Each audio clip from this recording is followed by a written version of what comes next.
Good afternoon, everyone. I'm Deborah Williams, the Chair of the Programs and School Services Committee. Today is Thursday, June 6th. I think my notes are incorrect. It's actually June 5th. I know what day it is. It's Thursday, June 5th, 2025, and I'd like to call this meeting to order. Welcome, committee members, trustees, staff, and members of the public. We'll begin with a land acknowledgement. If those who are able could please stand.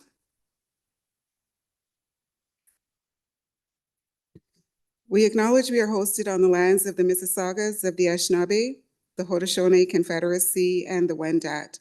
We also recognize the enduring presence of all First Nations, Métis, and Inuit peoples. Thank you. Please be seated.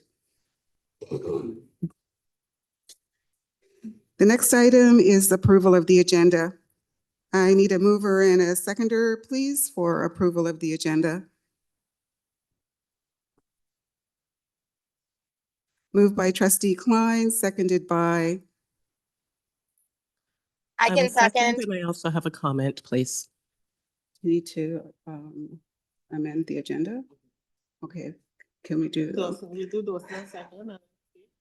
Trustee Dawson seconding. Trustee King?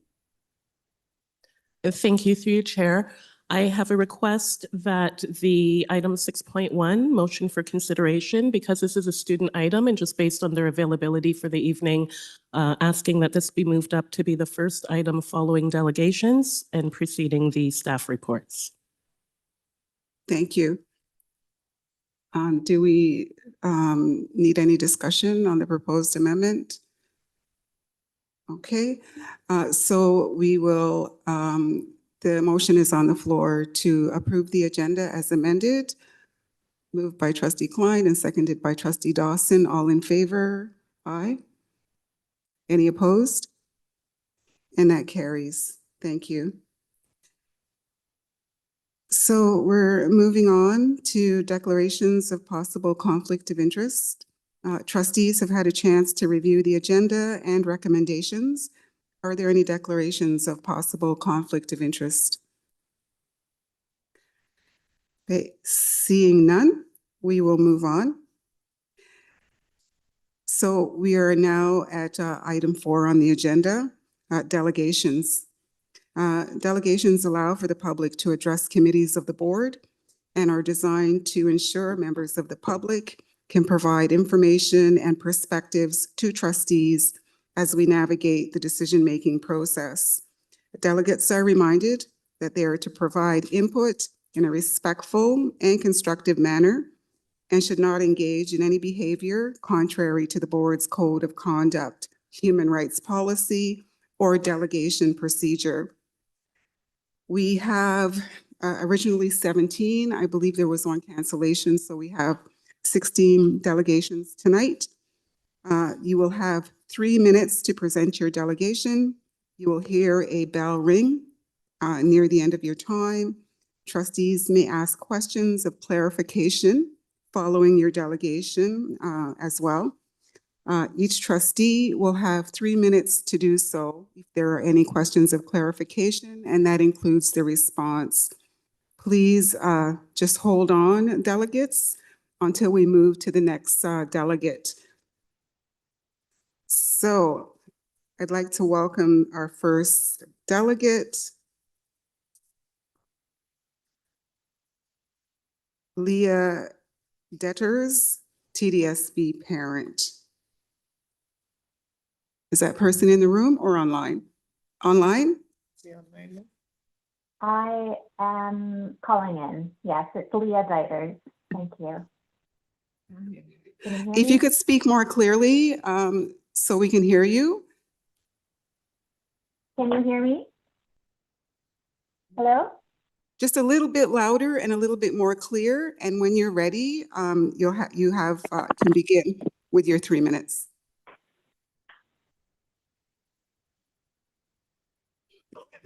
Able to hear me now? Yes, loud and clear. You can proceed. You have 3 minutes. Okay. Okay. I just want to confirm you can hear me because my earbuds were going in and out. I'm good now?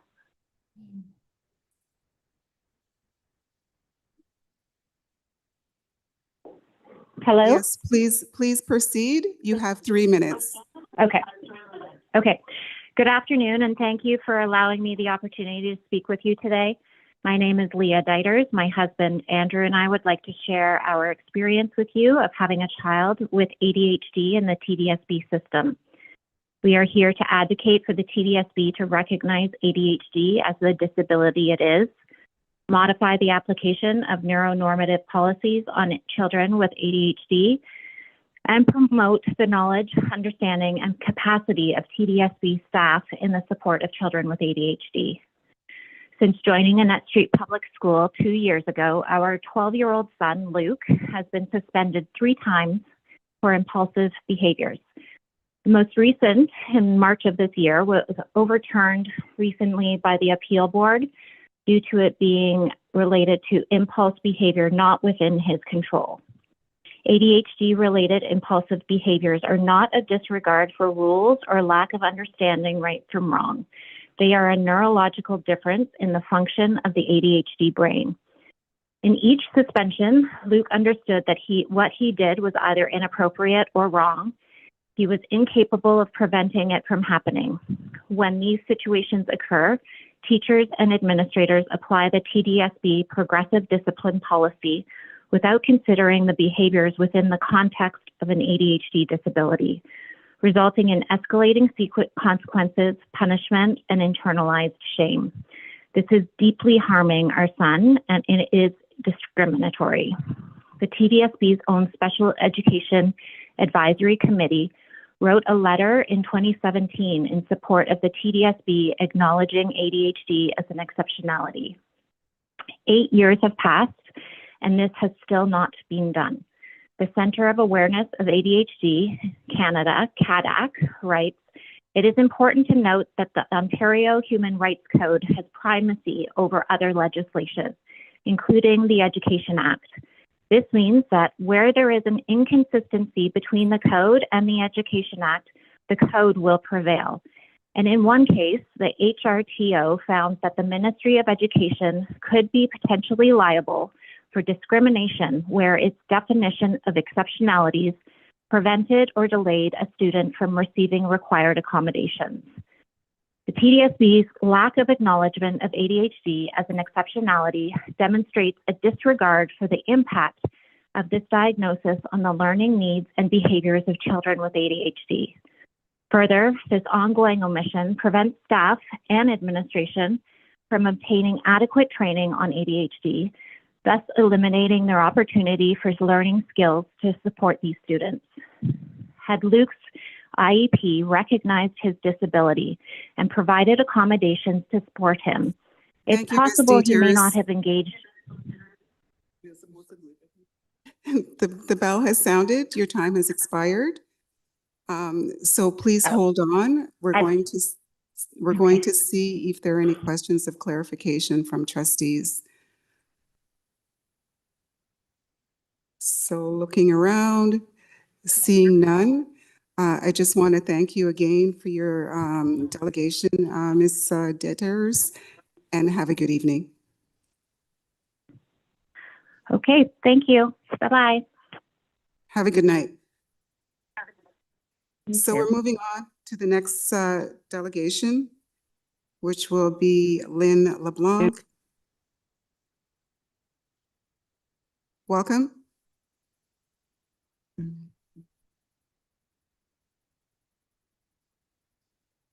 Good afternoon, and thank you for the opportunity to speak with everyone this evening, including trustees and staff, or afternoon, depending on where we are. I'm writing to express my concerns regarding busing for all students who qualify not beginning the first day of school at school year, and to ask the full service resume on the first day of school in September 2025. The COVID-era decision to delay the start of busing by 1 week for all eligible students except those with special education needs was not an easy one, and it was a response to an acute bus driver shortage. We understand, or I understand as being part of the committee that I am, we invited Mr. Hodgkinson to speak with us.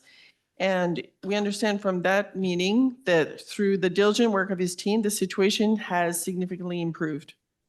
As a parent at a school where French immersion students rely on busing, I have observed firsthand the positive impact that reliable and safe transportation has on students' academic success and overall well-being. Parent members of the FSA-CAC represent families from across the TDSB. We recognize that students come from diverse backgrounds and live in areas or may be required to commute to French immersion schools that are not easily accessible by public transportation and that many families do not have cars. The school bus for JK to 6 students is necessary and helps ensure that our French immersion programs are inclusive and accessible to all. Returning the full school bus service starting on the first day of school would ensure that all students have equal access to education, regardless of their geographical location or program, and that no student misses school because their families cannot get them there. This is particularly crucial for students from low-income families who struggle with the cost and logistics of daily commuting, as well as working parents, caregivers, and families that have shared with us that with the 1-week delay in starting busing requires them to take time off work, often without pay, in order to ensure that their children are able to attend the first week of school. There are 36,000 students that are being bused through both the TDSB and in collaboration with the Catholic School Board. Of those, there's about 3,000 that are in French immersion. So it doesn't impact just one group. 30% of parents have noted to the TDSB that it is a big struggle for them to be able to access that first week, for them to coordinate, et cetera. And the results show that 4 weeks into the program, or into transportation, you're still struggling, which means that essentially the challenges of the first week continue the second week as well. So the first week of school is important. It's an exciting, hopeful, and stressful time for students and families. It is when the sense of community and belonging starts to develop, and all students need to be present and settled into their new school routines, including students from across the TTSB. Thank you, Lynn. And thank you, Ms. LeBlanc. Your time has expired. So I'm just looking around the room to see if there are any questions from trustees. Okay, I'm going to pass the chair. I have one question. Thank you. So I guess my question of clarification, you're speaking about the 1 week delay in having transportation beyond special education. I'm just, can you clarify, is this something new? When did it occur? Sure. So prior to COVID, all transportation for students who qualified for that service started on the very first day of school. COVID hit, and by the time we resumed, the decision in that first year, for many reasons, was that the very first week would be for the special students with special needs. And that was made because of a driver shortage and just to be able to ensure that those students could be accommodated if they struggled with their masks. However, we are hopefully a little bit further down that path.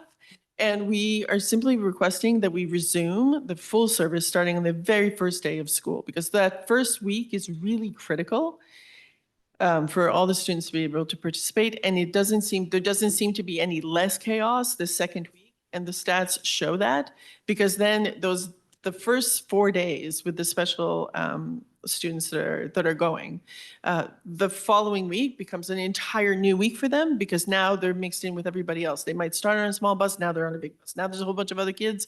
It's very stressful as well. And you can't disconnect that. I think if you just start on the very first week for everyone, it just starts everybody on that one footing.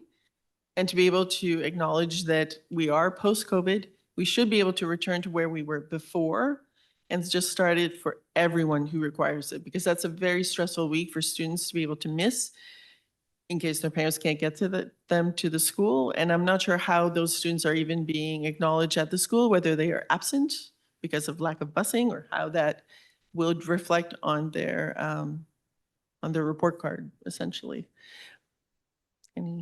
Is that clear? Did I a bit more clear on that? Thank you for that response.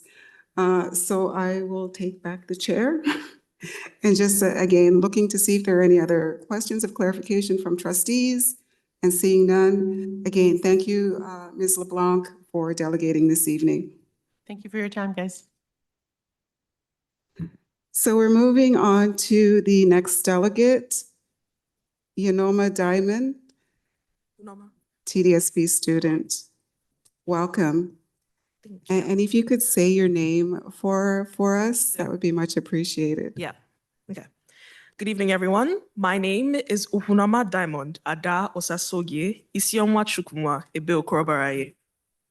And I am excited to share my experiences with the Center of Excellence for Black Student Achievement. Honestly, this program has been a game changer for me. When I first arrived at my new school this year, I had no idea that the center existed. Discovering it felt like finding a new family. The Blend Vet event, the Meet the Scientist program, and the incredible Windsor trip have all been amazing experiences that connected me with diverse Black individuals in various fields. These events have left a profound impact on me, and I am genuinely grateful for the opportunities they provide. My time in the BSLC, or the Black Student Leadership course, has been particularly meaningful. I truly believe I wouldn't have found out about this program without the center. It's become a space where I can express myself and feel understood, surrounded by peers who share similar aspirations and challenges. BSLC has been the only program I feel like myself. I do not have to put on my other identity to fit in. I do not have to code switch or change my personality. The importance of the center cannot be overstated. It is a home for us, a supportive environment where we can explore our identities and build trust with one another. Programs like Black Girl Book Club and other community initiatives foster representation in spaces where we often feel isolated. It's representation that was never put under the spotlight. It's rare to be in a room filled with Black students, and that sense of belonging is invaluable. I know you're probably gonna hear it a lot tonight, but I need you to let it really sink in. I need everyone to really listen when every single one of us says that SEPSA is changing lives, because it is. It's changed mine for the better. It's helping all of us in so many ways, in ways we don't even realize. One thing for sure, when you're at the center, even if you come in alone, you will always walk away with an opportunity, hope for the future, and new people for you to lean on.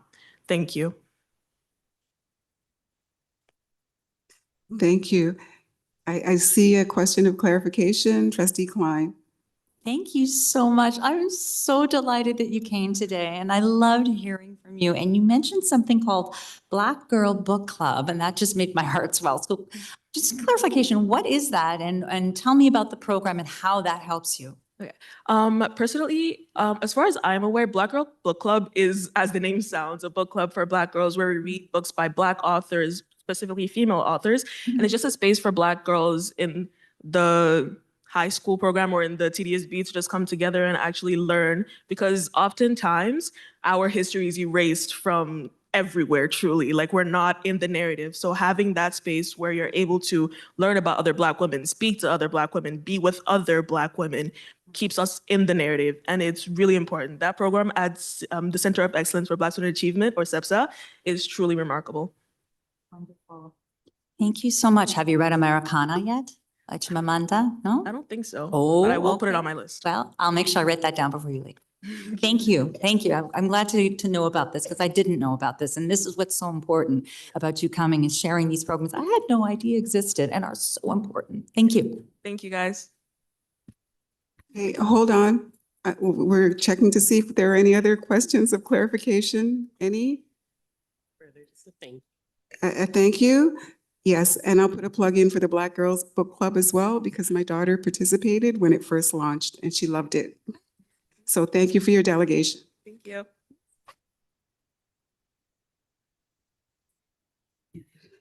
So we're moving to the next delegate, Amonte Mullings. Welcome.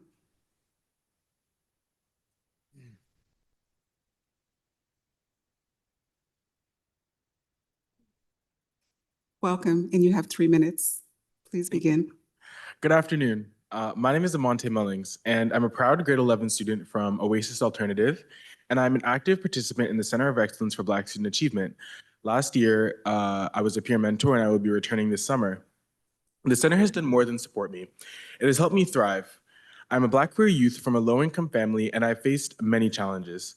The center has been a place where I've learned life-altering skills, found mentorship, and been a part of meaningful initiatives like the Youth Participatory Action Research Program.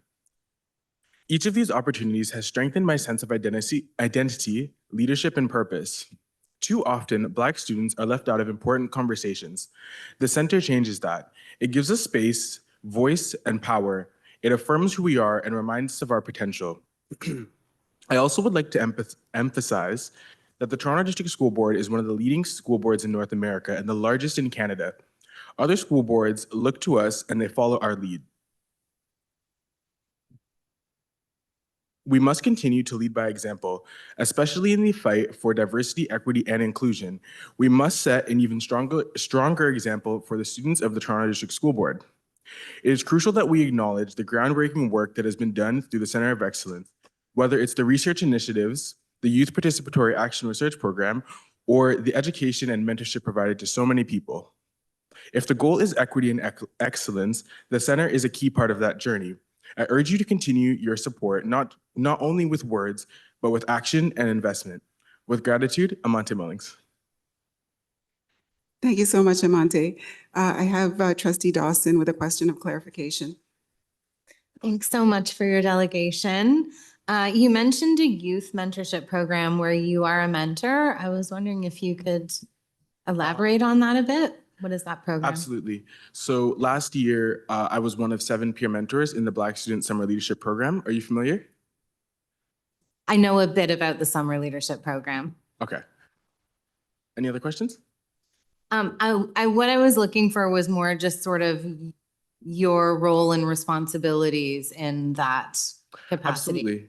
Absolutely. So part of the role of a peer mentor is we support the research coordinator in with stuff with Ms. Tanitia, and we support the writing of the biweekly newsletter. We also are kind of like the face of the center, you know what I mean? We go to community events and we interact with our peers and we just try to set a good example.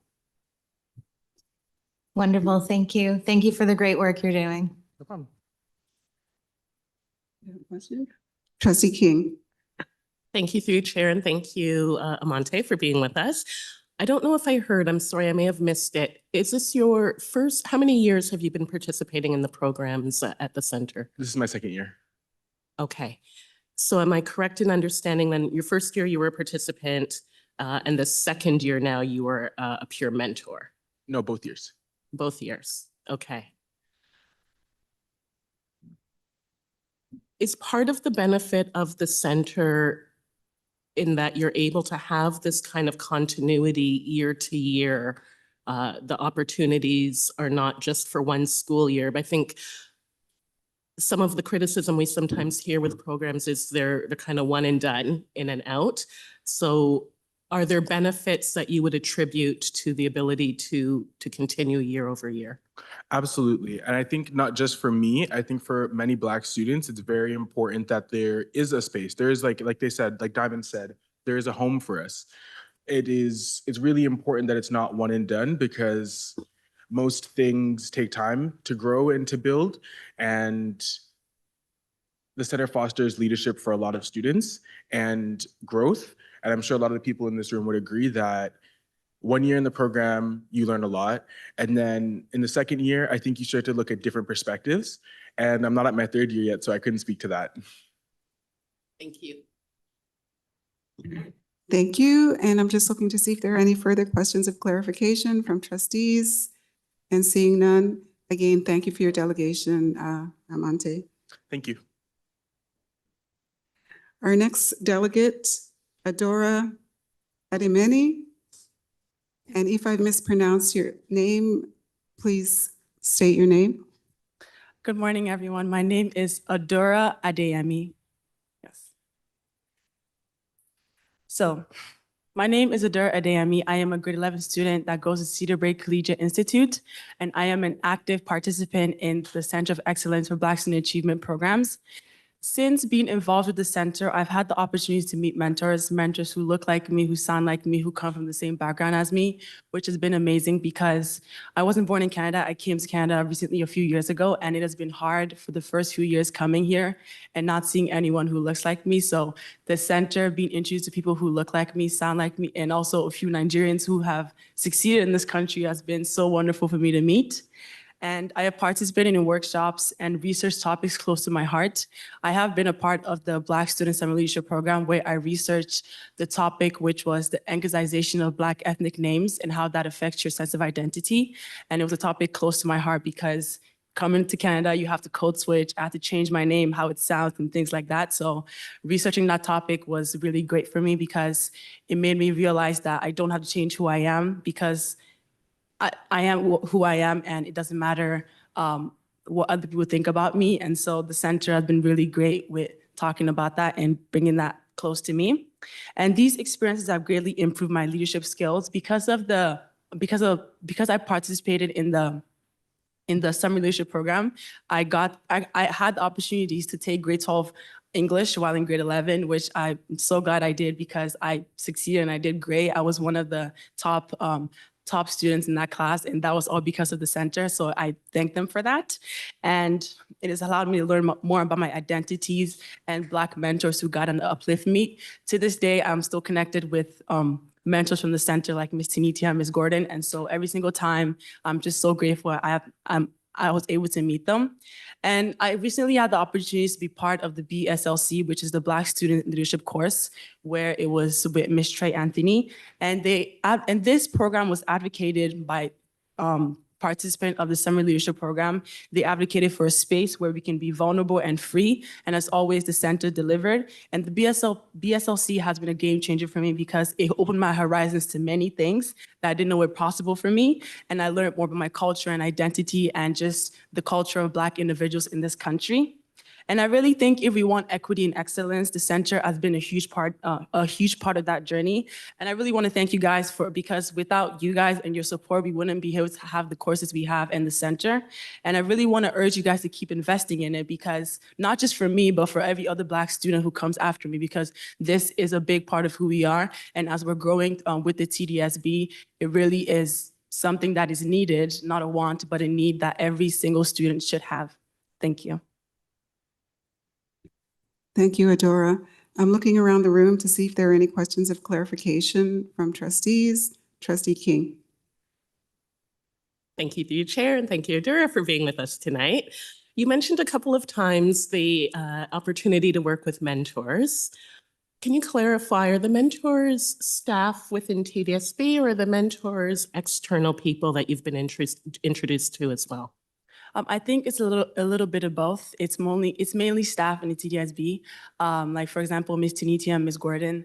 Like one of the big lessons I really learned from all of them, especially during the Black Student Leadership Program, is the community. Like coming to Canada, I had to code switch a lot, so my community was not really the community of who I am. It was merely the community of the identity I built to cover who I am. So something that really impacted me during that program was this one time we were all sitting, I think it was during the end of the program, and it was after we already presented our research to everyone.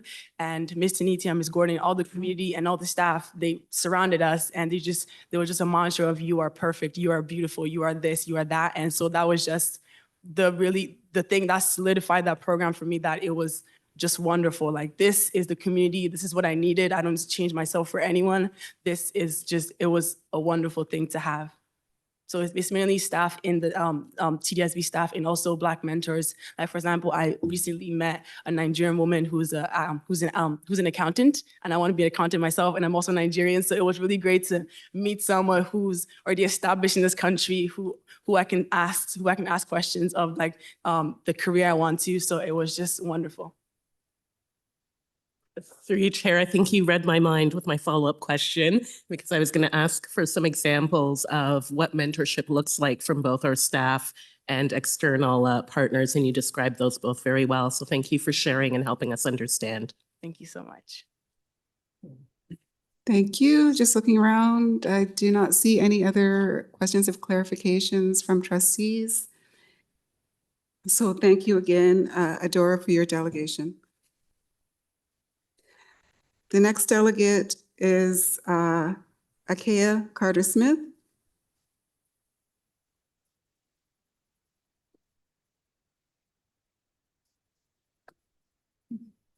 Good afternoon. Welcome, and please say your name.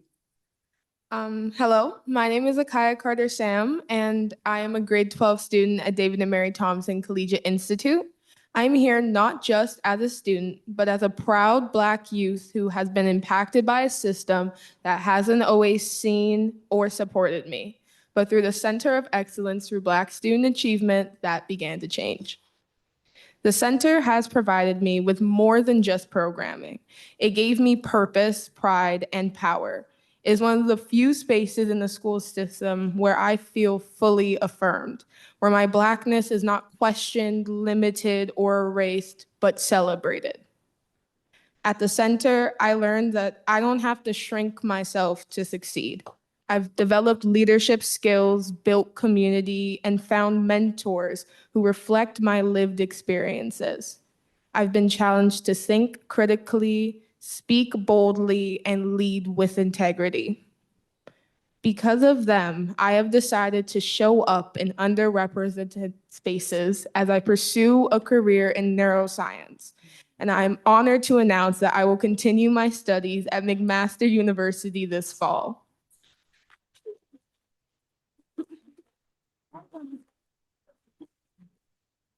Without the help provided from the Black Student Summer Leadership Program provided by the center, I would not have had the experience nor the confidence to pursue my studies to such a degree. I am asking you to keep investing in this work, not as an add-on or afterthought, but as an essential part of our education. Black students deserve access to spaces that are created with us in mind. We deserve to feel safe, inspired, and seen in our learning environments. This year, I am returning to the Center's Black Student Summer Leadership as a peer mentor, a role in which I will be helping other students work on their final projects in addition to my own. I'm excited to have this leadership role, and I will do my best to uphold the Center's values of equity and resilience. Thank you for supporting the center. Please continue to make it a priority, not just for me, but for every Black student coming after me. Thank you so much for your delegation, Akaya. I have Trustee Klein with a question of clarification. So thank you so much again for coming. And congratulations for getting into McMaster. I know how hard that program is to get into. So wow.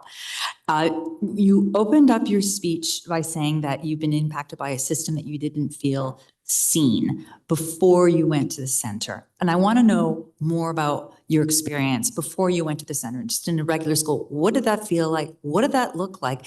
Why did you have those feelings? Thank you. I went to a predominantly white school. So teachers and students alike, they did not look like me. I think I was one of 4 Black kids in my year. It was very hard, to say the least. Like during recess, when girls would braid each other's hair or they would do little styles, I could never participate. Kool-Aid dyeing, I couldn't do because my hair was black and there was blonde. Or just plain old kids that follow their parents' example and mistreat me just because of who I am. It made me feel very alone and isolated. It was a tough time, I would say. Luckily, I did have external places, but even in my educational spaces, I did feel alone. Thanks. You felt alone, you found a place, you've thrived, and now look at you. I'm just so overwhelmed with joy for you and so proud to hear of what you are doing. And congratulations to you for overcoming it, because that does sound really, I mean, like, what an experience. It does sound like, I mean, I can't imagine being in a situation where I just felt so alone. And so congratulations to you. And thank you so much for outlining that. And I'm going to tell you also to read Americana, because you just talked about hair and that is so much in that book. So I've started writing the book list for you. And make sure you share it. Yeah, because girls, you need to read this. Okay, thank you so much. And thank you for clarifying that again. Thank you, Trustee Klein. I'm looking to see if any other trustees have questions of clarification. And seeing none, thank you again, Akaya, for coming and sharing your beauty, your success, all of it. Thank you. The next delegate, Ryan Williams.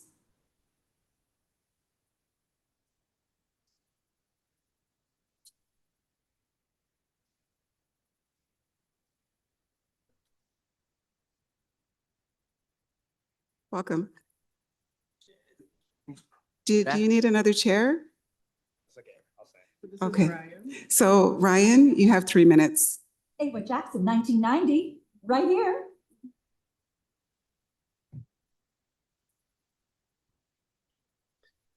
Good afternoon. My name is Ryan And my name is Rashawn. and we are students at AY Jackson Secondary School. We are also active participants in the Center of Black Excellence for Black Student Achievements. The center is a space built specifically to support Black students like me. It's a place where we are seen, heard, and valued. One of the most meaningful experiences I've had through the center is being a part of the Life and Education program. This program goes beyond academics. It's about real life support. It's a community, a safe space. And for many, it feels like a family. Leaders like Ryan and Shan have guided us through mentorship, mental health workshops, and open conversations that affirm who we are as young Black men. Being part of this program has brought me joy, real joy. It's a space where I can show up as myself without fear of judgment. It's helped me take care of my mental health and also given me tools to support others and speak about the importance of well-being in our community. It's also made a huge difference in how I feel about school. I'm more motivated and focused and more confident in my future. This program doesn't just help with success in school, it helps succeed in life. Thank you. Thank you, Ryan and Rashawn. You still have 1 minute and 34 seconds. Rashawn, did you want to say anything? Did you want to use that time? I have a little bit.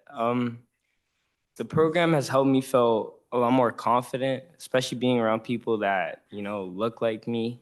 It has also helped me with the older kids in there that have guided me, helped me with my work during lunch hours and after school. And also during like times when we play sports like basketball, it just really helps me like in school, be happy other than doing work and just, working all the time. It gives me like another space. That's it. Thank you. Thank you both for sharing your stories and your experiences.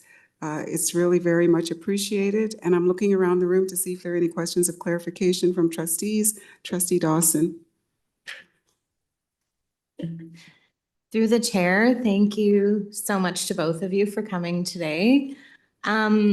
You spoke a little bit about the mental health impact that the programming has had on you, and I was wondering if you could just elaborate on that a little bit.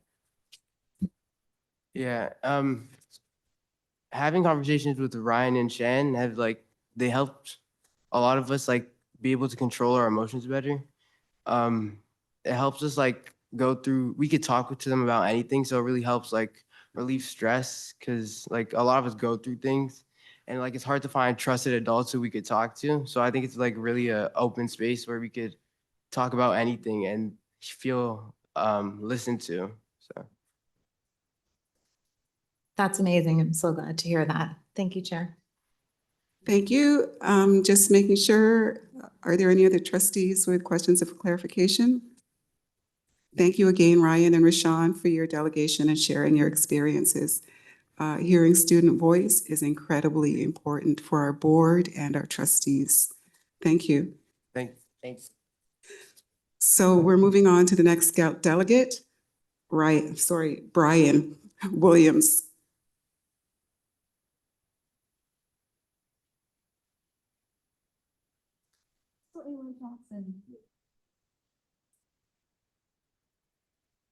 Welcome, Brian.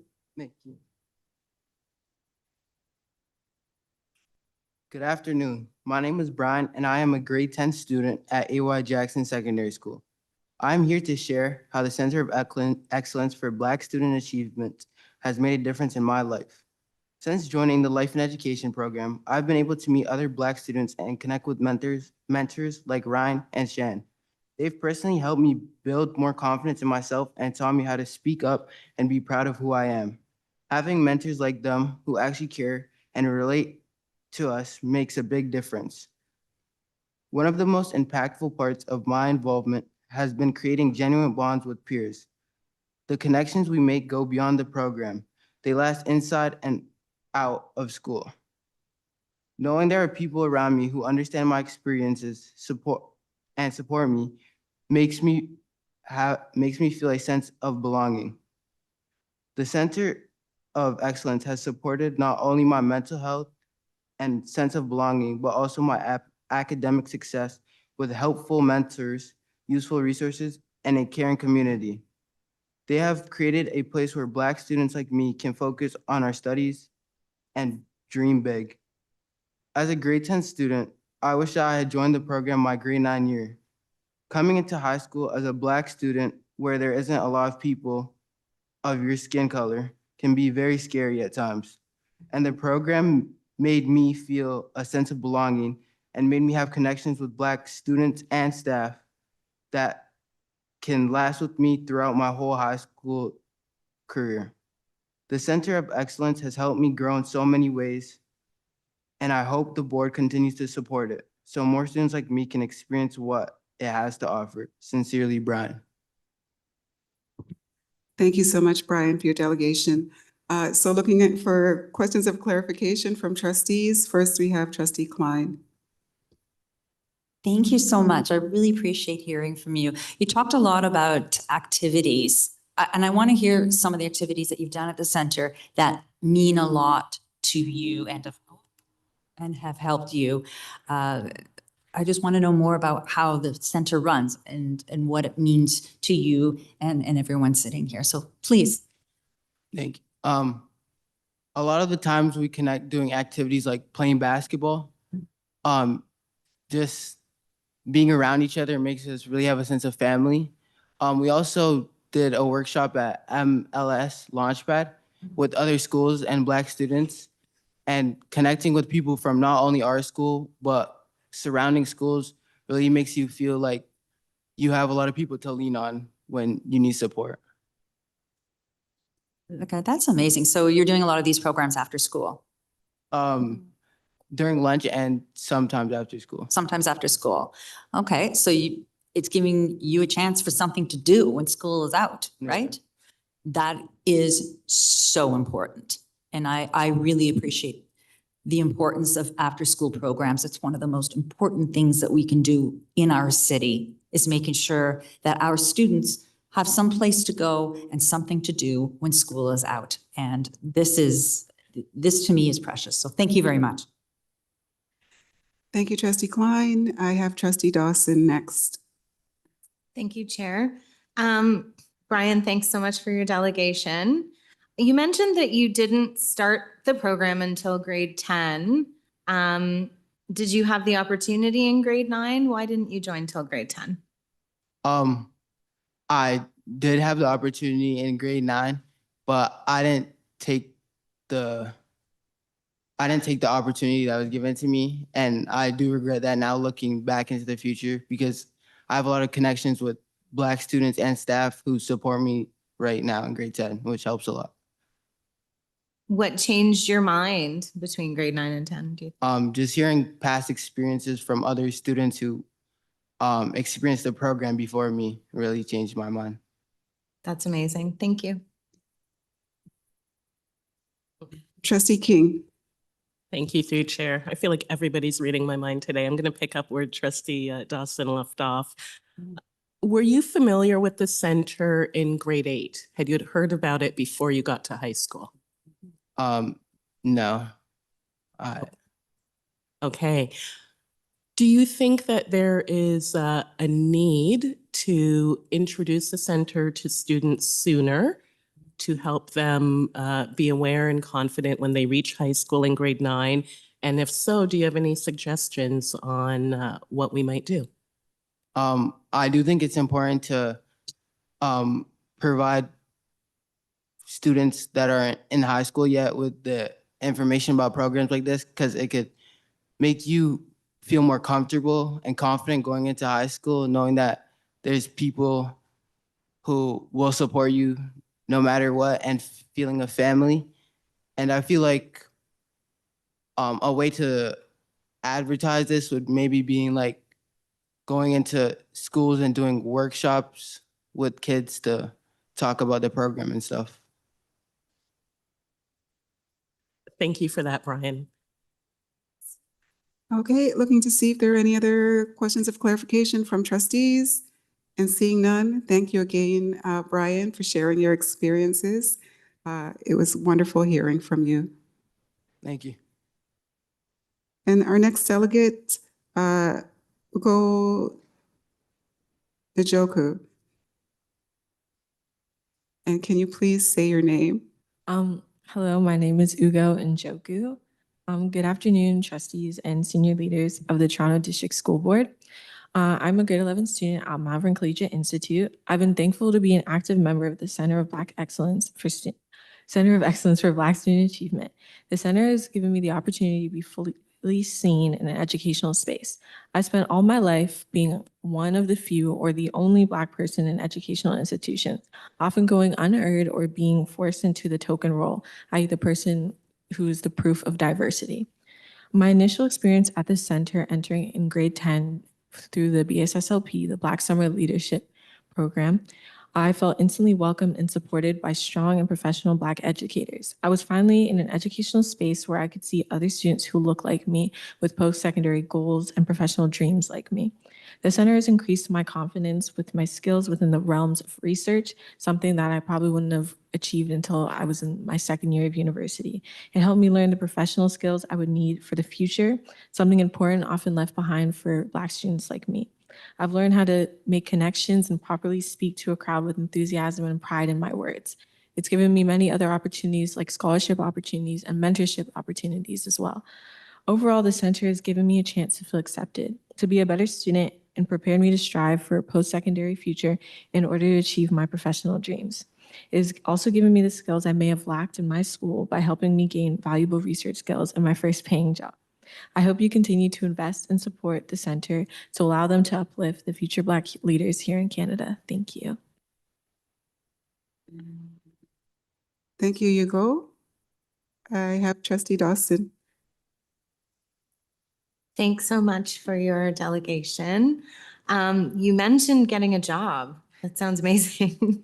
How did that go in terms of the mentorship that led to getting that? Oh, the first job was the BSSLP, the Black Summer Student Leadership Program. Okay, thanks for clarifying that. Thank you. I'm just looking around to see if there are any other trustees with questions of clarification. Okay, seeing none. Again, thank you, Ugo, for sharing your experiences and coming back to share your experiences. Thank you. The next delegate is Dante Efren Nocho.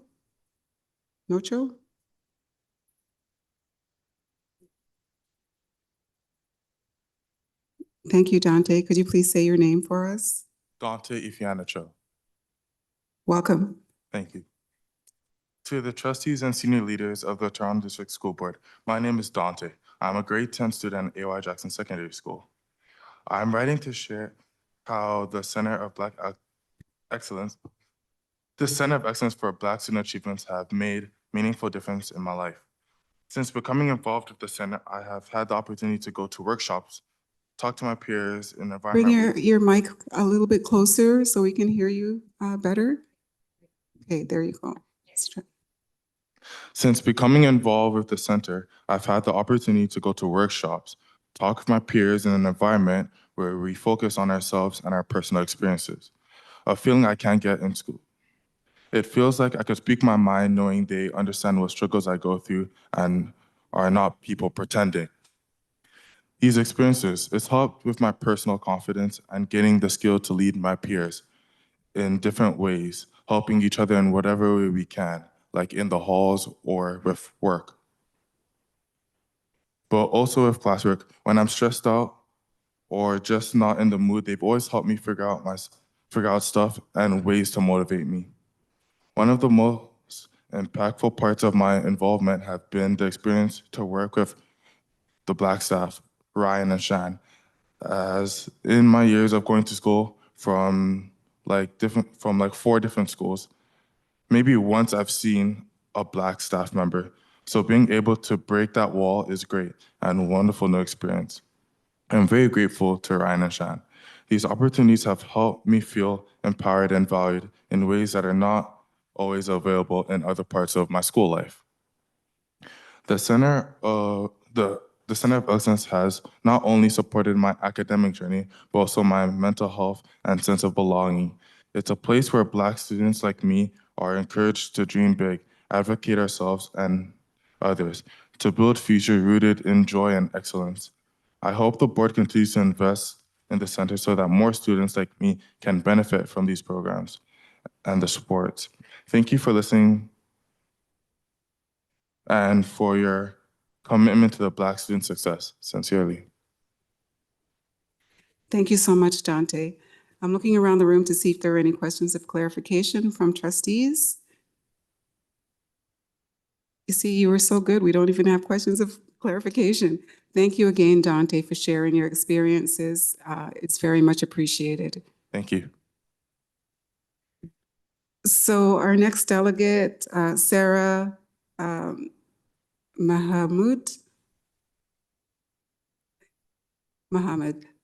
Could you please say your name for us, please? It's actually spelled Sahra Mahmood. You're more than welcome to call me Sarah. Thank you, Sarah. You may begin. Thank you. All right, so. Ooh. Got it. All right, thank you. All right, so good evening and thank you for the opportunity to speak. My name is Sahra Barra Mahmood and I'm here today as a proud former TDSB student, a new teacher in the Toronto District School Board, and an aspiring Black researcher. From kindergarten through grade 12, I've attended TDSB schools, and in all those years, I have never witnessed the level of intentionality, excellence, and community care that I've seen through the Center of Excellence for Black Student Achievement. The center is not just a place, it's a movement. It represents a standard of Black excellence I didn't know was possible within our own public school system. The programming, the staff, shout out to staff, and of course, the outreach are not only affirming and healing, but also grounded in research and responsive to the communities I serve and grew up in. Although I commute long hours, an hour and 40 minutes to be exact, to get to the center, it's worth it every time. And we need more centers like SEPSA. I'm personally advocating for one in the West End, no offense, but so that students and families across the city have access to this life-changing space. As an educator, I've engaged with their workshops and resources, and I've seen how they reframe education through a lens of equity and cultural relevance. And as a Black aspiring doctoral student, I've been deeply inspired by how the center uplifts both student voice and educator agency. I'm even more excited to work with students and their families, knowing I have SEPSA in my teacher toolkit. So this is not a nice to have, this is a need for students, families, staff, and the broader community. The Center of Excellence is a beacon of what education should look like: inclusive, bold, and deeply rooted in justice. Thank you. Thank you, Sarah. I have Trustee Klein with a question of clarification. Hi, Sarah. Thank you so much. So you're at OISE right now? That's correct. That's right. I went to OISE as well. And so it's lovely to hear that you're there. And you mentioned that you want to see something in the West End. There's nothing in the West End? There is, like, I know that the equity and like the graduation coaches do move around, but it Okay. would be nice to have a space for Black students from the West End to be able to come in, Yeah. do some workshops, and of course, be able to be amongst the community. And where the West End? Where, like, what, is there a high school that you have in mind that they could work out of, or? Honestly, anywhere. I can't complain. Where did you go to high school? I did, I actually went to York Memorial, Okay. so York Southwestern. Okay. All right. So like a place, so east, or sorry, west, we mean like Emory or something like that. Yes. Okay. I mean, I asked also because I taught in the West End, so I know it. And to Nice. hear that, I taught at Graysdale. And so to hear that there isn't something there when I know there are so many Black students, my class was mostly Black students. They're not getting, my babies are not getting these opportunities. I would like to see that in place. So that was what it perked up there. So thank you very much. I appreciate it. No worries. Thank you, Trustee Klein. Just a friendly reminder to trustees, questions of clarification. Are there any other trustees with questions of clarification? Thank you so much for your delegation, Sarah. Our next delegate is Bethel Teki.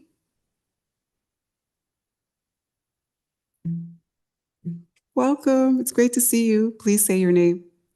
Betsy Alteki. Can I start? Yes. Dear trustees and leaders of the Toronto District School Board, I want to tell you a Okay, story. I think let's restart. Put your mic a little closer so we can hear you nice and clearly. Hello? Hello? Yes, yes. Okay. Dear trustees and leaders of the Toronto District School Board, I want to tell you a story. It's a story about what it means to be seen, supported, and empowered as a young Black student in a system that too often overlooks us. My name is Betsy Alteki, and I'm a student at Toronto Metropolitan University. But before TMU, I was a high school student trying to navigate a school system where my potential wasn't always recognized. That began to change when I connected with the Center of Excellence for Black Student Achievement. Through the center, especially the grad coach team and the researchers who guided me, and I was introduced to youth participatory action research, learning how to conduct meaningful research that centers my identity and lived experience. Changed the way I see myself. It taught me that my questions, my voice, and my community matter. It helped me build my confidence and prepared me to thrive in my university settings. That experience also opened doors. I've had the opportunity to present my research to educators who were listening to me. I wasn't just a student in the room. I was contributing knowledge, shaping conversations, and standing in my power. But the center didn't just prepare me academically. It supported my well-being. To this day, I know I can pick up the phone and call someone from the center if I need guidance, whether I have a question, need to talk to someone, something through, or just want someone to check in. The center's there. That sense of knowing someone has your back is powerful. It's something many Black youth don't always have access to. When I started at TMU, the center made sure I wasn't alone in that transition. They connected a group of us with people on campus who could support us and even hosted a meet and greet. So we felt welcome, not lost. That level of care is rare, but for the Center of Excellence, it's just what they do. It takes a village to raise a child, and the center has been that village for me. Not just in high school, but beyond. They walk with us, not just for semester, but a season and a future. I urge you to continue investing in this work, not as a side incentive, but as a side initiative, but as a core part of what education should be. Black students deserve spaces where we are affirmed, inspired, and seen. The Center of Excellence creates that space and it changes lives. Thank you for supporting the center. Please continue to prioritize it for me and for every Black student still waiting to be fully seen. Thank you kindly. Thank you so much, Beto. We really appreciate you sharing your experiences and coming back to share those experiences. It's really an inspiration for everyone, I believe. And I'm just looking around the room for questions of clarification from trustees. And seeing none, thank you again.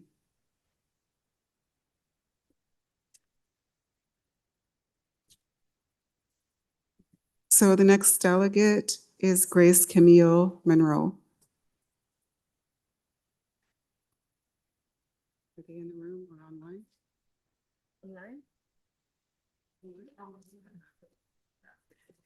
*6 to unmute.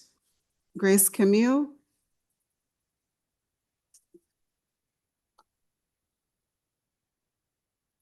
Grace Camille, if you're there, *6 to unmute and you can begin. You have 3 minutes.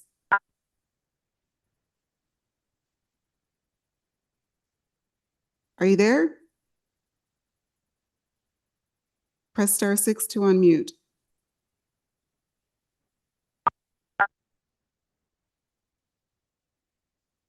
We can't hear you.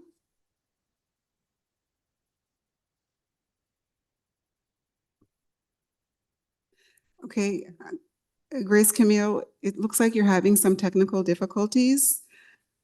So we're going to move to the next delegate and come back to you. Maybe she needs to exit and enter again. Exit and enter again. Can you try exiting and entering again? We're going to go to the next delegate and Grace Camille will come back to you. So the next delegate, Nayela Miscaris. Are they online? Nayela, are you there? *6 to unmute.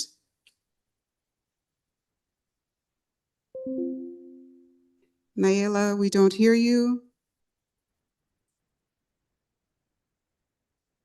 Okay, Nayela, we're going to try to come back to you in a moment. We're going to move on to the next delegate.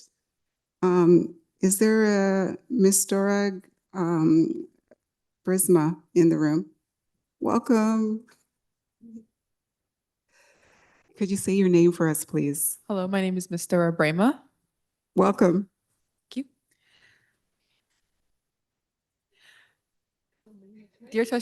Dear trustees, my name is Mr. Brema, and I'm entering my second year at Toronto Metropolitan University for Professional Communications. And I'm writing to share how the Center of Excellence for Black Student Achievement has made a meaningful difference in my life and continues to do so. Since becoming involved with the center, I've had the opportunity to engage in my favorite hobbies in ways that uplift others and build community. I joined the Center of Excellence in grade 9, and I began as a member of the center's Black Girls Book Club, BGBC, and I was able to read meaningful literature in a brave space that fosters friendship, sisterhood, and critical dialogue. Inspired by that experience, I became a facilitator to help younger Black girls in middle school discover the same sense of belonging and empowerment through books and conversations. My connection to the center deepened through my participation in the Black Student Summer Leadership Program, BSSLP, which I joined for 3 consecutive summers in high school. Through the BSSLP, I was placed in professional settings where I gained hands-on experience, explored career paths, and developed critical skills like data collection and analysis. These opportunities gave me a strong foundation and placed me ahead of the curve in both academic and workplace settings. During the school year, the center also provided personal support to help me navigate scholarship applications, and something that I deeply appreciated. Even after graduating, the Center of Excellence has continued to support me as I transitioned into my first year at TMU. Members of the staff went above and beyond, staff such as Ms. Tanitia, to connect a group of us with key contacts at the university who could support our academic and social transition. They even coordinated a meet and greet to help us feel anchored in our new environment. That kind of intentional care made all the difference. The center staff continues to check in, offer guidance, and remind us through words and actions what it means to have a community that moves with you, not just for a moment, but for the long haul. One of the most impactful moments for me was sitting on the panel of the center's annual Youth Participatory Action Research Conference, or YPAR. I had the honor of speaking alongside some of the most respected Black women educators and leaders in our community. Being recognized as someone with knowledge and value in that space was incredibly powerful and an affirming experience. The Center of Excellence has shaped me as a leader, researcher, and advocate. It has supported my academic journey, my personal growth, and my mental health. It is a space where Black students are seen, celebrated, and reminded that we are more than capable of excellence. We are excellence. I urge the board to continue investing in the center so that more students like me can thrive, dream boldly, and be wrapped in the kind of community that cares and transforms lives. With deep gratitude, me. Thank you so much, Ms. Sorag. I'm just looking to see if there are any questions of clarification from trustees. And seeing none, thank you again for your delegation. So I'm going back on the list to see if Grace Camille Monroe is online.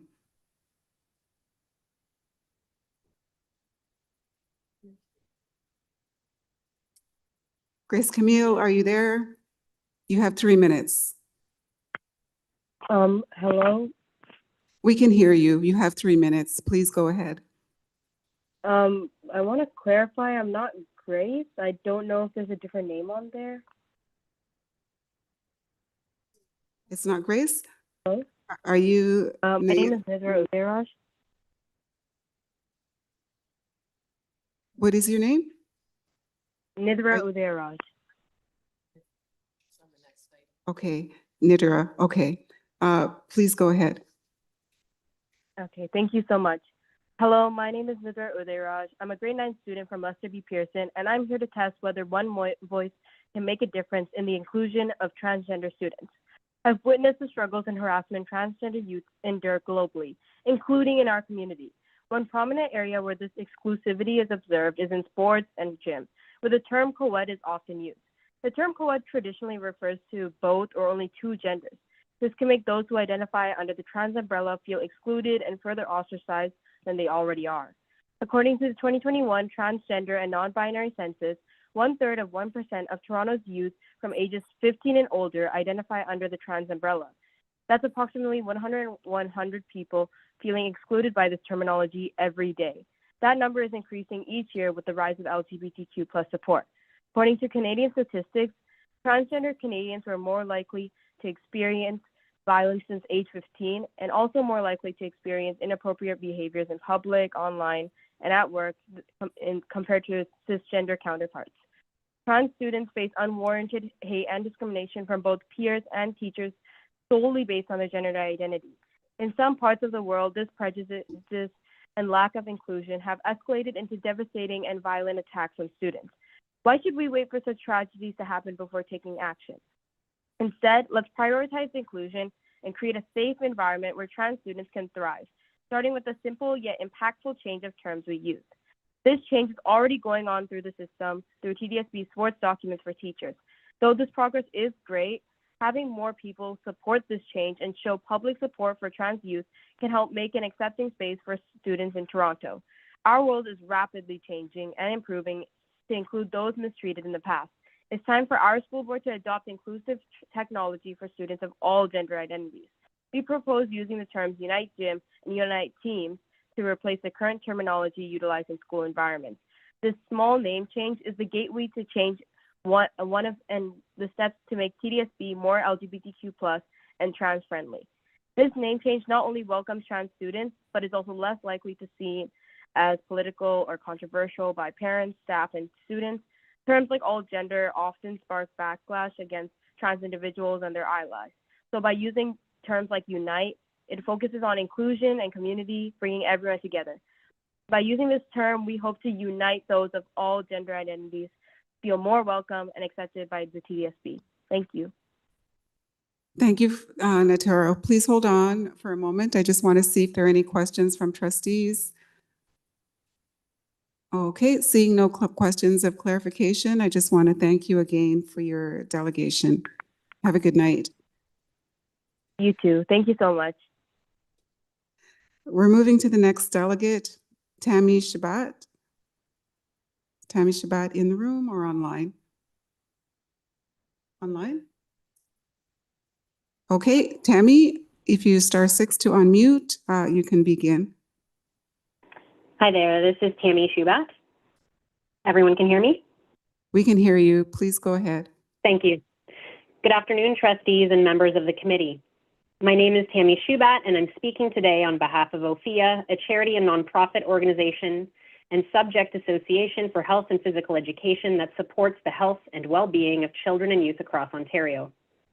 OFIA is pleased to offer our support for this motion, which seeks to replace the term co-ed with a more inclusive alternative in H&PE courses and intramural activities. Language is never neutral.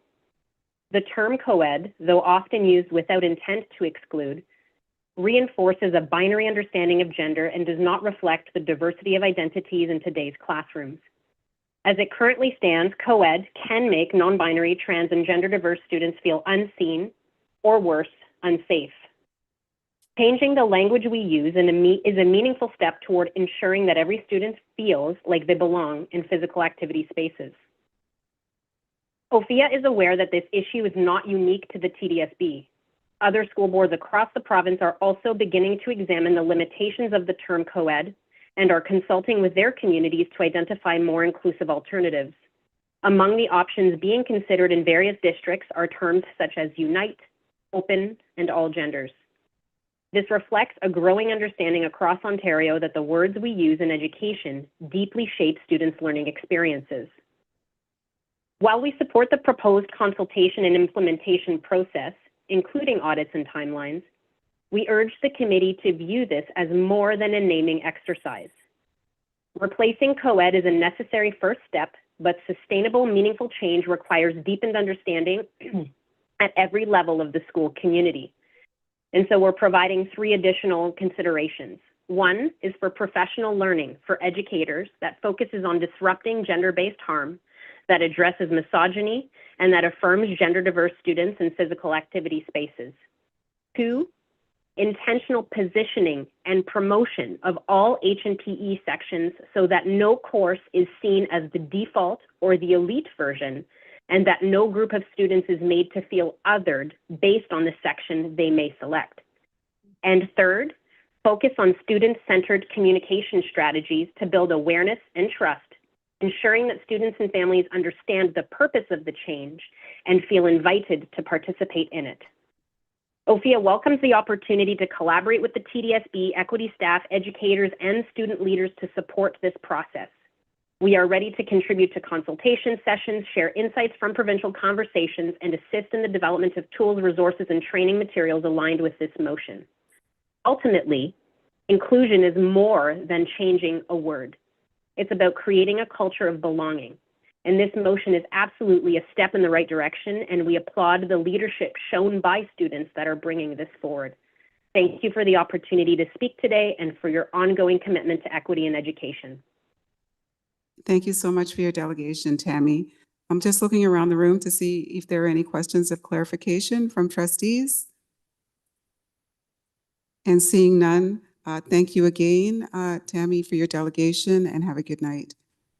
Thank you. So I'm going to go back and see if Grace Camille Monroe is in the space to do her nope. Is Naila Mascaradis in the space? No? Okay. So that brings us to the conclusion of our delegations. So we're moving on to the next agenda item. As per the amendment to the original agenda, the next item has been moved up.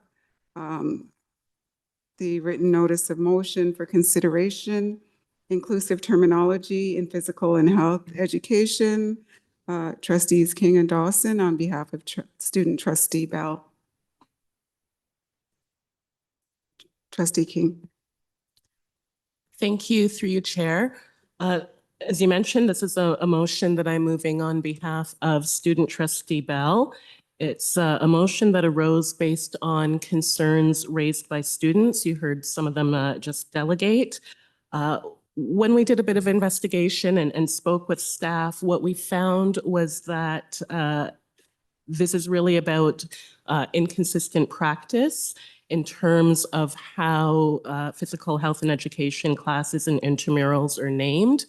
It's my understanding, based on the conversation with staff, that much of this is already a part of our practice, and this is more about a gap in some follow-up and implementation.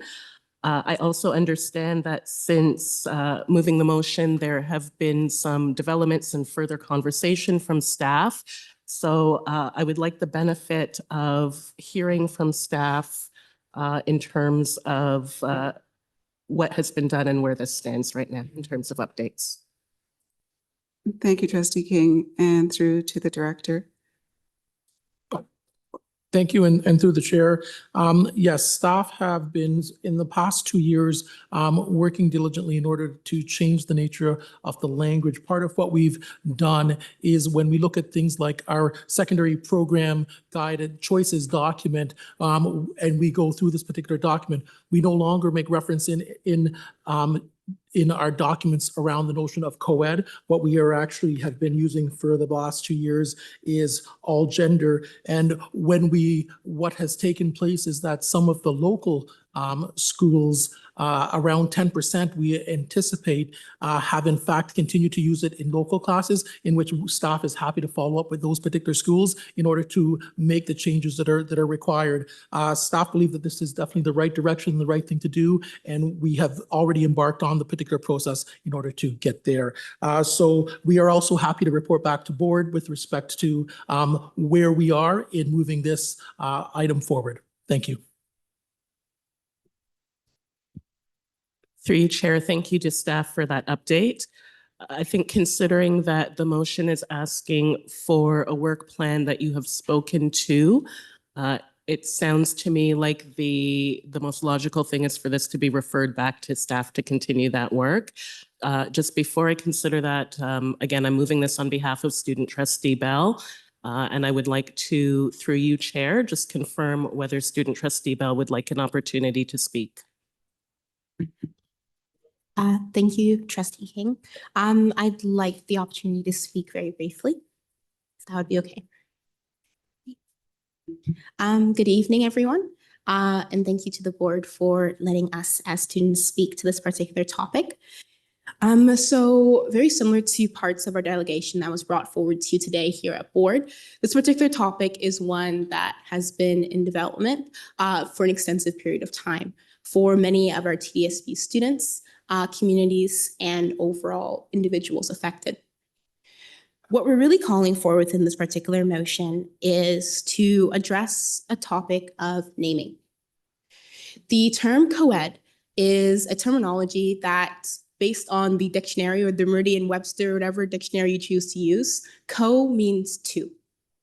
And it innately, even if it's not really intentional by boards or staff or community, it innately relates back to the definition of two genders, which is what many would refer to as female and male. However, it excludes a lot of individuals that are either non-binary, trans, gender fluid, or do not simply fit into the box that aligns with co-ed.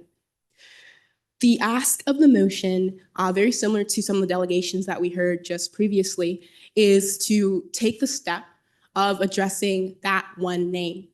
So I want you to put yourself into the perspective of an individual that doesn't fit into that box. And they go into the grade 9 course selection, and they see the terms of options. They see girls, they see boys, and they see co-ed. Of course, an individual that maybe aligns with one of those three boxes would be like, yes, that's a great option. We see the options that fit me. But there's a lot of students, or some students within our school boards, or within our communities, within our society overall, that don't fit into those boxes. So what we're asking really within staff and within this particular motion, and staff has already done that amazing work to be moving forward to that already, but it's just really a reminder based on students and student voices that we've heard today, and student voices that I've been able to do consultations with, really supported by trustees in this room and staff as well, is really just to echo the pieces that aligns with changing that particular term co-ed So students that don't fit into that gendered option is allowed to have a space that they feel comfortable entering within.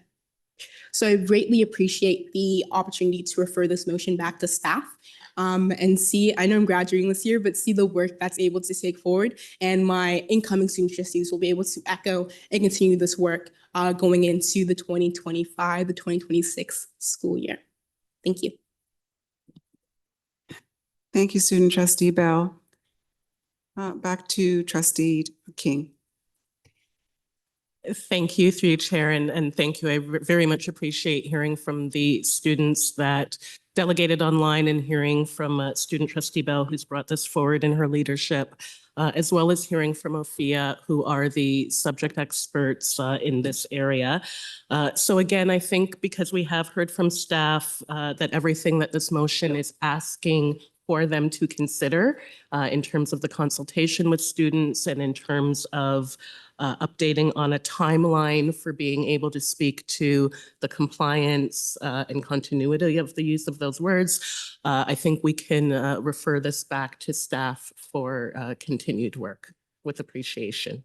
And also with note of the other suggestions noted by Ophia that might not be captured in the motion that we shared. But I hope that staff will take that back as well as part of the thinking and the work that evolves. Thank you. And through the chair, yes, we are. And we're happy to also connect with Ophia with respect to the 3 suggestions that were outlined. Thank you. Thank you. So the motion moved by Trustee King to refer this matter to staff. I need a seconder. Seconded by Trustee Dawson. All in favor? Aye. Any opposed? Seeing none, that carries. Thank you. So at this point, we're moving on to the next item in the agenda. Staff reports. The item amendments to the Special Education Plan 2025-2026. Thank you, and through you, Chair, Executive Superintendent Nandy Palmer is going to be speaking to this item, and Associate Director Luis Sorisco and System Superintendent Debbie Donsky will provide appropriate support. Thank you. Thank you. Good evening, everyone. We are here this afternoon to present the amendments to the TDSB Special Education Plan, which will come into effect if approved by the Board of Trustees, September 2025. The special education programs and services offered by the TDSB adheres to the Education Act, all relevant legislation, and ministry directives and requirements. Next slide, please. Thank you. In terms of providing some contextual background before we get into some of the amendments, as per the Education Act, the purpose of education is to provide students with the opportunity to realize their potential and develop into highly skilled, knowledgeable, caring citizens who contribute to their society. And specifically with regards to the Special Education Plan, OREG 306, Special Education Programs and Services, every board shall maintain the Special Education Plan in respect of the board and ensure that the Special Education Plan is amended from time to meet the current needs of the exceptional students of the board. In TDSB, this means that all students with learning needs, whether in an intensive support program or ISP, in a congregated or integrated site, or in a regular classroom placement, need to receive appropriate accommodations in the form of special education programs and services. In accordance with Regulation 306 and the ministry policy document entitled Standards for School Board Special Education Plans, each school board is required to ensure that the special education plan of the board is reviewed annually by the board and that the review is completed prior to July 31st in each year. In any year where the special education plan is amended, such as this year, we must submit the amendment to the minister for review on or before July 31st of that year. And we must prepare and approve a report, the special education plan, on the provision by the board of special education programs and special education services. So the purpose, sorry, next slide, please. Thank you. The purpose of a school board special education plan is to provide the ministry as well as the public with information about special education programs and services that are provided by the TDSB in accordance with legislation and ministry policy on special education, hence the ones I referenced in the previous slides. Next slide, please. Part of the process of reviewing the special education plan annually is gathering feedback.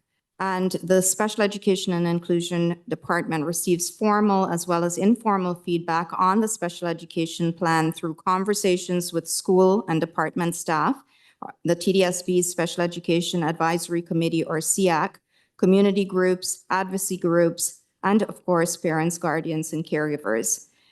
Each section of each year's special education plan also has a survey link at the beginning, which is posted on the public website, through which feedback may also be provided.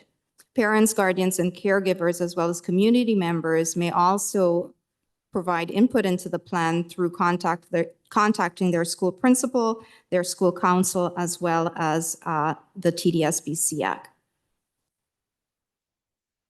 The TDSB SEAC, next slide, please. Thank you, has a very important role to play with regards to the special education plan. In addition to providing input into budget, providing input into the special education plan is the other area that the SEAC must be a part of. Under Regulation 46797, we ensure that SEAC is provided with the opportunities to provide this feedback. And they do that by creating a special education plan work group that works alongside staff to provide recommendations. They also communicate any feedback they have received from parents, guardians, and caregivers. Next slide, please. So we will now look at some of the amendments, and I'll pass it over to System Superintendent Dr. Debbie Donsky. Thank you. Thank you, Nandi. Trustees, the following slides indicate amendments to the special education plan for 2025-2026 school year. The full details of the changes are available in Appendix A of the board report entitled Amendments to the 2025-2026 Special Education Plan. Next slide, please.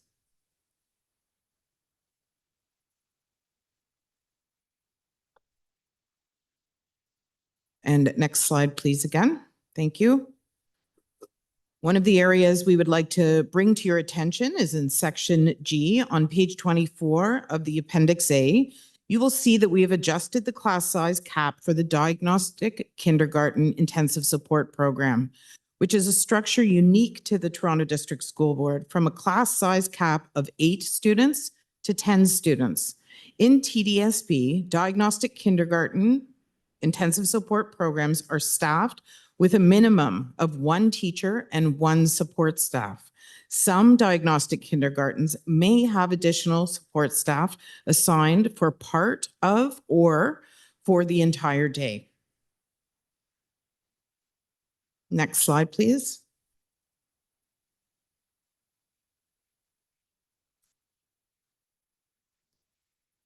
In this slide, I would like to bring your attention to the Mild Intellectual Disability Intensive Support Program.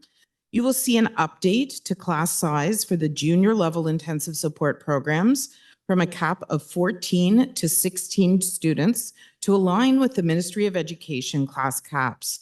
The primary and intermediate intensive support programs in our current special education plan already align to the ministry class size caps. Moving to ministry class size caps for junior students will ensure consistency with how primary and intermediate intensive support programs are staffed. It will also ensure that we are providing access to more students who require an ISP in a timely manner, while also addressing the needs of students with disabilities and special education needs in a regular program. Can you please go to the last slide? And I'll pass it back to Executive Superintendent Andy Palmer.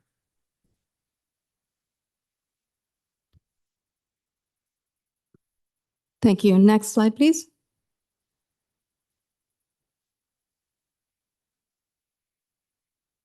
Thank you. So to summarize, by July 31st of each year, the special education plan of the TDSB is submitted to the ministry with the following documents. A letter from the director of the TDSB that confirms that the board's special education plan is being submitted in compliance with the requirements of Regulation 306, as well as the document entitled Standards for School Board Special Education Plans. Also, a copy of the board's motion of approval of the plan, including the date of approval, a copy of the district's guide to special education for parents, guardians, caregivers, and any motions or recommendations related to the special education plan from the district SEAC. And this year, there are no motions related to the special education plan from SEAC. Thank you very much. That concludes our presentation. Thank you. At this point, I'm looking to trustees, if there are any questions. Trustee Klein. Thank you. Through the chair to staff, I've been hearing a lot of concerns from my constituents, parents of and teachers themselves about the class caps. This has been the real concern about these amendments. It's these class caps. And one of the concerns is, that, for example, the raising the class cap to 16, which, yes, I understand is the ministry cap. We're in an urban area and there is so much movement through the schools. This doesn't leave room. And we know that the numbers do make a big impact in these classrooms. So we haven't left space for movement. Same thing goes for the diagnostic kindergarten, moving from 8 to 10. There's so much movement. What happens when in November you have an additional, say, two students? So that is part of the concern that I am hearing from those who actually do that work. I'd love to know about that. Thank you. Thank you. And through the chair, I'll begin and invite my colleagues to join. Important question. I would just please emphasize the understanding that this is up to the upper limit of the cap. So not all of our classes, trustees will be filled to that class size cap. What it does do are a couple of really important elements. The first is that each class is going to be able to support more students who are seeking an ISP placement. And I think I've shared with you previously, we do have many parents who are wishing to have a contained class environment for their child. So this lets us serve students closer to their home more regularly and reduce wait lists for our classes. The second component that I really want to be emphasizing is again, we look at the profile of every single student who is placed within that class. So although we may be having more students enrolled in that class, if we see that beyond the one support staff who is assigned, the students and their profiles require additional support, that would be a decision and an allocation from the special education team to be making sure that our educators and our students are receiving the very best level of support that we are duty-bound to provide.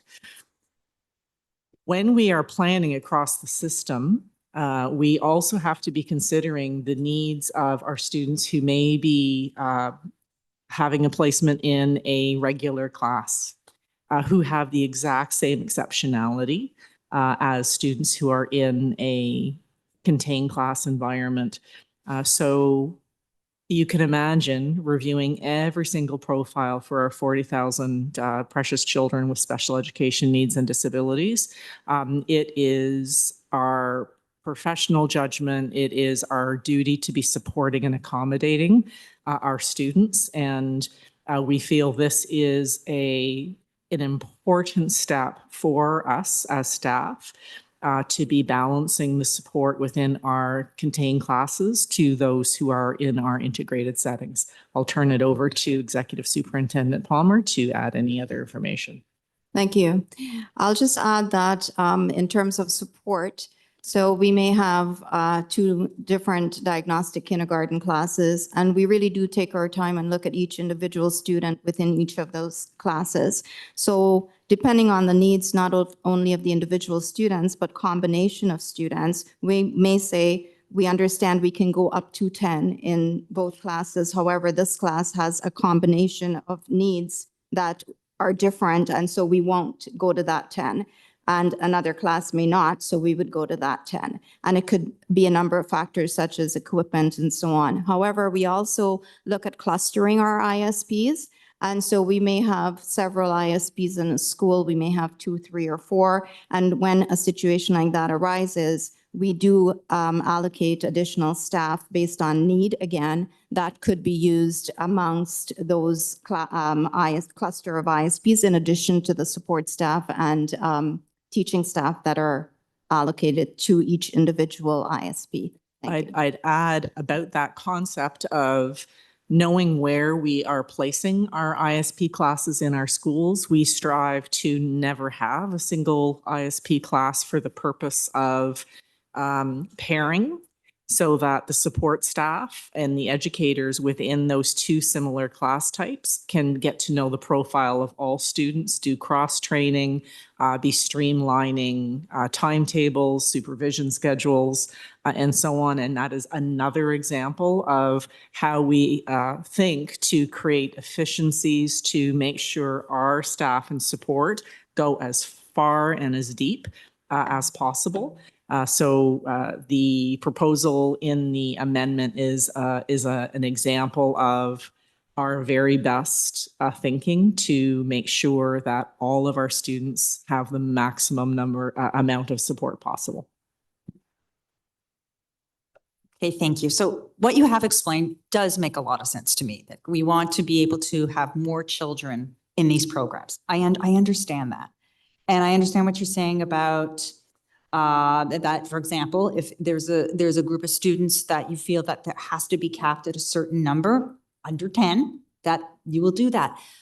But I'm hearing just too much from the ground, the teachers, not the parents. I'm talking the teachers who just don't feel that they're being supported. They're seeing this as, I'm getting another 2 kids and not the support that's going to come with it. And I'm listening to them. How do I know that how do we know that this program is going to be implemented, this change rather, is going to be implemented with the proper supports, because teachers aren't feeling like it. They're feeling like we're just leaving them, with not that extra support that they're going to need for 2 extra kids, which does not sound like a lot, but I know it's a lot. Through the chair, having been in the ground. Thank you for the question, and we'll again lean on my colleagues to chime in. I just want to begin by saying your empathy for our educators is just really touching. So thank you very much. We are equally concerned to be making sure whenever we make a change within the special education plan, or we are suggesting that we are going to be increasing the cap, we are paying attention to how we're supporting that change. Professional learning is an important component of that, as well as our central teams who are at the ready to be dispatched for an educator who may be having a combination of students whose profiles are unique or they're experiencing challenge. And I'll invite Debbie and Andy to talk a little bit about our central teams and how we dispatch that support. Thank you.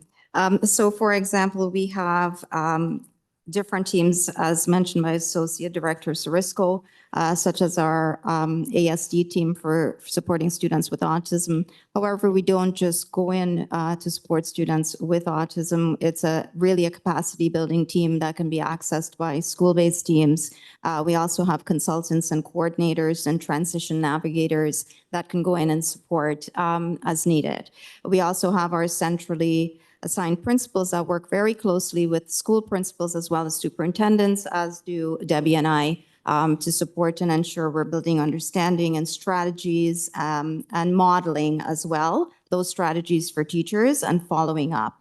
And so in many, many schools, we do have actual professional learning plans or support plans, not only for the school as a whole, but specific classrooms or a division or a group of teachers and support staff who may require that. So it's a combination of supporting at the school-based level through our central teams and building that capacity as well of the school-based staff with their principals in an ongoing way and their superintendents.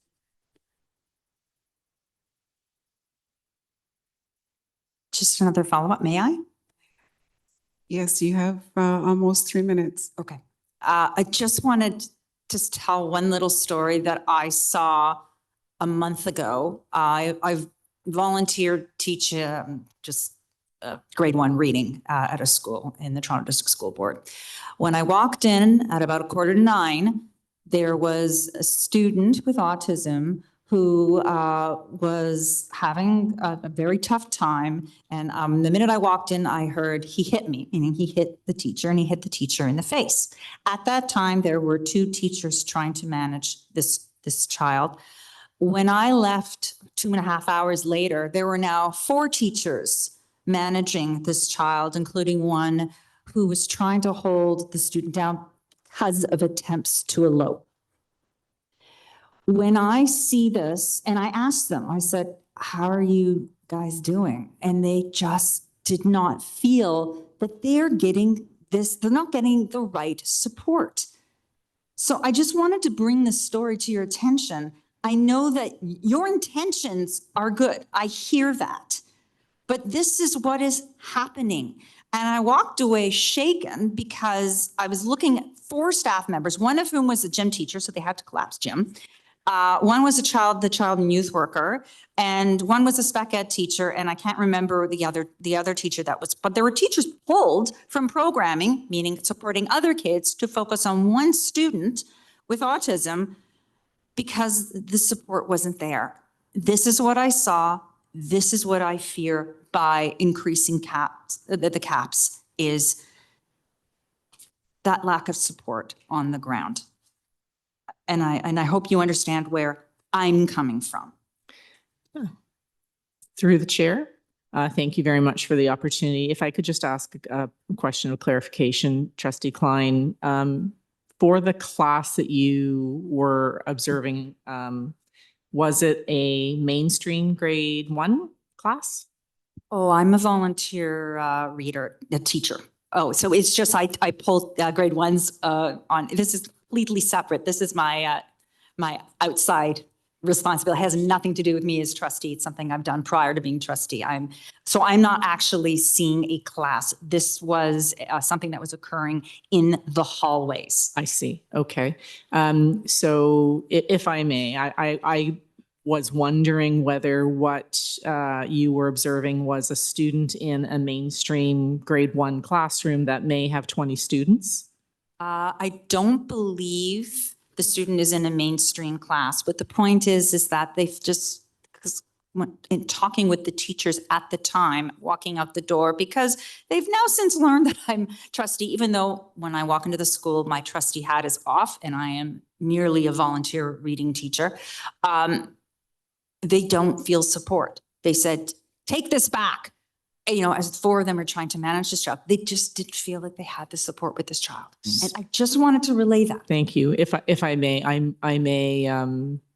I love speaking about supporting students. So if I may be indulged for just a moment to talk about our children with special education needs, particularly a child who's 5 or 6. That child may or may not already have a diagnosis of autism. Our diagnostic kindergarten classes have students with potentially varying disabilities or exceptionalities. That may include developmental disability, that may include a communication disorder. We have such a honorable profession as educators. And knowing, and I'm very confident that the educators that you were speaking with understood that any time a child who may be not verbal is behaving dysregulated in a dysregulated manner, they're communicating. And that behavior that they're demonstrating is saying something is wrong. They're processing differently, uniquely. And we as educators have the responsibility to understand the needs of that child. So I'm really pleased to hear that there was a child and youth worker who was supporting the student, that there were other educators who came to support the student as well. So our process when that happens would be for those educators to know that they reach out to the principal. They bring that student and his or her profile for conversation to be talking about how the school can be supporting programmatically and giving suggestions for the educator team. It may take time for us to develop a safety plan, a schedule, a routine, the support for families, so that we get the programming right for that child who's 4, who may be new to our system, to develop routines. So we absolutely want our educators and our support staff to feel that they are supported. And that is, so I'm glad that they asked you to bring that through, and I would be happy to hear confidentially what that school name is so that we can be making sure our central teams are making sure those educators are feeling supported. It begins with having that conversation, and our principals know how to access our central support. When we do see students who are needing support, members of this committee, this is where we contemplate, does that team and does that child need additional support? And that is one of the reasons why we are suggesting that we increase our class sizes so that we have more support staff to dispatch when there are needs that present themselves. Okay, well, thank you. So first of all, just want to say that the child and youth worker is only there 3 days a week, I believe. So this just happened to be the day that she was there, and was glad because that was that extra expertise and set of hands, number one. Number two, I just want to say that as an educator and as someone who's been at the school for now a couple of years, 4 consummate professionals. So I stood back and I watched, and they knew why I was watching, and was glad that I was watching, and consummate professionals and confident in what they were doing. But by God, they just Excuse me, felt left alone. Trustee Klein. Thank you so much. I think you were at the end of your sentence almost. All good. Okay, wonderful. Thank you so much for the questions and the responses. So I'm just going to pass the chair briefly. Go ahead, Trustee Williams. Thank you. So through the chair to staff, I just wanted to first make some commentary with regard to, historically this board's overspending with regard to special education compared to the funding received. And just a question about the compliance with the class size caps.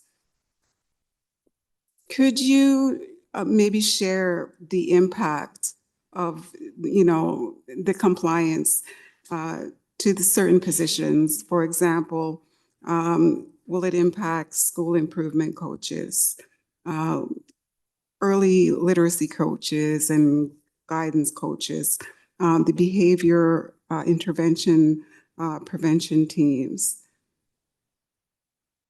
Thank you for the question.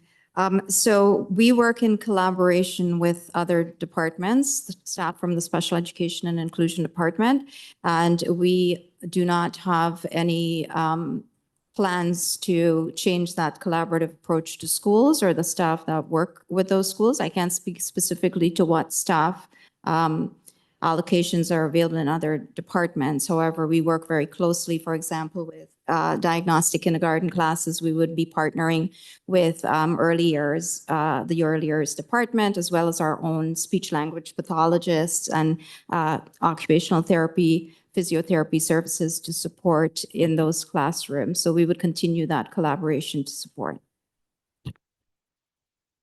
Okay, wonderful. That was my question. I'll take back the chair. Are there any other questions or comments from trustees? Trustee Dawson. Excuse me. Thank you. And through the chair.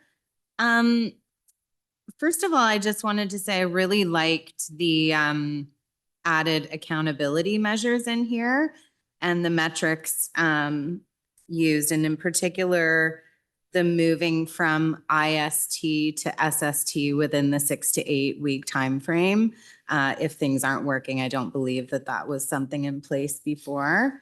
And with that said, I just wondered if that changes anything for the family. Like right now, a family can attend an IST meeting, correct? And then do they go, what does it look like for family involvement in those processes? Thank you for the question through the chair. The families play such a crucial and critical role as partners with school-based staff and district staff in supporting their children's success. And at any one stage, the family will continue to be involved. So we have no changes proposed in terms of reducing in any way parental, which I'm using to capture parent, guardian, caregivers, engagement or involvement in any step of the process. In fact, I can share that through the department, as well as our collaborative work with SEAC on our SEAC action plan, parent engagement is one of the 3 areas we've identified to as a focus area. Thank you. That is great to know. Thank you. I did have a question about violence and injury. I don't know if there's anyone from People and Culture on the line. I sent a question, but it was, to be fair, right before the meeting.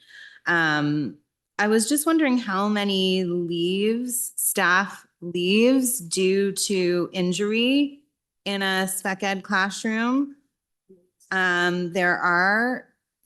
have been in the last year, and then also how many WSIB claims with respect to staff injury in a spec ed class. Associate Director through you, Chair, Leola Pon, will respond to that question. Thank you. Okay. Good evening. Thank you very much for the question. It's a very important question. Because the request was made just a couple hours before the meeting, we don't have the time to be able to gather that information for this meeting. However, we will continue to look for that information and prepare a proper analysis and share it on Trustee Weekly. Thank you. Thank you.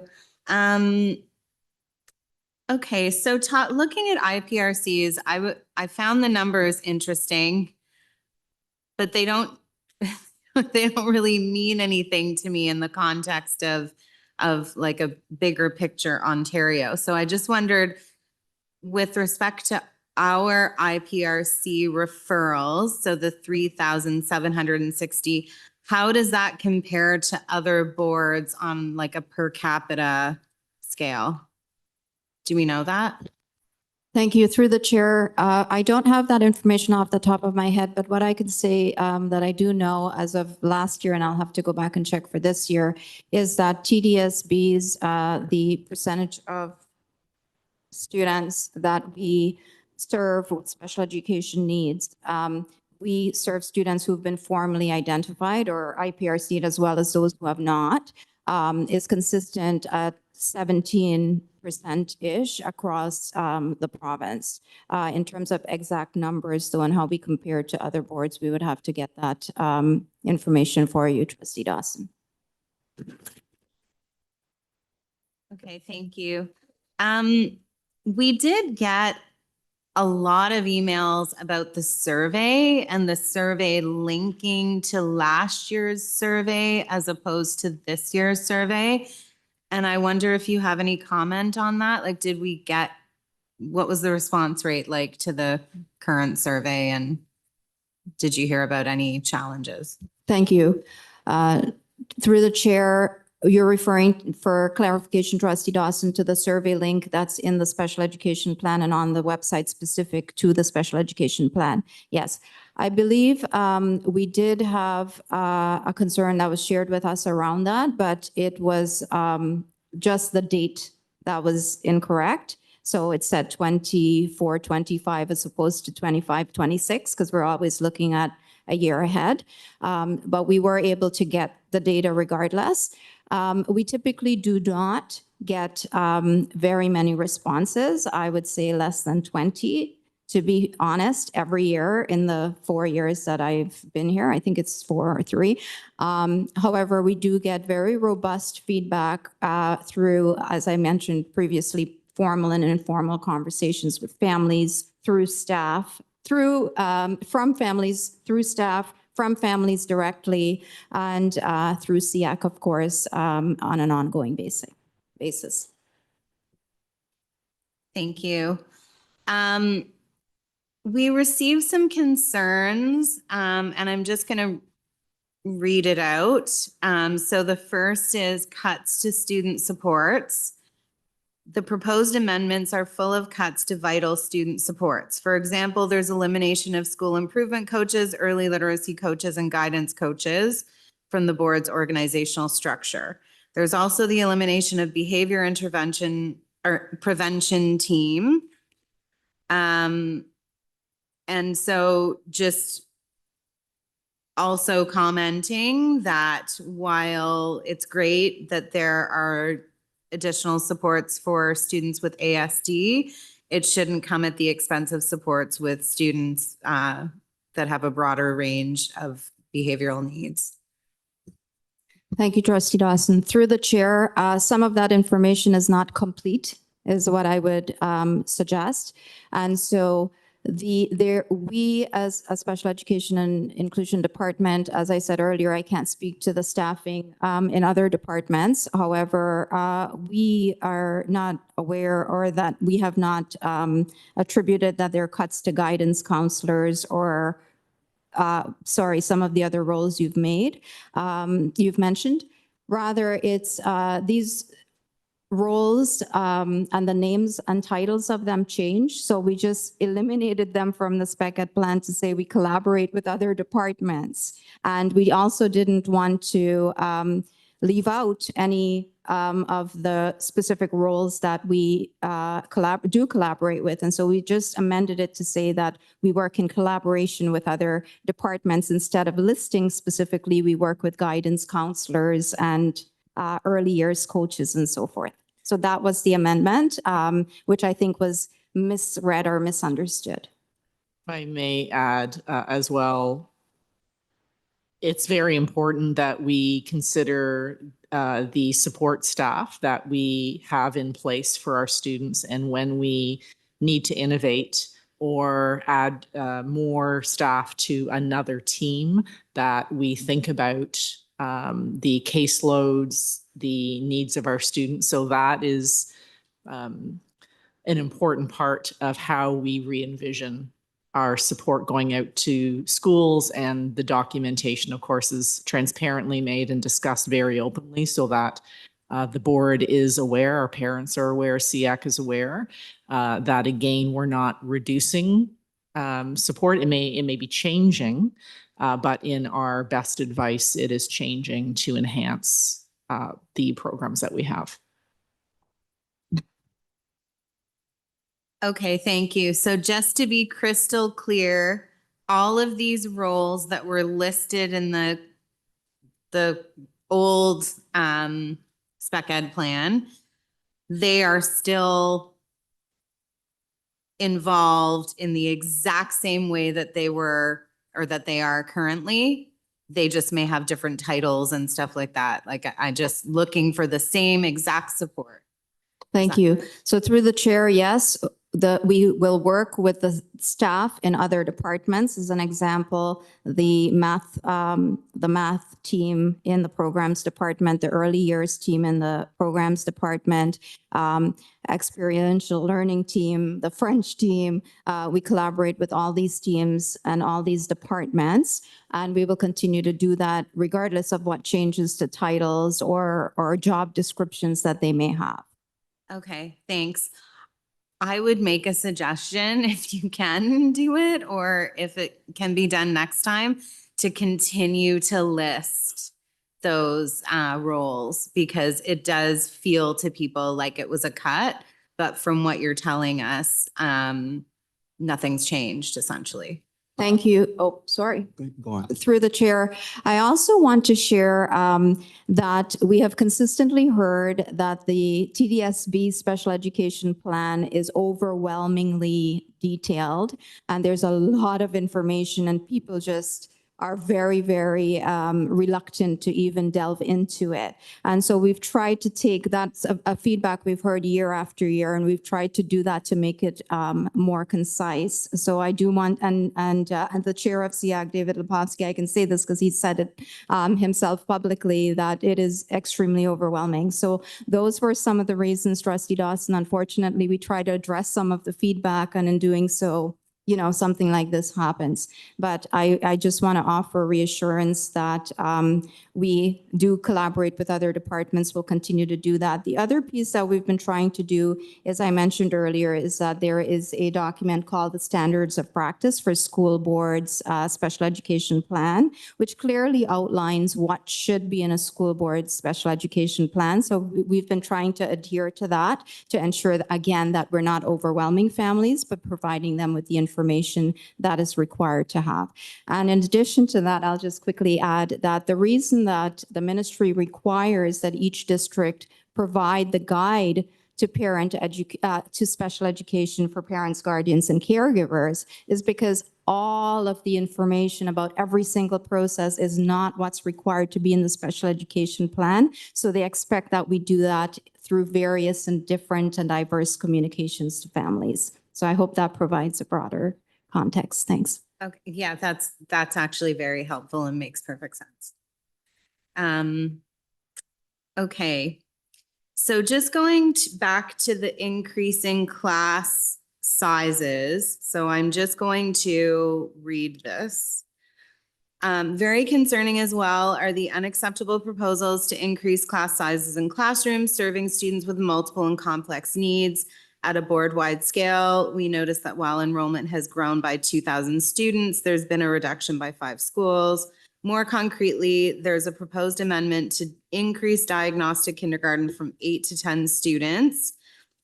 These are classrooms where students may present with multiple exceptionalities, pre-verbal, sometimes in diapers, and experience significant developmental delays. So I think there's an understanding that the increase is to, you know, you mentioned like broadening access to ISPs. Trustee Dawson? Yeah. Your time has my expired. time is up. Okay, I'll go back on the list. Was there anyone else on the speakers list? There is not.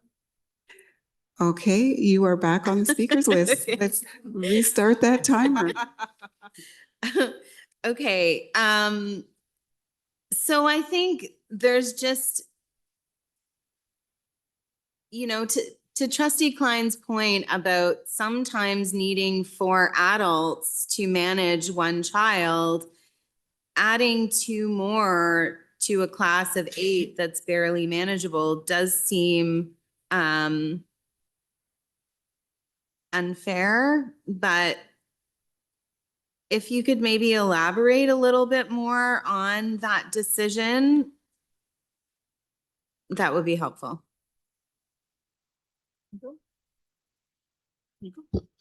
Thank you. So I think we heard both from Trustee Klein as well as Associate from Associate Director Sarisco that we have absolutely committed and capable and competent and compassionate staff.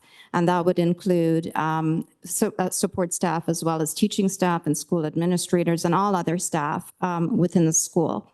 What I would share is that there is access to the supports that's needed within the school. So Trustee Klein, for example, in sharing her example, those 4 staff members may not have all been, and I don't know the details, but they may not have all been assigned to that specific class all day long. However, the students, when they needed it, had access to that. And that's what we would be doing, is looking to build out or look at how staff within a diagnostic kindergarten classroom, for example, should they, within a period of the day or at some point, where would they have access to staff? And if there isn't, like I mentioned earlier, if there's a need, it's very much based on need, we would provide additional staffing. And so it's based on need. I also want to say that the steps or the journey to regulation for a student within a day, as an example, I'm just going based on the example that was given, it's a process. And so the students would not be dysregulated necessarily throughout the whole day. And if they happen to be, what are the supports, again, that we can put in place? And that could include CPI, which is crisis prevention intervention training, as well, again, as our central staff going in and modeling strategies, zones of regulation, other strategies as examples for the school-based staff, teaching as well as support staff to access that. So I do want to be very, very clear that we're committed to supporting since we're talking about diagnostic kindergarten, the diagnostic kindergarten teachers as well as support staff. In fact, prior to recommending this amendment, we have been doing release time professional learning where we bring them together for a full day or half a day at a time to provide them with strategies and learning that they can take back and implement in their diagnostic kindergarten classrooms. And we would continue to do that in classes where they actually will go to 10. And as I mentioned earlier, based on need, not every single diagnostic kindergarten class in the system may go to 10. We would also ensure that we're bolstering central support through frequent monitoring and support. And that could be in the role in the way of a consultant, a coordinator, a CAP, again, somebody from the ASD team or one of our registered behavior analysts as well, which is staff that we have centrally that we can have to go in and support as needed. If I may just take this opportunity to do some bragging about the special education leadership that I have the privilege to watch in action with System Superintendent Donsky and Executive Superintendent Palmer. And what they have put in place focused on professional learning for our system is remarkable in the very short period of time that they have had the portfolio, including new drop-in sessions for families. We've had over 370 families join a drop-in session this week, a monthly drop-in session, just open talk with our administrators who may have questions. The other point of reassurance, if ever I call Nandy, she's inevitably with the consultants and the coordinators talking about outreach from schools or principals to be thinking about what is the support that we need to be dispatching. Let's talk about student Louise and how we can make sure that she's meeting with success. So we're really very lucky. And in my experience, being in the world of special education for a very, very long time, I know our families are in great hands.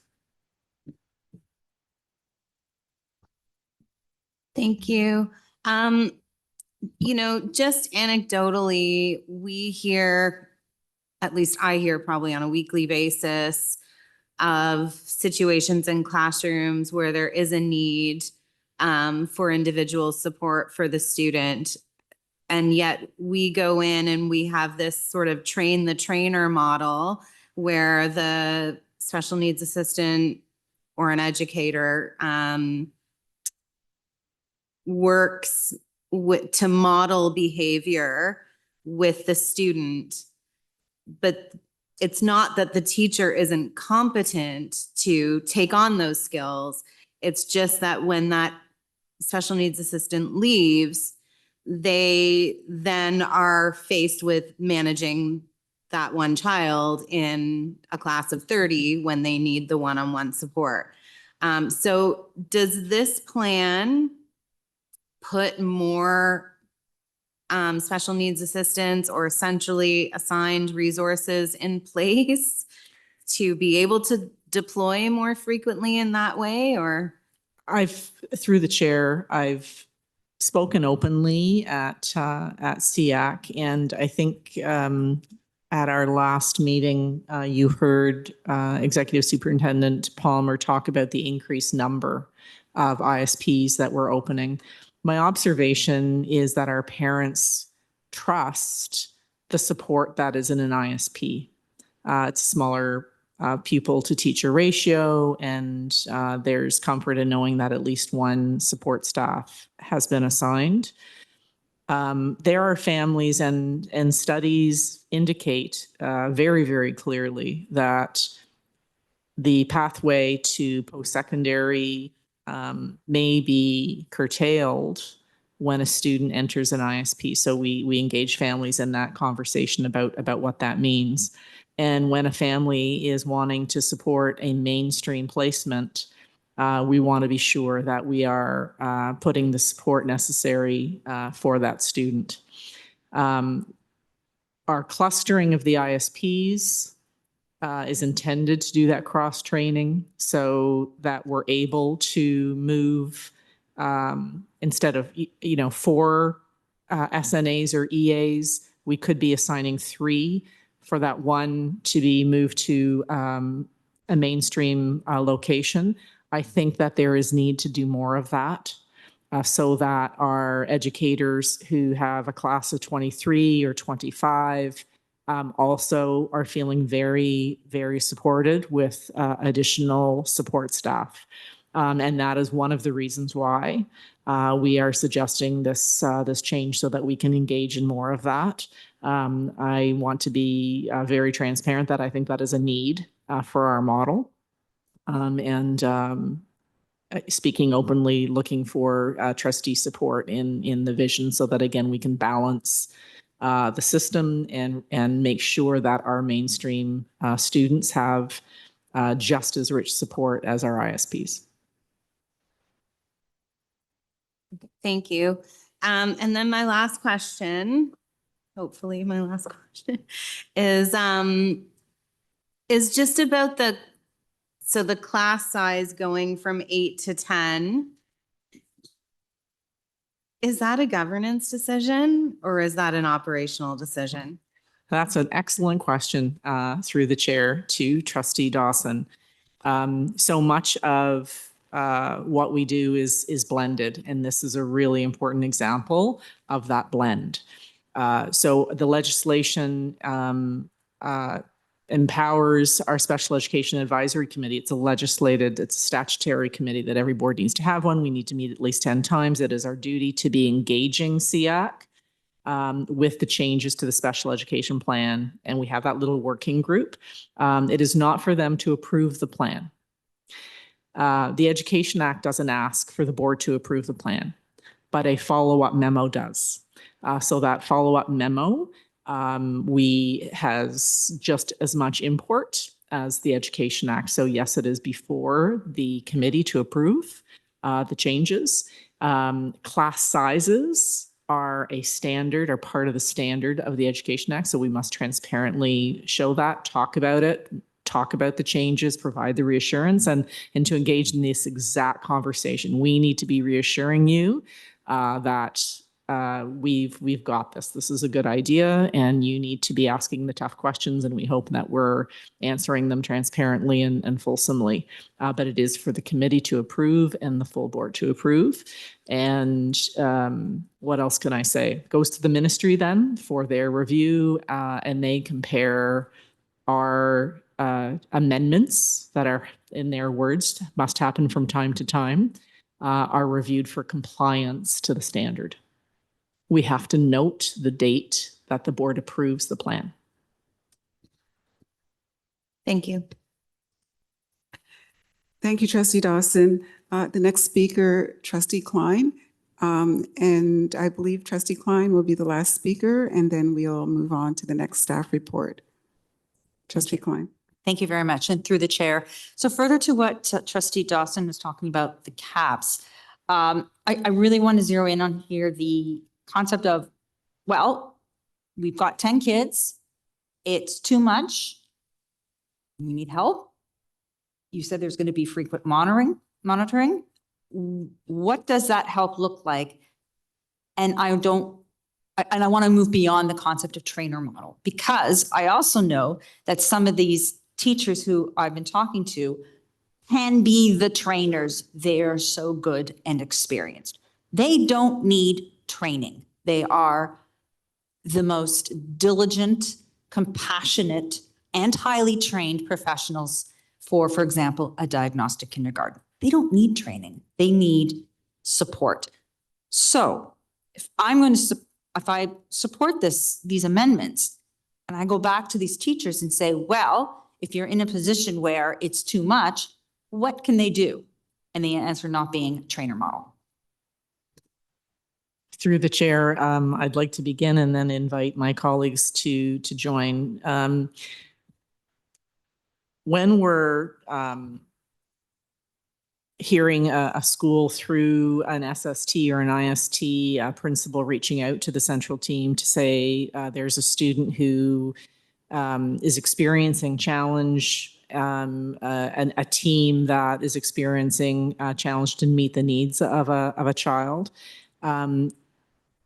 Part of what is really, really important while we engage with that team, and something that we're looking at and nurturing and insisting upon, is that we come to review that child's profile, get to know that child from a place of compassion, and our words matter, and we call it mindset, Trustee Klein. Every child matters, every child can succeed, and actually the support comes from within. I have seen, plus all of the external support that we've talked about, I have seen students who are highly, highly dysregulated with the growth of an educator on learning about that child's profile and adjusting their program, working with a family, working with central staff, that we put the puzzle pieces in place together to have that child meet with success. So one element of support is not something that we go to as a first strategy, but some of our students, a full day is really hard. Particularly if they're young, they've not yet experienced a diagnosis, we haven't got routines in place for them. Having a modified day may be an area where we use that as an accommodation and work to build up their length of time. Working on mindset. Another element of support is training that is held in the responsibility of the educator. And I would welcome Executive Superintendent Palmer to talk about the AQs that she has developed, and our staff who are engaging in that personalized training, so that the wealth from within them to know how we program for students with a variety of disabilities is part of our exceptional toolkit as educators. Nandy, please. Thank you. Through the chair, with regards to my comment earlier about having committed and caring and compassionate and competent staff, we this year developed 2 additional qualification courses. Special Education Part 1, Special Education Part 2, which will be launching in the fall, as well as an autism additional qualification course. The first 2 offerings of Special Education Part 1 were full classes. So it is really, for me, encouraging to see that educators actually want to participate, to see how they may be able to learn strategies in order to implement universal design for learning, as well as differentiated instruction and assessment in their classrooms. So we're supporting that way, but also Trustee Klein, to answer your question again, and I said this last night, we would be looking, and I know you're saying beyond training, we would be looking at the specific needs. And again, if, and I want to be clear that we're not saying that every single diagnostic kindergarten class that goes up to 10 will require additional staff. But if within the school we see that they do, we would be providing that as needed to a degree. Please remember what I said earlier, however, that it is access to the staff within the day. It wouldn't be necessarily for the entire day. We also have other professional support services that come in and help. And as I said, that journey to regulation is a process. And so we have our social workers that play a very, very vital role. As needed, we tap into our Caring and Safe Schools staff, as well as our own special education and inclusion staff. And we work in a wraparound support kind of way to support the students as well as the staff within the building. So I hope that kind of gives you a bigger picture beyond special education of supports that may be needed. Again, very theoretical because we approach each student in a very individualized way. However, these are supports that we may be able to access depending on the precise needs of the student. Thank you. And if I may, through the chair, not to speak to specifically the supports that have been spoken to already, while I appreciate the sentiment around sometimes you need a human hand to provide support in the moment that a student may require. I do want to just underscore that as a learning organization, regardless of how expert an individual or team is, professional learning is never enough. And it is not always the answer in the moment when a group of 4 is supporting a child who is dysregulated and having difficulty. That's not necessarily the time for professional learning. However, we're always, as a learning organization, focused on enhancing our knowledge, enhancing our skills, and nowhere like in the field of special education is there the opportunity to continue to grow. Diagnoses are constantly changing, research is constantly changing, practice is constantly changing, and I think it's really incumbent on all of us at all levels of the system and within the school, the principal, vice principal, where there is one, special education teachers, the SNAs, and so forth. Everyone is part of that team to be learning, and sometimes there's a body of knowledge that shifts. Where we need to skill up, so to speak. And sometimes it is actually through learning about an individual student or needing to find a path to better support an individual student that actually provides the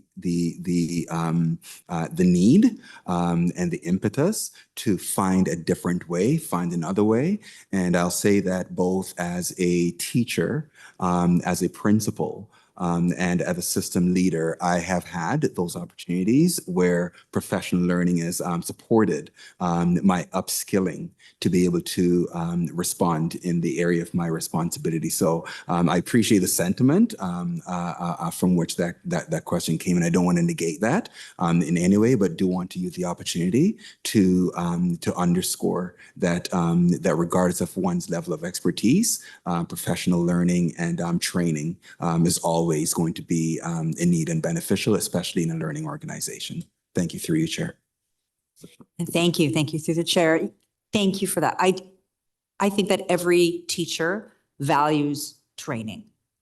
Every teacher values professional development.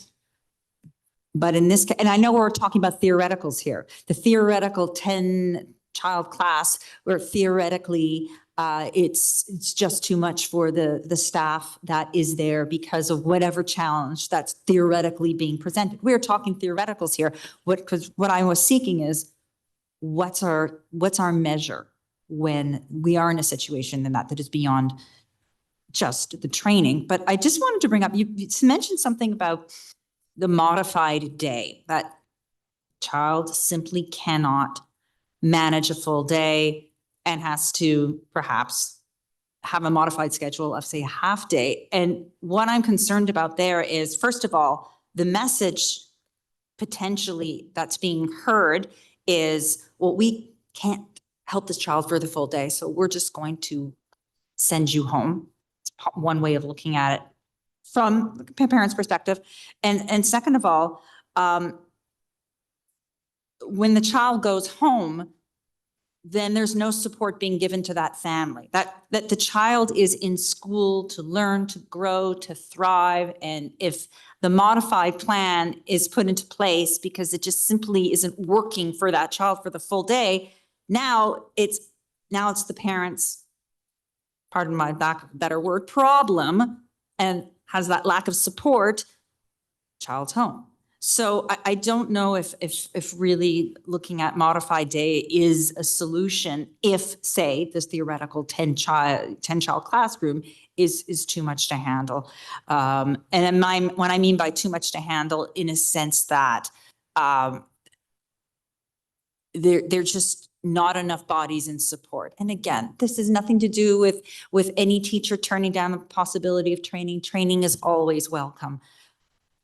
It's the physical support. And beyond I know we talked about assistive technology yesterday, beyond that, to help manage these very special kids that need so much.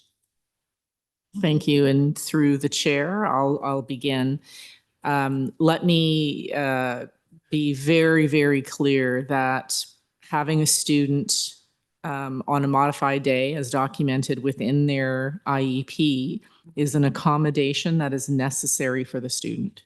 It is not a decision that is made that is because of level of support for the school. It is our duty to be supporting students to attend full day. Accountability on this is very, very important. And again, I'm going to give kudos to Executive Superintendent Palmer, who has initiated an accountability mechanism that is not required by the ministry, but is now a standard for us in TDSB, that we ask our principals monthly to record by name students who are on a modified day. We have initiated a unique attendance code for that. Again, through Nandy's leadership. And our principals need to document their efforts in broadening the length of time for that student. And again, those lists are talked about among our consultants and coordinators. Many of our students who are on a modified day are on that modified day because they are in attendance and registered with the Ontario Autism Program and are attending IBI therapy.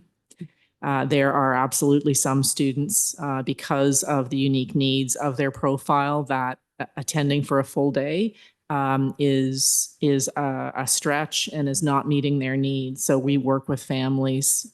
We are very concerned, obviously, about the support at home. And partnering with families and outside agencies to make sure that the support is there. Our goal is for full day attendance. Okay, thank you very much. Thank you, Trustee Klein. Thank you to staff, Associate Director Shishko, and Executive Superintendent Palmer, and System Superintendent Dosky for this fulsome report and the responses to the questions and the full discussion. At this point, we need a motion, a mover and a seconder, to approve the amendments to the TDSB Special Education Plan 2025-2026. Moved by Trustee Dawson, seconded by Trustee King. Are we doing this on eScribe? Okay, eScribe will come up. And we are doing this on eScribe. The vote is open.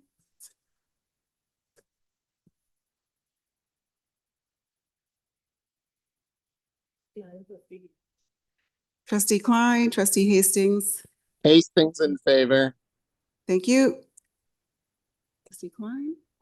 Trustee Klein, it's in eScribe. Oh, we join that one.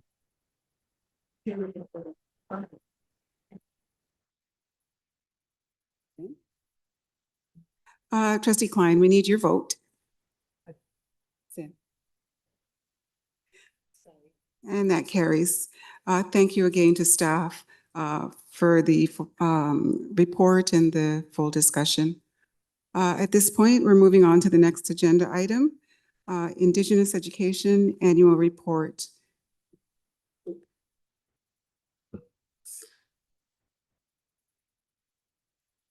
Thank you, and through you. Just one moment, a little bit of housekeeping. Online, the trustees who have joined since we started the meeting, could you please identify yourselves?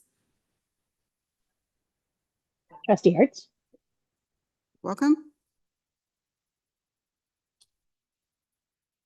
Anyone, Trustee McLean is in the room. Thank you. And through to the director, we are ready for the report.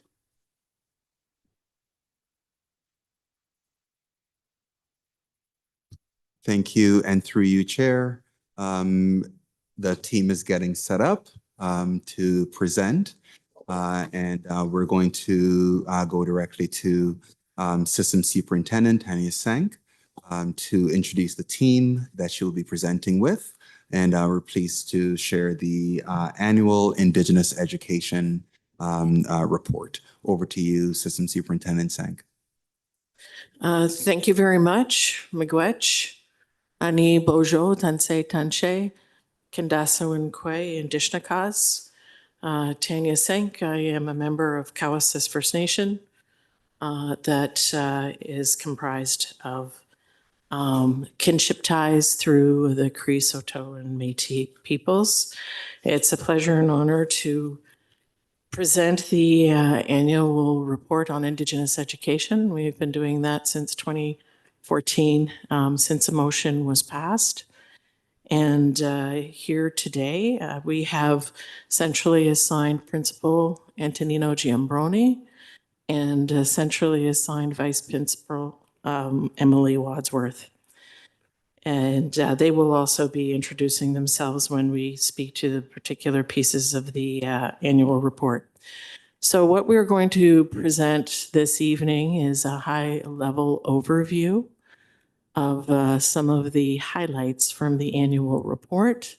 It is organized into 4 areas based on what we need to report as well to the Ministry of Education through the Indigenous Education Office, through the Indigenous Education Grant and the Board Action Plan for Indigenous Education. So that is supporting students, supporting educators, working with community, as well as research, innovation, and governance. So we will also provide a bit of context that Toronto has the highest population of Indigenous people in all of Ontario combined. And often Indigenous students are hidden in plain view. And so we will move forward with the first part of the report over to Antonino Giambroni for supporting students. We are also wondering if the deck that we provided will be posted up on the screen.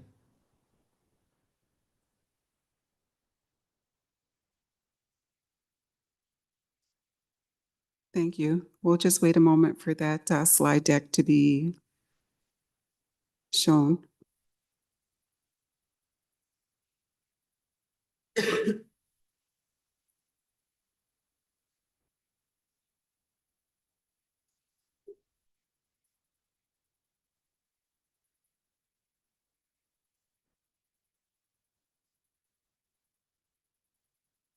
In the interest of time, I'll begin speaking about the supporting students section and some highlights from that section in the report. Start with speaking about ONSE, the Student Wellbeing and Achievement Strategy in its 7th year, which provides focused school wraparound supports. ONSE is the Anishinaabemowin word for transformation. And we aim to enhance or transform conditions for First Nations, Métis, and Inuit students in these focused schools with the highest numbers of First Nation, Métis, and Inuit students.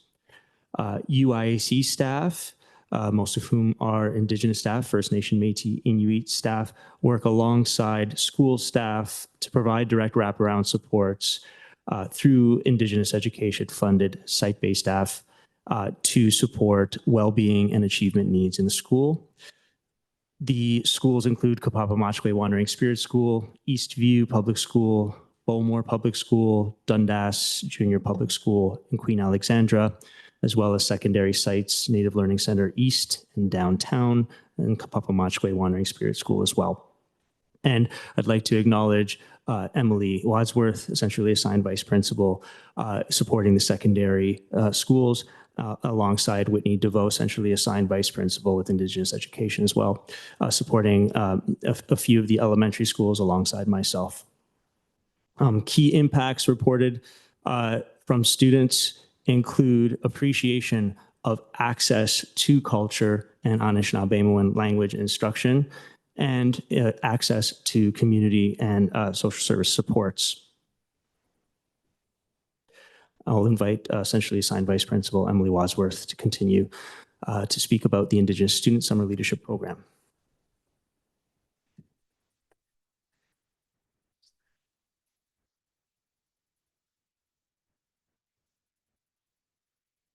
Thank you very much.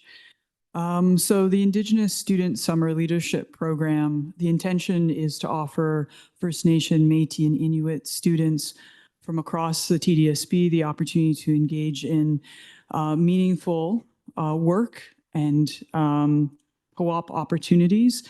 The intentions are to provide First Nation, Métis, Inuit students the chance to be in direct relationship with Indigenous communities and mentors, and to have meaningful opportunities to access college and university pathway opportunities. The Indigenous Student Summer Leadership Program, an important part of it is done in collaboration with continuing education, and we're incredibly thankful for the ongoing and continued support also of Focus on Youth to ensure that students in the summer program are also paid for their efforts.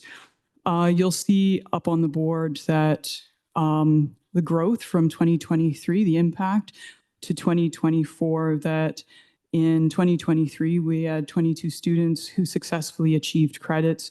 And by 2024, 38 students achieved credits.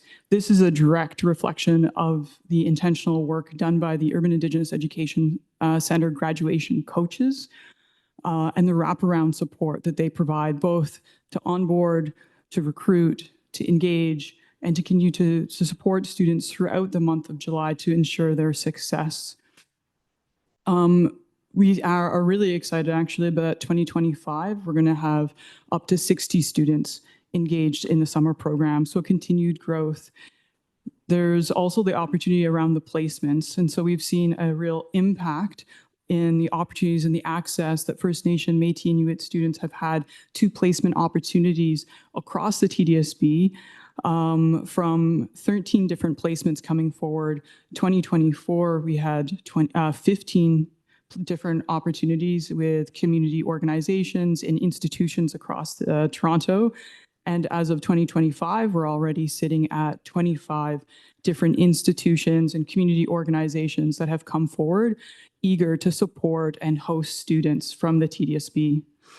And I'd like to acknowledge that this is the direct work of the community liaisons at the Urban Indigenous Education Center to engage with community partners.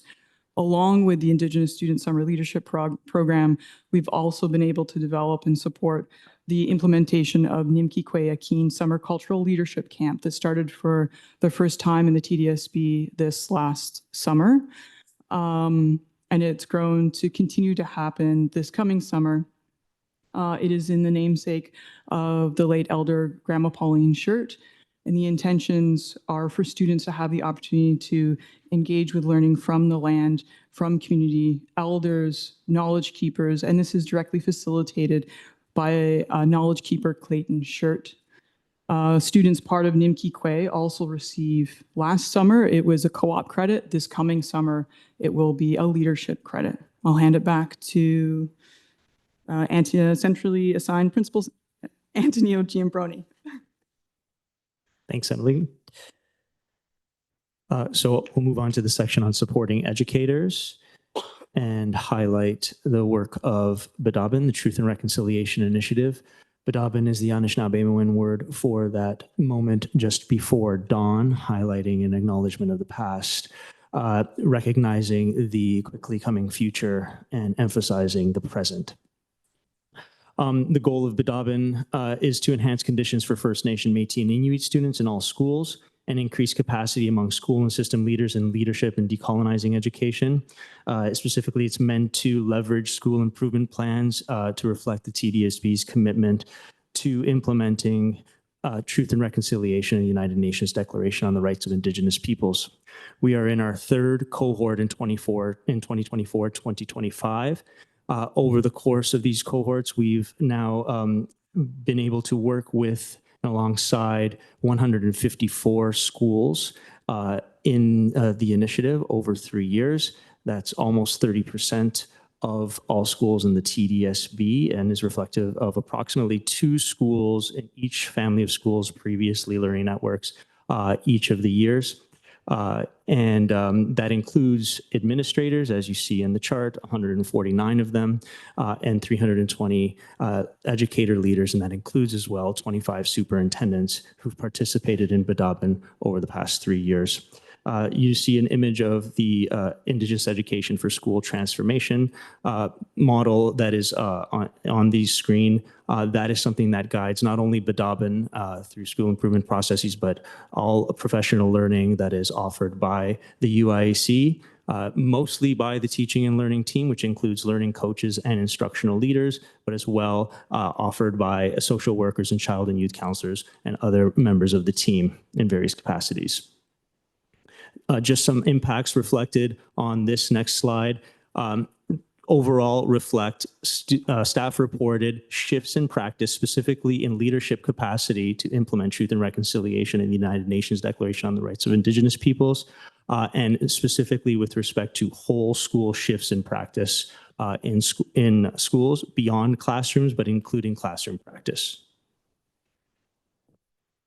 I will hand it over to System Superintendent Tanya Sank. So the information with regard to and the data that we have around contemporary First Nations, Métis, and Inuit voices, the NBE3 course that is now being offered system-wide after a motion was unanimously supported to have this mandated across the system with gradual implementation.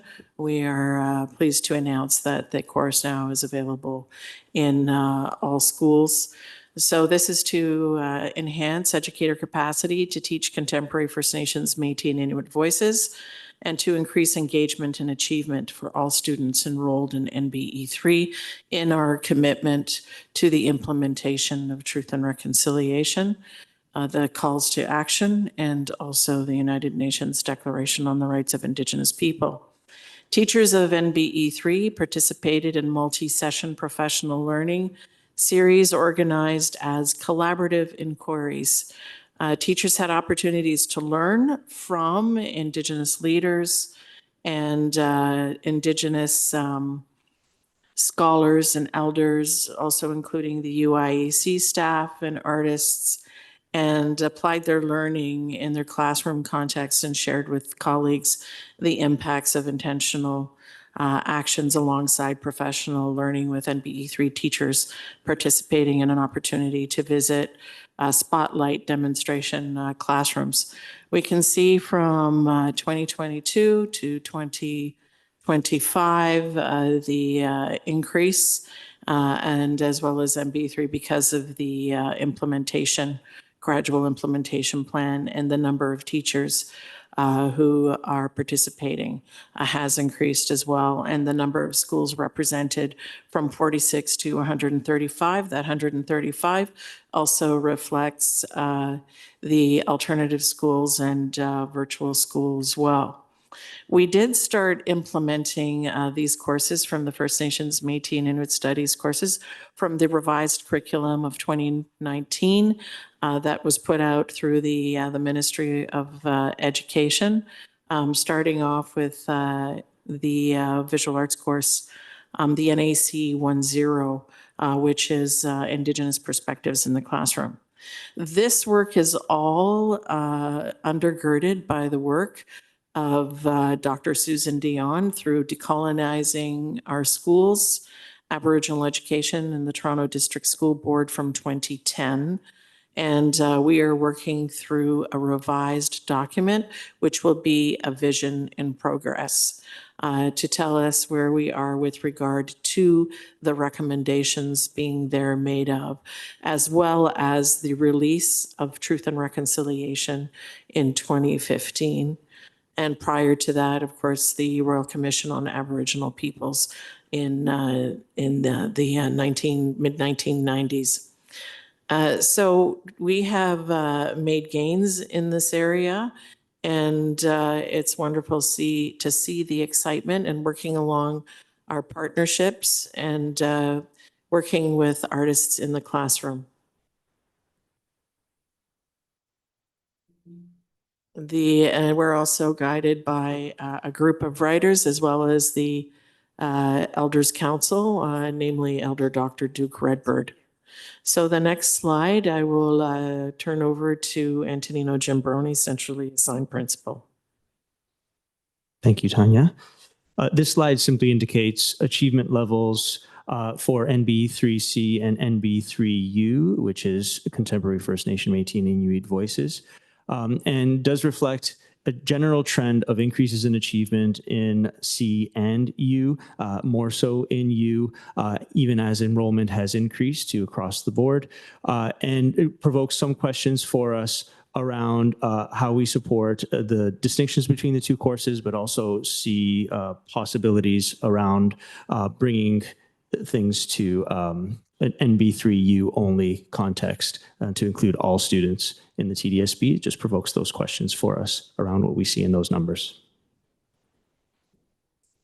Thank you. As I have stated before, with the work that we're doing with partnerships, the Indigenous educational partnerships has increased, and this is to enhance school connections to Indigenous educational partners, external partners, to students and staff to learn from First Nations, Métis, and Inuit community members and center Indigenous voices. Toronto has an incredibly diverse Indigenous community, and there are many different perspectives that are being offered, as well as through the resources that are being used in the various courses and to support teachers with the implementation of the curriculum.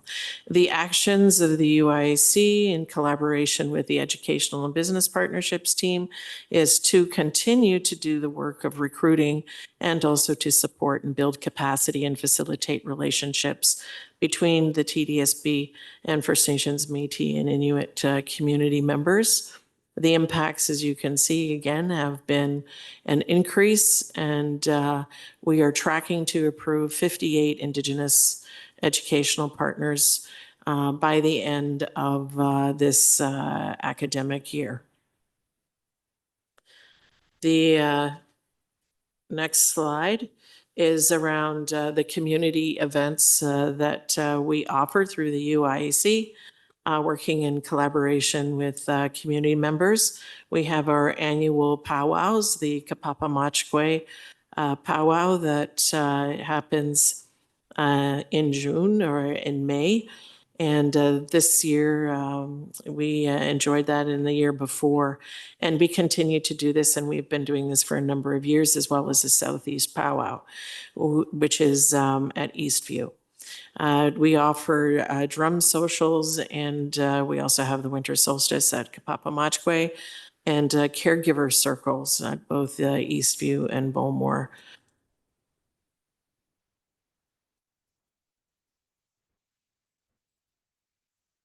And over to centrally assigned Vice Principal Emily Wadsworth. Thank you very much. So the Indigenous Student Trustee. The goal of the Indigenous Student Trustee is to represent First Nations, Métis, and Inuit students from across the TDSB and highlight their successes and joys and to amplify their voice, especially when it's concerned with the influence of board decision and concerns for First Nations and Métis and Inuit students. The actions of the Indigenous Student Trustee are very much guided by Elder Dr. Duke Redbird, as well as System Superintendent Tanya Sank, as well as First Nation, Métis, Inuit students from across the board, specifically members who are part of the Toronto Indigenous Youth Council. I'd like to use this as an opportunity to actually thank Indigenous Student Trustee Darian Westra and highlight the impact of his work this past year.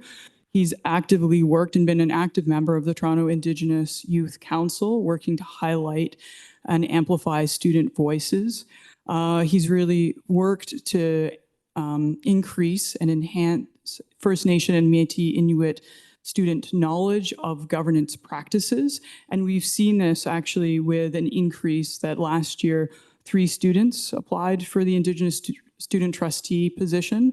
This year, 5 students applied. So we've seen an increase in engagement in governance practices as well. Another area of growth is actually next year, there will be the added 2 positions of 2 Indigenous student senators, one representing LC1 and one representing LC2. And I'll hand it back over to System Superintendent Tanya Sank. Thank you very much. And this is an opportunity to ask any questions. So Miigwech, hi. Wonderful. Thank you so much for that presentation. And I see we have Trustee Hastings first on the speakers list. Senator, could you explain that? You're saying we're going to get to 1 for 1 and 1 for 2? I'm not sure if the question was heard. Could you put your mic a little bit closer? Closer? That close? Okay, you were mentioning senators other than the Indigenous trustee that we're supposed to get. What senators are that? Thank you, Trustee Hastings. Do you mean centers? Are you student senate? Okay. So may I answer? Yep. So to clarify, there will be the addition of 2 Indigenous student senators holding the positions representing LC1 and LC2. Through you, Chair, whether others in the room can help clarify what the Student Senate does outside of the boardroom as part of student leadership that may provide some context for the 2 student senators that the team spoke about. Yeah, so thank you. And through the chair, the Student Senate represents students' voices from across the district. Individuals are elected through a process, and what the aim is to ensure that students' voices are represented within the district. So thank you. So they call it the Student Senate. It was a name that was actually just recently changed, I think in the last year and a half. Thank you. Thank you. Trustee Hastings, did you have anything further or that was your question? Thank you. The next on the speakers list, Trustee Dawson. Thank you through the chair. Thank you so much for this presentation. It's incredible to see the amount of work that's been happening and the growth in that work and the level of interest on the part of our educators in doing the work. This isn't necessarily a question, it's more of a statement. I actually had someone contact me last week after we had received our human rights report. And that person highlighted for me that none of the trustees actually spoke to the fact that Indigenous equity for Indigenous peoples sits apart from equity in general, and that it is, you know, truth and reconciliation is a foundation for us as a school board, not a siloed piece. So I just wanted to apologize for not acknowledging that publicly. I think it was a really important thing that was missed in our discussions on equity and human rights. And I just want to affirm my personal commitment to doing better and learning more about reconciliation as we continue on this journey as a board. Thank you, Trustee Dawson. System Superintendent Singh, did you want to make any additional comment or add to the understanding of the equity work in Sure. relation to our commitments to truth and reconciliation and UNDRIP? Yes, thank you. And through you, the chair, the work of the multi-year strategic plan clearly speaks to equity as a guiding foundational principle alongside truth and reconciliation and the United Nations Declaration on the Rights of Indigenous People as articulated in the Truth and Reconciliation report, specifically speaking to Action 43, which states that the United Nations Declaration on the Rights of Indigenous Peoples is the framework for truth and reconciliation. I was in Ottawa in 2015 when the report was being released, and many of the residential school survivors and their families were speaking to their experience. And the high commissioners and the elders at that time, including the late Honorable Marie Sinclair, stated that the Truth and Reconciliation Commission of Canada is on one wing and the United Nations Declaration on the Rights of Indigenous Peoples is the other.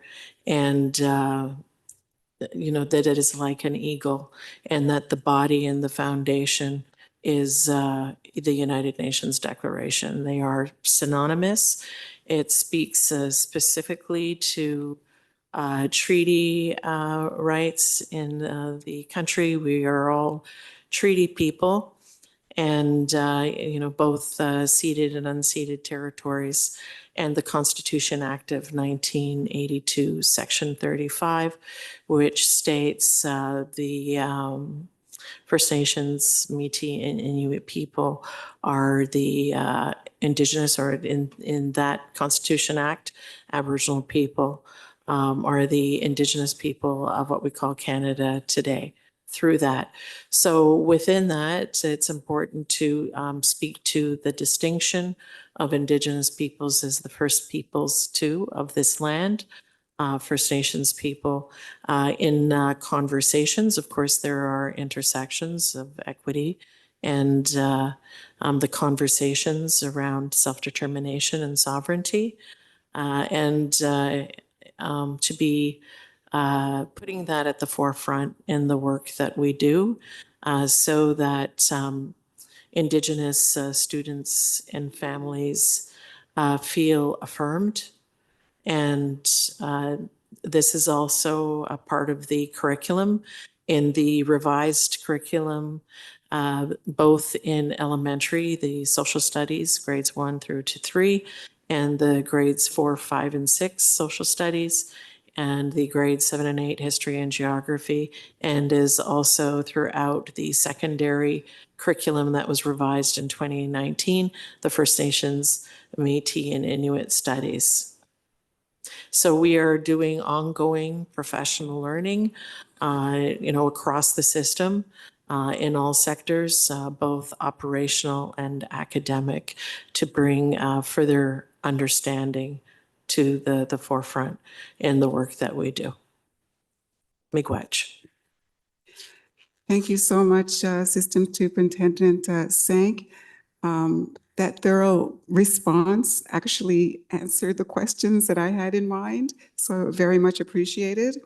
I'm going to pass the chair. I just have one brief question.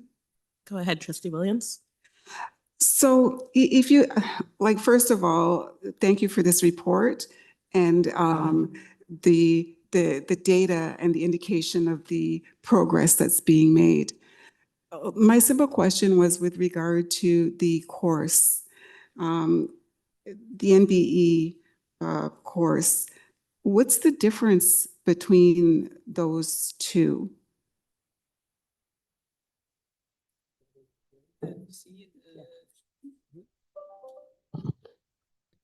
So I'll answer. The difference between the NBE, the NBE3C versus the U, the C being a college level course, and the U being university level. Okay, thank you for that response. I'll take back the chair. Do we have any other questions from trustees? We do. I'm next, and then Trustee McLean. Trustee King. Thank you, staff, for the report. Similarly to my colleague, I'm really happy to see the growth that you've been able to communicate, to express to us in the report. But I've seen it in my school visits as well. As I go around to schools and we talk specifically about the school improvement plan, I've seen the difference in the confidence and the depth that administrators are able to share about that work in many places. So thank you. It's good to see that reflected in both places. Especially in the professional learning, I'll say I'm really happy to see the number of staff that are participating there, because in these schools where I do see some hesitation, that's exactly what the administrators comment on. There's a willingness, there's an understanding of the importance, but still just some hesitation in, we want to do this well, we want to get this right. And so again, I'm happy to see the number of staff that are engaging to work through that. I just have a couple of questions. On the student learning piece with regards to the leadership program, you've seen some great growth in the participation there. You talked about the importance of the liaison role in reaching out and making sure there are those co-op and credit opportunities. I know that with the Black Student Summer Leadership Program, they've grown to the point where it's now a challenge to find placements for the students that are interested. Are you at that point, or are you feeling confident about what you'll be able to provide in the upcoming year? I think we're still in a place where we're confident that there are lots of opportunities and diverse opportunities for students to be able to select, to have that self-determination, to be able to choose where they want to be in the summer, that they're not just being placed by the teachers, the co-op teachers into placement, but they actually have choice. We definitely were worried, I think, at the beginning of planning for this coming summer, but it's been pretty amazing that we've gotten to a place with 25 different placements. That's just the placements themselves. Many placements are taking up to 4 to 5 students. We actually ask that when community organizations come on board, that they offer a minimum of 2 placements, so students are never going alone to the placements as well. So a key piece is also part of that program is to ensure that students have the chance to build relationships across the board with fellow First Nation, Métis, and Inuit students as well. Yeah. Thank you for that. I think a big theme for me tonight is understanding where our resources are in terms of continuing to meet these goals. So final question on resource implications. On the front page of the report, under the resource implications section, it talks about Indigenous education being identified as a budget driver for the 25-26 year. And I just wanted to understand, based on the conversations and the decisions that have made thus far with the budget, are we impeding any of that work currently with our decisions? Is there anything that would be reduced, not happening to the same quality? Again, just based on budget decisions. Thank you for that question. It's a very important question. We are funded through the Indigenous Education Grant, through the Board Action Plan, and at this time, the work is not being impeded. Thank you very much, and that's all for me. Thank you, Trustee King. And the next speaker, Trustee McLean. Thank you, and through the chair. Honorable Senator Sinclair was mentioned, and I was reminded of his quote, and I looked it up so that I would get it right. Education is what's got us here, and education is what will get us out, end quote. I often think of that aspirational challenge, and I'm wondering whether staff thinks that we're moving in the right direction and living up to that thought or that hope or that challenge. And if there's room to grow, which I accept and believe there is, what the next natural step would be to amplifying the existing progress that's been made.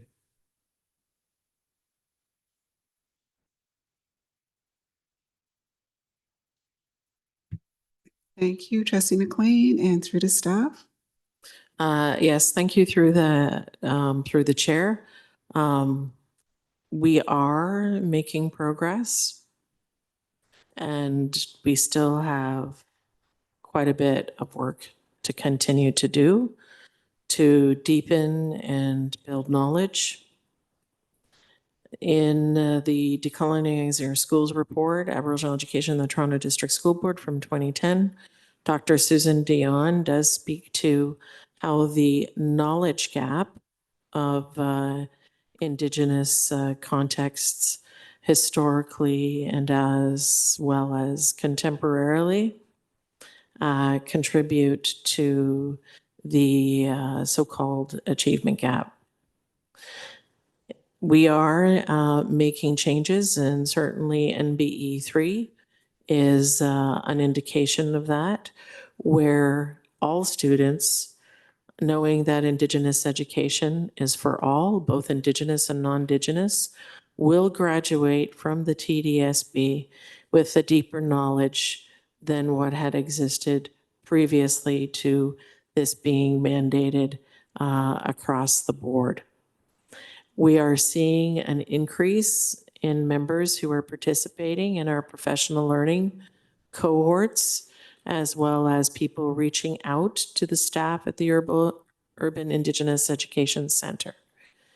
But we do know that we still have to continue to do the heavy lifting and to do this work and to do it in good relation and to do it in right relation as we continue in our commitment to the Truth and Reconciliation Commission of Canada's calls to action and the United Nations Declaration on the Rights of Indigenous Peoples. So the work is ongoing and it is iterative. Thank you. Thank you, Trustee McLean. So we've reached the end of our speakers list. Again, a heartfelt thanks to staff, to System Superintendent Sank, centrally assigned principals Wadsworth and Giambroni, and also on the report as well, Executive Superintendent Jim Spiropoulos. Thank you for the report submitted. At this point, we need a mover and a seconder for receipt of the report.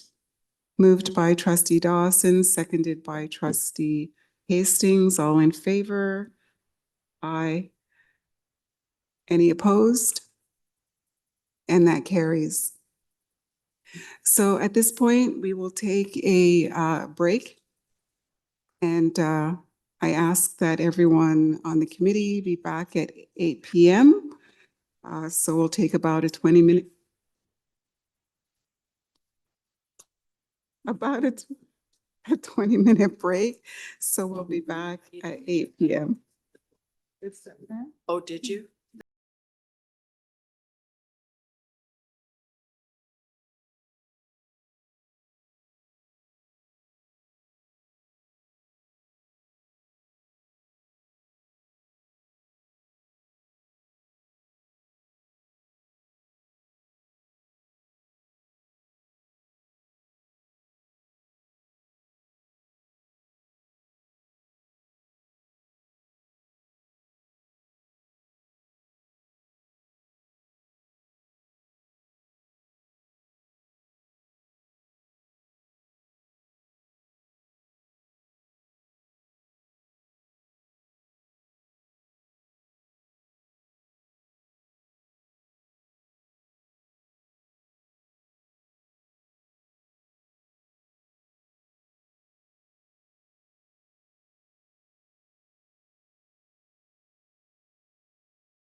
If you could have your seats, we are about to resume. I'll just make sure we have quorum.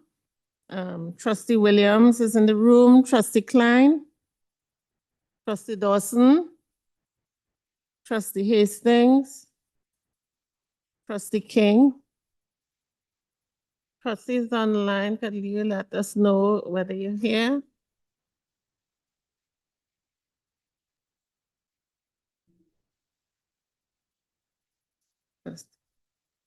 Get ready to queue up. So we have trustee Williams and trustee King in the room, trustee Dawson in a seat. We need one more trustee for quorum. Just need my Who do we sweater. need? One trustee Hastings or trustee Klein?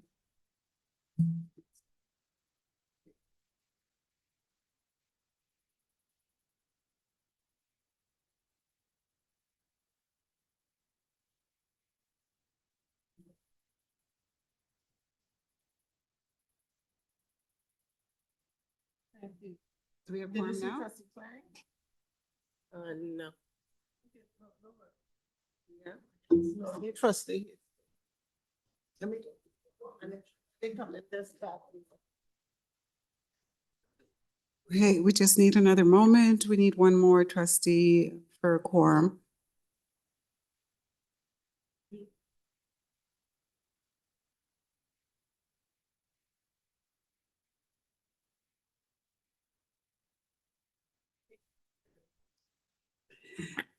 Thank you, and we'll resume the session. We have quorum. So welcome back, everyone. We will continue through the agenda. The next item on the agenda is the Math Achievement Action Plan Update 3. To the director. Mike, the director's mic. Thank you, and through you, Chair, I am pleased to ask Executive Superintendent Diana Panjatopoulos to speak to this report, along with System Superintendent Dr. Liz Holder.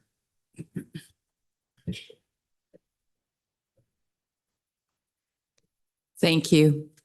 Good evening to the chair of the committee and the members of the PSSC, as well as other trustees online and the community.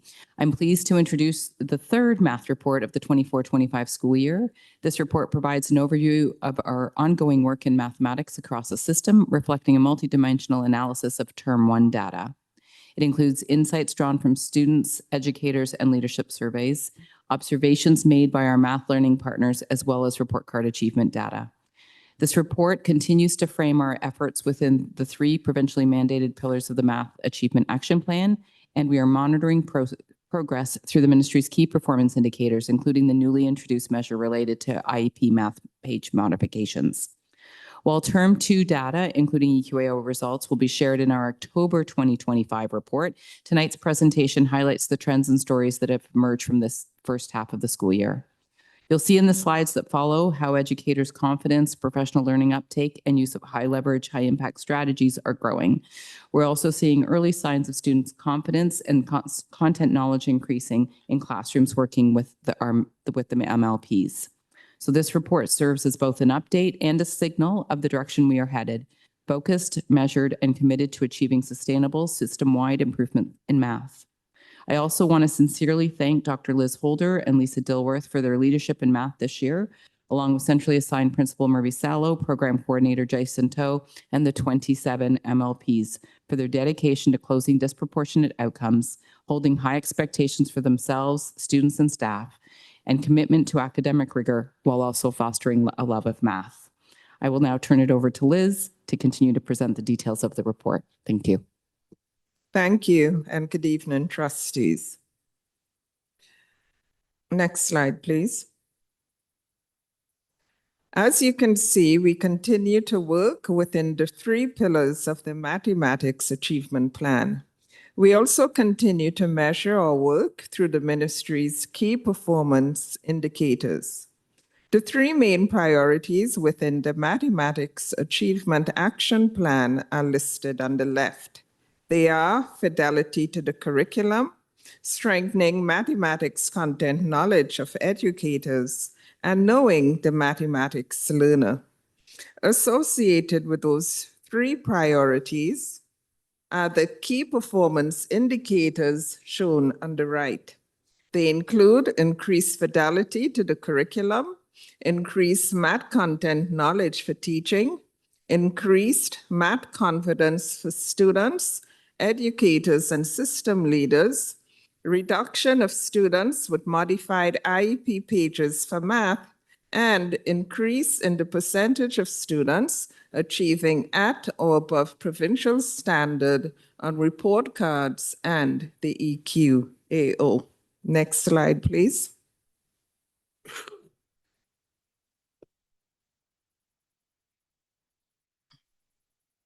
We are noting changes in staff confidence and in their use of high-impact instructional practices in mathematics when working with math learning partners.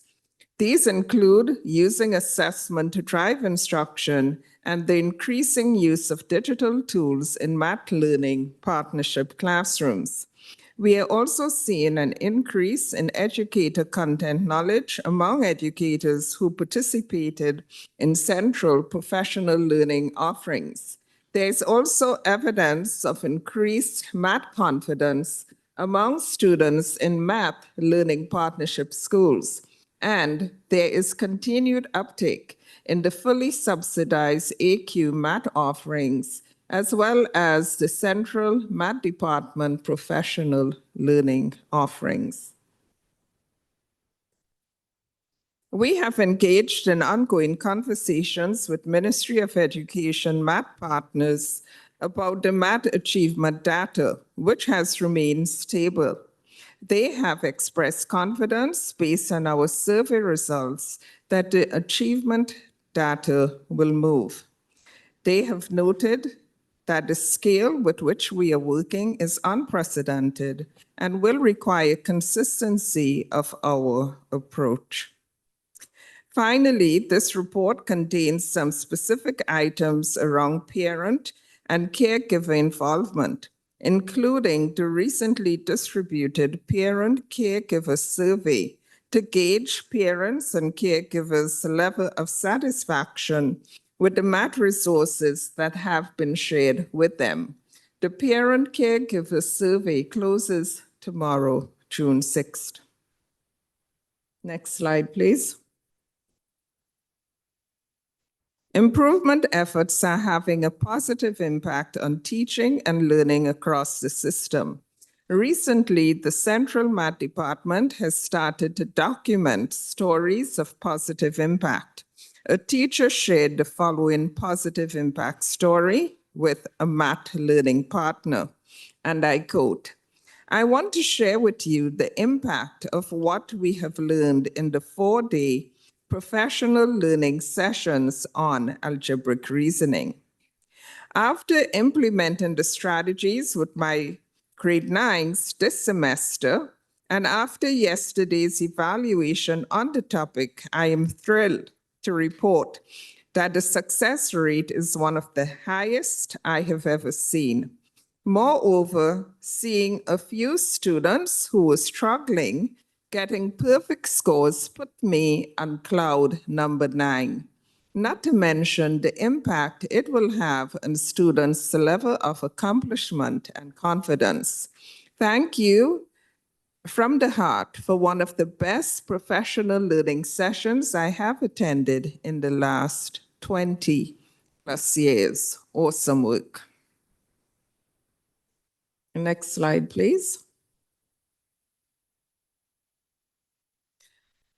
There has been a strong positive response to the Central Math Department's new professional learning series, Rethinking Disability and Mathematics. This learning series is a collaborative effort between the mathematics and special education departments. We have another positive impact story to share. One teacher wrote, "I have not enjoyed a PD as much as this one in a very long time.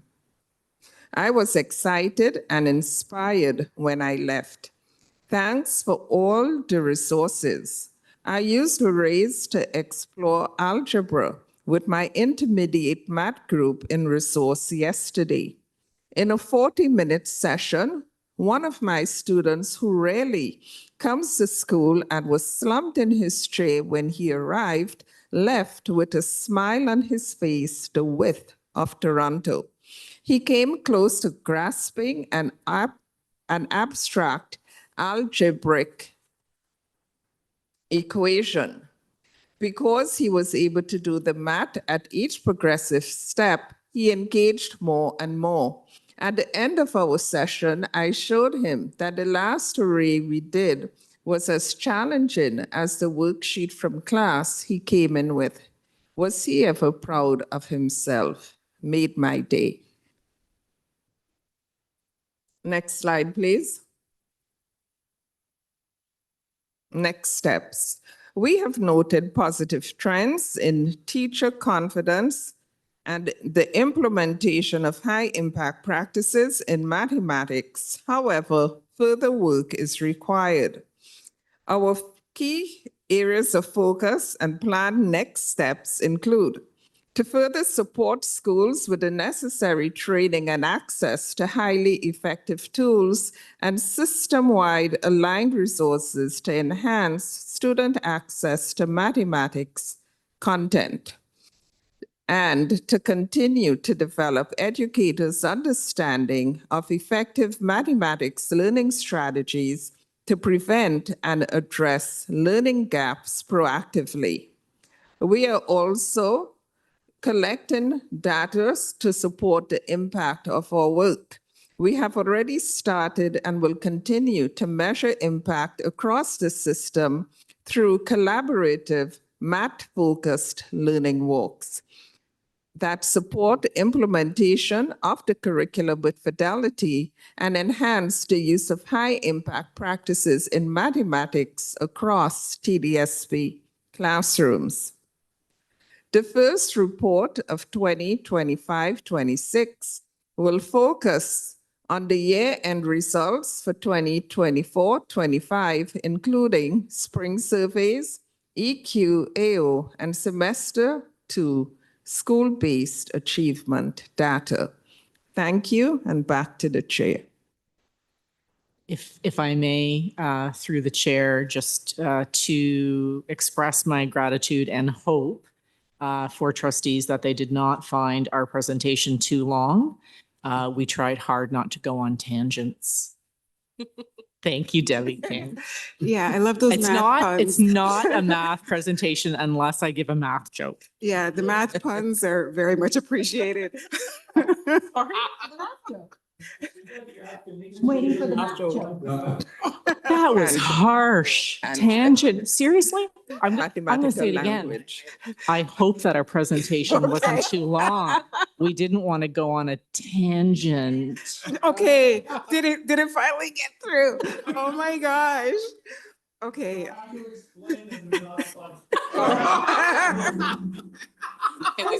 I am hurt. Okay.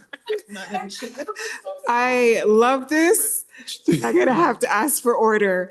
But I appreciate the levity and the joy. Like math and joy becoming equated to me.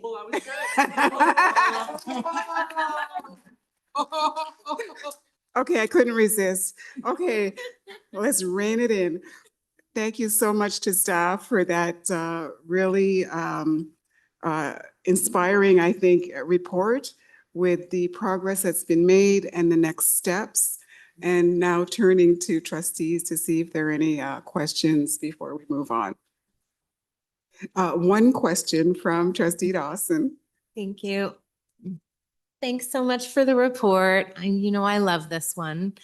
I wanted to ask about the math learning partners. And I don't know if this is a question for the math staff or it's a finance question. It might be a finance question, but I was wondering if anyone in the room may know whether there has been continued or increased funding for the math learning partner program for next year. Do we know that? Through the chair, the ministry is continuing to support the math learning partners, and we are receiving likely an increase of a 0.5 staff member for next year. We are still working out the numbers, so please don't hold me to that, but that's what it looks like. Thank you for the question. Fantastic. Thank you. What do we have next to you? Oh, Trustee King. Thank you through the chair. Thank you, staff. I don't have any clever quips. Just maybe one thought to add. That's so weak. I'm better at English. Question just around the parent survey, parent caregiver survey that is mandated by the ministry. Is that being completed by only families in the Math Learning Partner program, or is it for all families? Thank you for the question, Trustee King. Now, you may recall at one of our previous presentations, you suggested that we share good news with families, and this is why we started sending out the parent newsletter from the mathematics department. Within that newsletter, we have provided resources that parents can use to support their children's learning. And so one of the things we are doing, we are gathering information about parents' perceptions in terms of their level of satisfaction with those resources. And the survey has in fact been shared with all families within the TDSP. The newsletter has also been shared with all families through TDSP Connects. Thank you, through you, staff. Thanks for that. So understanding that the survey is about their perception of the resources being provided, I'm curious to know if that survey, or if we in any other way, if we ask families whether or not they are engaging in outside paid tutoring in math as well. Through the chair, we have not asked that question. Okay, so I'm inserting this because it's a comment that's come up in my community. And I'm very happy to see the progress through the math achievement. We've seen, I think, very consistent progress. You've seen the increase in the take-up in professional development. We hear from both students and staff, their confidence levels going up. So I think that's all positive. But I do wonder about the question of just the unknown variable of how many families might be accessing paid support as well, and whether or not that's being reflected in the results that we're seeing. And then the separate question related, but outside of this action plan update, is what that means just in terms of equity for families that do have that kind of access and are using additional resources, and just how we account for that in the system as we're trying to raise levels of achievement for everybody. Thank you, through the chair. That's something we'll take under consideration. It's quite complicated because students may be receiving supports through family members, through paid, unpaid tutoring, through opportunities at their local community center, their libraries, etc. So it's hard to, and then we would have to see, we wouldn't really know if that's cause and effect. So there's also that piece, but it is good information. So we'll certainly take that under consideration. Thank you. And Dr. Holder would like to add. Thank you. Thank you for the question. While we do not have access to the information to respond to the first question, as a math department, what we have continually tried to do is to provide equity of access to mathematics content to all students across the TDSP. And we do that in terms of providing effective professional learning to teachers across the district, and also in terms of introducing new and exciting professional learning series. So recently, we launched a professional learning series on rethinking disability and mathematics. And one of the quotes I read this evening spoke to the positive impact it is having in terms of helping teachers to be more effective in their teaching, and also in terms of improving the understanding of math concepts for students. Thank you, staff, for the additional answer there. I appreciate both. I appreciate very much the many resources that are being made available to families, and I'm sure are of support, and also appreciate the thought into further investigation into other variables as well. Through the chair, if I could just make a plug, if any members of our community are online, there is free math tutoring. It's called Mathify. So please let's get that word out. Thank you. Thank you for that. I believe that was the last speaker on the speakers list. So Trustee Klein, thank you. Thank you. Through the chair, I promise a measured approach to my questions, to my line of questions. No, I love a math report. Thank you. Not as good as mine, I'm just going to say. Game on. I love a math report, so thank you for this. I just want to hear more about how academic achievement is going to be tracked.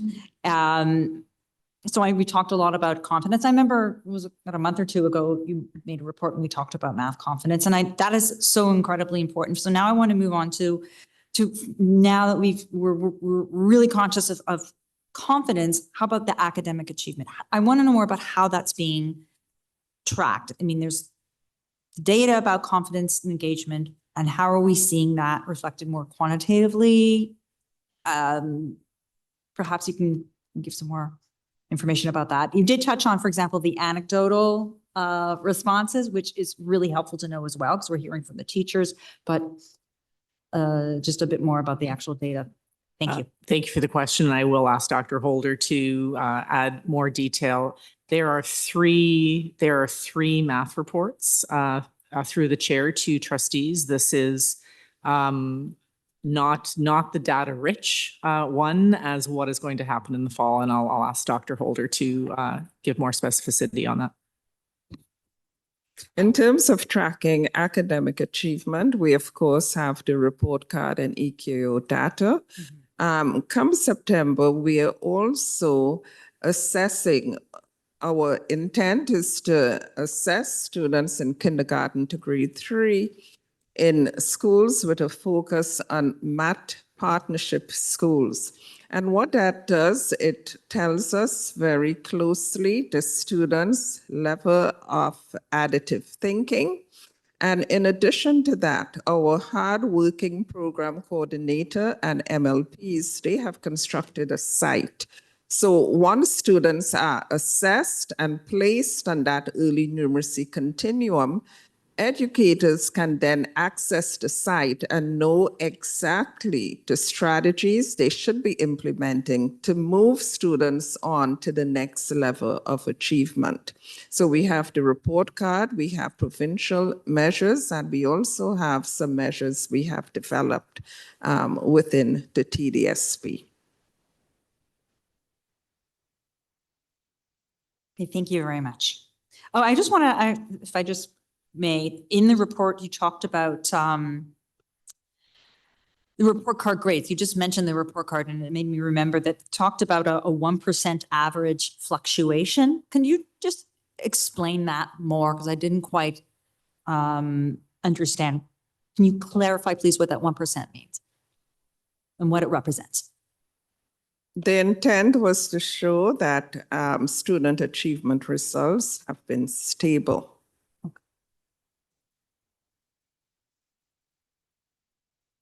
And I'm assuming that we want to move that from stable to increasing. That's definitely the intent. Right. Thank you. Thank you, Trustee Klein. Was that the end of your questions? Thank you. Wonderful. Thank you. So again, thank you to staff for this report. Thank you to Executive Superintendent Pangiotopoulos, System Superintendent Dilworth, System Superintendent Dr. Holder, and Centrally Assigned Principal Salvo for the report. At this time, we need a mover and a seconder for receipt of the report. Moved by Trustee Hastings, seconded by Trustee Klein. We can just all in favor? Aye. Any opposed? And that carries. Thank you again for the report to staff. So we'll move to the next item on the agenda. Caring and Safe Schools Annual Report 2023-2024.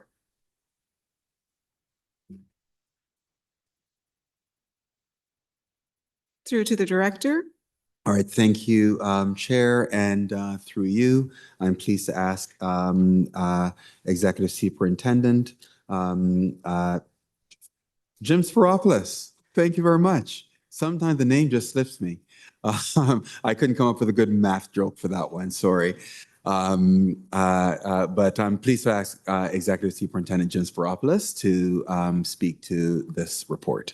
Over to you, Jim. And Jim, you can introduce our guest. You, Director, and through the chair, good evening, everyone. Can you hear me better now? Is that better? Okay, thank you. Everyone, the report that you have before you this evening has three very distinct parts related to caring and safe schools in the Toronto District School Board. The first part of the report is the data for 2023-2024 related to suspensions and expulsions and its connection to demographic factors.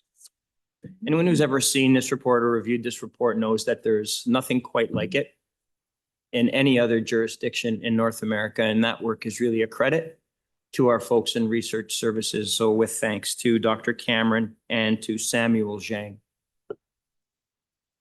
We produced this report, everyone, based on a tribunal decision, Ontario Human Rights Tribunal decision, which this year is celebrating its 20th year. And as you'll see, 20 years after we were directed to produce this report because a complaint was filed with the tribunal because of disproportionate levels of student discipline proceedings moving forward on students based on their racial identity, especially Black students, and students who are having exceptionalities. A lot of that data continues to be deeply troubling. I'm going to touch more on those specifics in a sec. I do think it's important also to note that Appendix B of this report, the second part of this report, is the latest update to the collaborative approach to school and community safety, which was first created in November of 2022 as our board's response to the surge in community violence, which was impacting schools. Through the chair, if Appendix A is a snapshot and a picture of the data, Appendix B is what we are doing about the data. The third part of this report is TDSB's response to the recommendations made by the Office of the Auditor General of Ontario in 2024 when they conducted the review of the board specifically with respect to caring and safe schools. It is very important that these recommendations are not lost, and as a way of creating additional accountability, the responses to those specific recommendations have been tied to this structure as a way of being able to track our progress with respect to those recommendations. As we move forward into the data, and I think it's this page, I'm going to start on page 373 to give just a very brief overview of suspensions and expulsions for the year 2023-2024.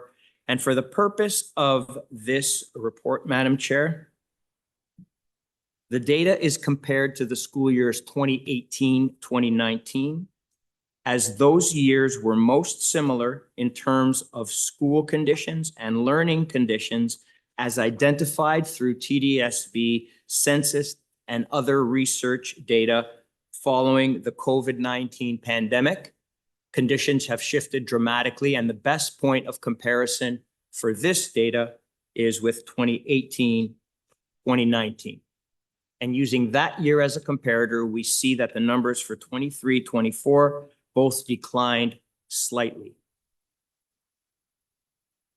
Part of this report that continues to draw significant attention is the work that begins on page 383 of the agenda, and really page 11 on the bottom of report, because you'll notice that the report also has numbered pages.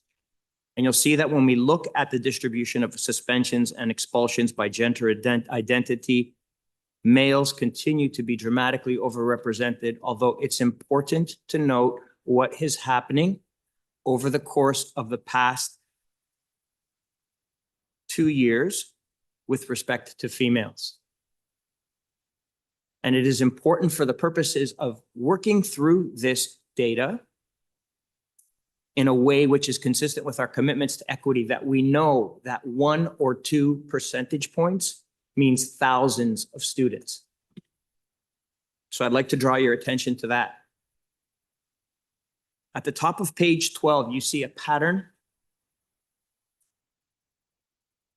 which we have been experiencing for some time in TDSB, with students with special education needs, excluding gifted,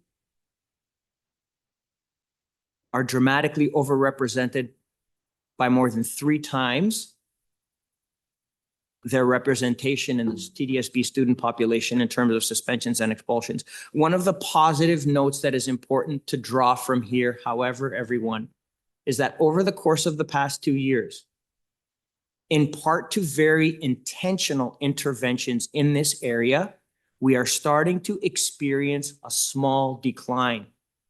This type of small decline is often characteristic of the beginnings of systemic change.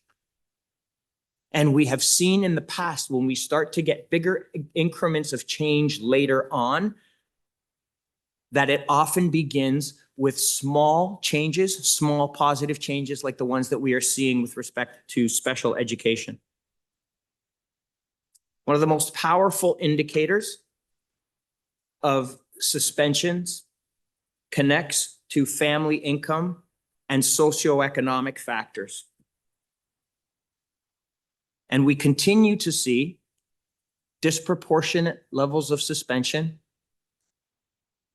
for students who come from families and homes with lower family incomes. That is deeply concerning because we know that almost half of TDSB students have household incomes of below $50,000. And we know, in terms of identity, the intersectionality that exists between those families and elements of identity, other elements of identity, especially race.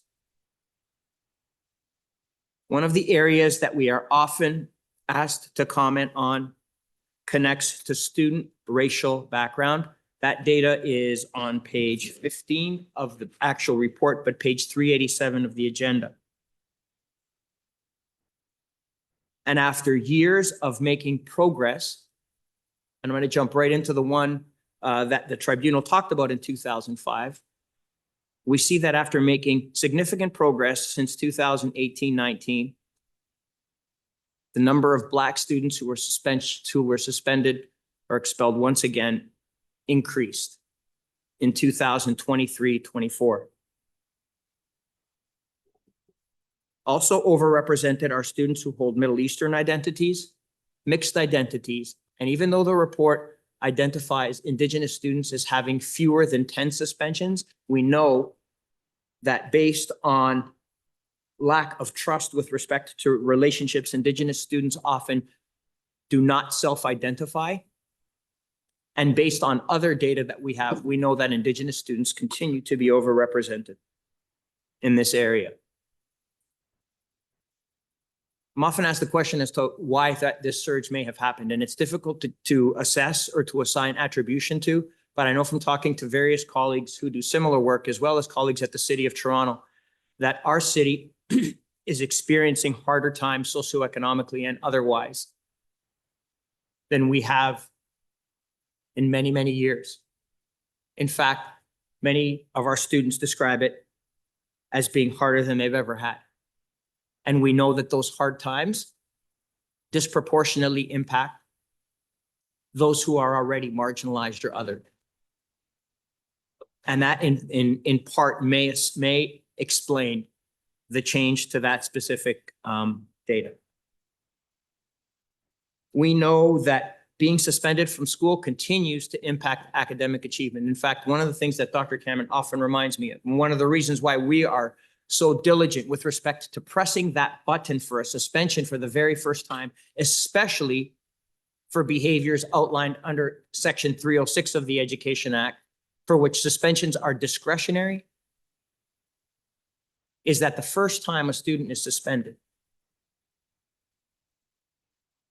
it decreases their opportunity of graduating by 50%. 50. It's a huge number.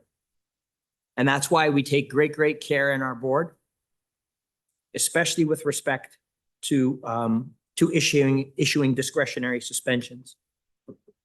Madam Chair, very quickly, I'm going to move on to the collaborative approach, which is what we're doing about this data. And before I do, I want to say that there is obviously some very disturbing data in this part of the report, which often captures people's attention, including in the media. In fact, we've already had calls related to this data since we went public with it late last week.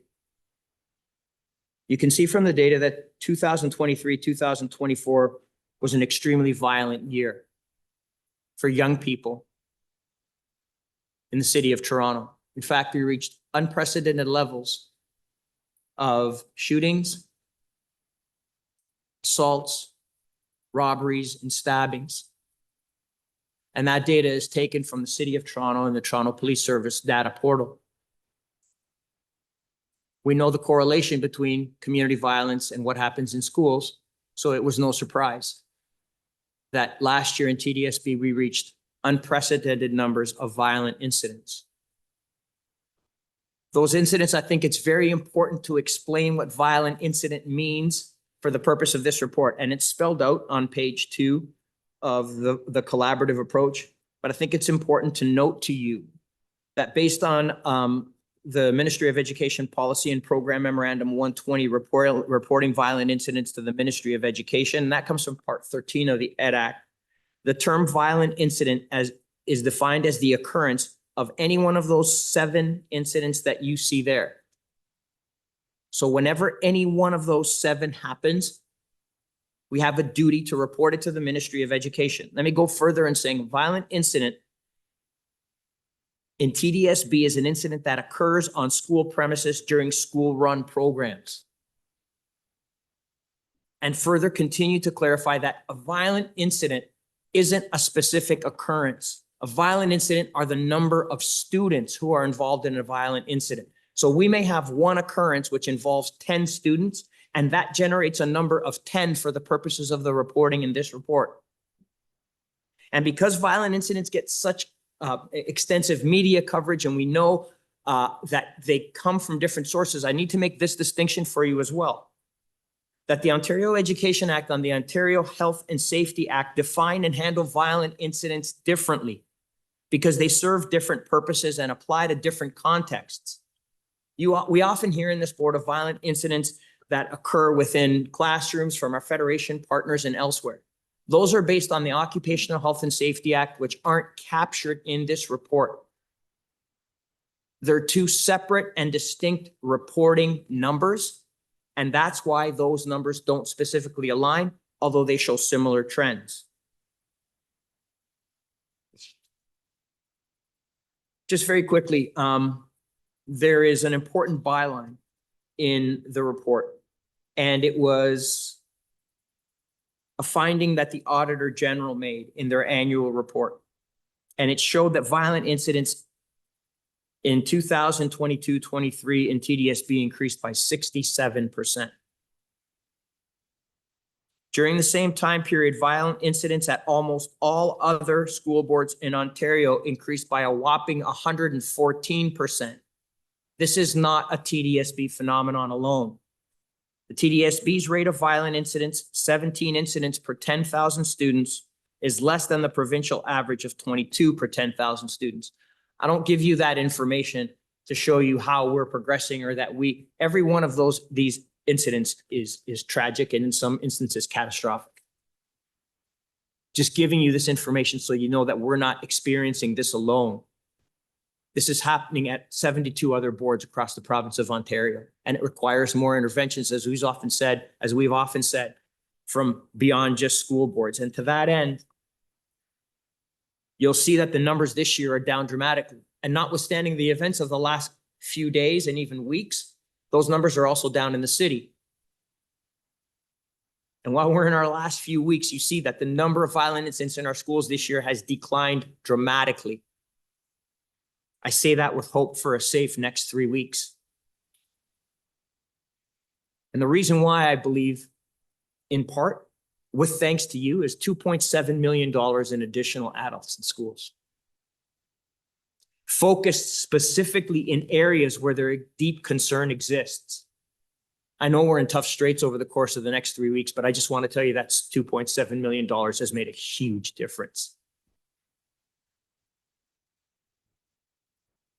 We have initiated programs at levels never before experienced until about halfway through this year when we ran out of money. So while we're grateful, we talked a lot about tutoring and the online, the best, most effective tutoring and programs happen with grassroots community agencies that exist in the communities that we intend to serve. And they're outside of regular school hours. And partnerships need money to run. And we continue to be challenged in that area. Having said that, we're training thousands of people in emergency preparedness and school safety, including principals on how to better support school climate. We're installing cameras and vape detectors, including before we miss the press deadline at 11 elementary schools.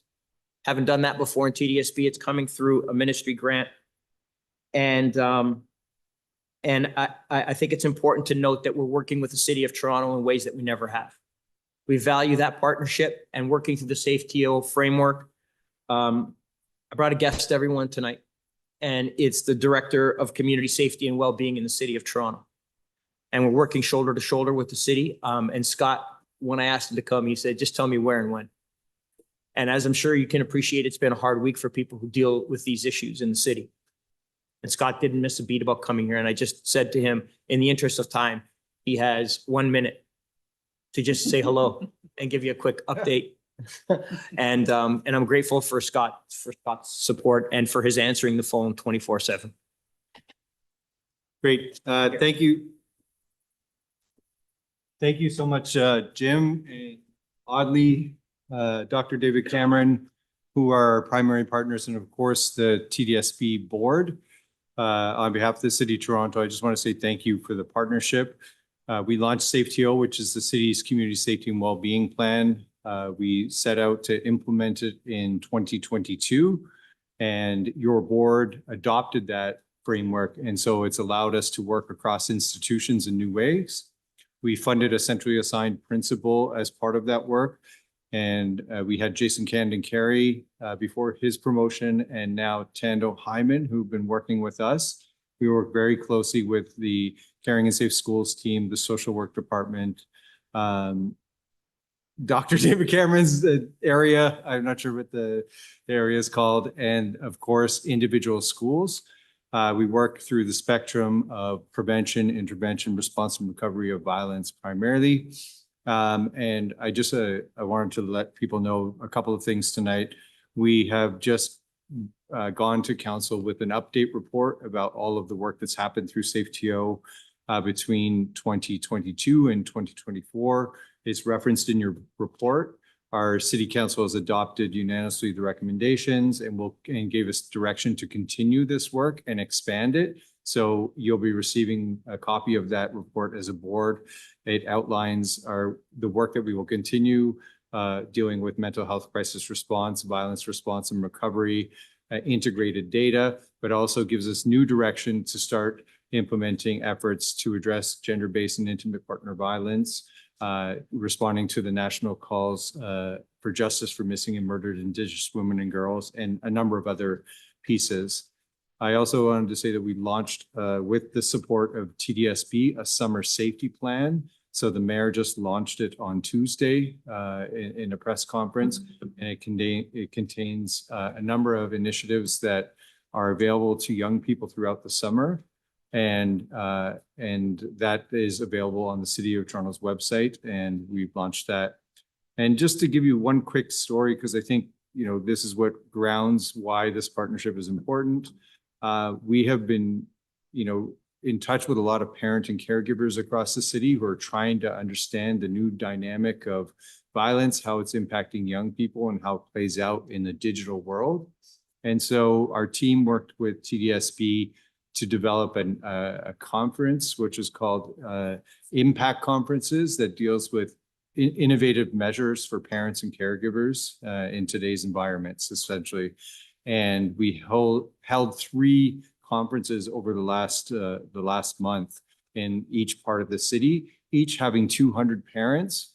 And the conference was designed in partnership with TDSB, but also with young people. And we talked from a young person's perspective about some of the issues going on that they're experiencing, and from dealing with violence to some of the young people that are being lured to other parts of the province or country that you've probably been reading in the media, and some of the challenges that emerge on social media. So we had about, in total 600 parents in total that came out, and a whole cohort of young people from each part of the city that was part of the model. And it was only possible because of our integration. I'd like to thank Trustee Williams, who came and was able to support the initiative at Rosedale last Saturday. And just, it speaks to the power of what we do when we work together. So I'm just here to say thank you. You'll be receiving updated copies of the Safety Report, and we pledge to continue doing the great work that we're doing together. Thank you so much.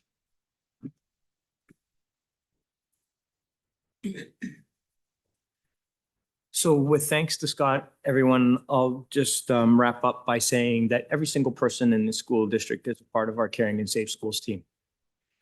From the Director of Education, who in a short time here has never once said no to us, to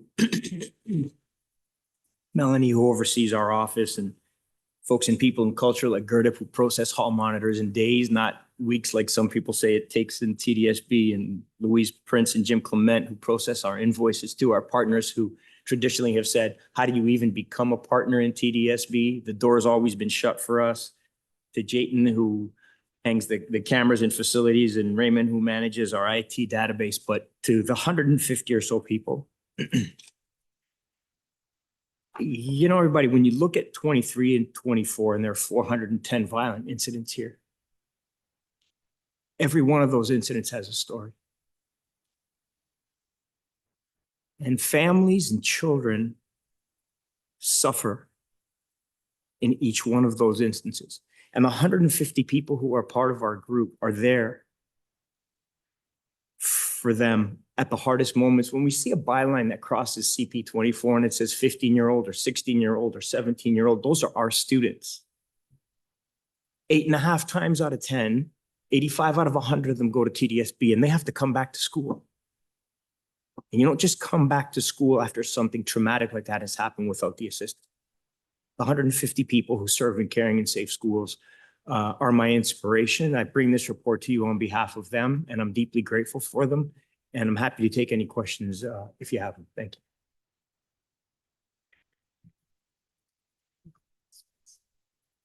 Thank you. Thank you for that report. And, the data that you shared is very telling. And I acknowledge and understand some of the emotion I heard in the delivery of the report. So at this point, I'm going to turn it to the first speaker, Trustee McLean. Thank you to the chair.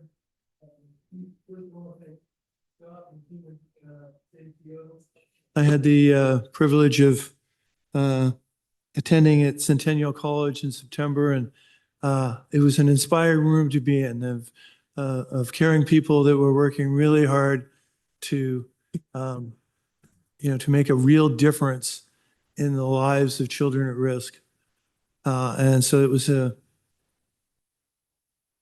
you learned stuff you wish you didn't know, but you were, in the back of your mind, you knew that these things were real, and it was really assuring that there were people out there that were spending their considerable time and effort to help those in need and to make a difference. And when they talked about it, they talk about measuring it like one person at a time kind of thing, as opposed to this, what we do here. And this is, when you do annual reports, this is, we make numbers. And so I think it's important to recognize the work. And I thank the staff who contributes to the collaboration. And I think it's really important. And clearly, every time that effort changes the trajectory of somebody, then this is great work. And so I congratulate and thank everyone who cooperates in that manner.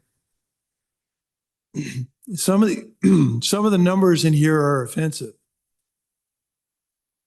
I do not understand from a system perspective how we acknowledge that suspensions change the trajectory of a student's trajectory by 50%. And then in the course of 2 bullets, I learned that 39% of these are one-day suspensions. I'm not understanding from a system perspective, why are we possibly handing out one-day suspensions that we will know dramatically affect, there has to be better options than the one-day suspensions that we're finding it necessary to hand out. Even if we don't call it a suspension and we withdraw them from class and we give them unique things to do in the building, but to do it in a different manner, if it's minor enough that it warrants a one-day suspension, the fact that we would roll the dice and suggest that we've changed the trajectory of 19.5% of those students is really concerning to me. The combination of those 2 numbers is really problematic for me. And the last I'll share is this: students with special education needs at 49.5% of this. We know those forms that the principals have to go through the mitigating factors. And those play into the decision whether it's appropriate.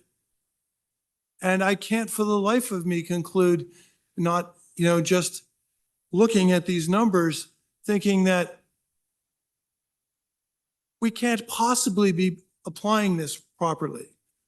We can't possibly be suggesting that 49% of these students that have special education needs and their mitigating factors are resulting in them still being suspended at a representation of half of the students that we suspend. I think that there has to be system learning somewhere internally with our principals and our Caring and Safe team, because I know every time I do one of my disciplinary hearings, our principals always say that they, reach out and they look for guidance for this area. And these numbers are really concerning to me. I don't think you can get to 49.5% and suggest that we're appropriately considering the mitigating factors in these scenarios. I really have challenge with that. And I guess I won't actually. I'll leave it there. Thank you so much for your comments and your insight, Trustee McLean. We're going to move to Trustee Dawson. Thank you through the chair. Thank you for the report. I too would first like to thank Scott at SafeTO for being here. Myself and Trustee King and Trustee Hassan hosted a ward forum last week around community care and safety. And we actually did have the family well-being unit and the crisis response team come as well. And they did an amazing presentation. So I just encourage all trustees to reach out to us if you're interested in hosting something similar. We can put you in contact with the right people. I also would like to say that I would love at some point for SafeTO to come and present to us as a board, like at a PPC meeting or even here. I just think we did at one point receive a presentation, but I think it might have been 2 years ago. So that I would love to see an update on just the overall SafeTO plan. In terms of my questions, so I wondered, like, I'm looking at this suspension appeals, and I do a lot of disciplinary hearings personally, and in looking at the data, there's a lot of Black kids being suspended, but I don't see them anecdotally appealing those suspensions as much. And so I'm just wondering, do we collect race-based data about appeals? That's an excellent question. And through the chair, I do not believe we do. It's a great question. And I think that it's something that we may be able to trace back, but it's something for us to investigate. Okay. I hear That would you. be amazing. I would love to see that next time. I had similar thoughts to Trustee McLean, so I'll leave that. But just the amount of kids with special education needs is astounding here. I wondered about online bullying. Do we know how many, like what the percentage of suspensions is that is related to online bullying? It might be in there, but I'm sorry if I'm asking a question that's answered already. Through the chair, the data on page 9, it's in table 4. It's called suspensions by infraction type. Okay. And it breaks it down. And the trustee is not wrong in noting that there is a significant number of suspensions that are for inappropriate use of electronic communication or media of devices. And remember, those don't take into account the incidents that rise to the level of 310 because they're motivated by bias, hate, or prejudice. Right. And we know certainly today that social media is a tremendous accelerant to behaviors because bullying behavior and activity doesn't end when children go home. Mm-hmm. There's no respite. It goes on and on and on. And one of the things that we're discovering is that it's not always reported because of fear. Mm-hmm. And that's why our work in bullying prevention continues to be so significant to us.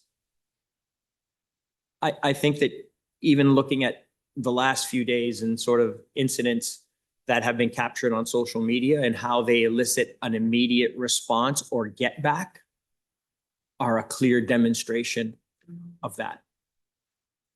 Okay, thanks.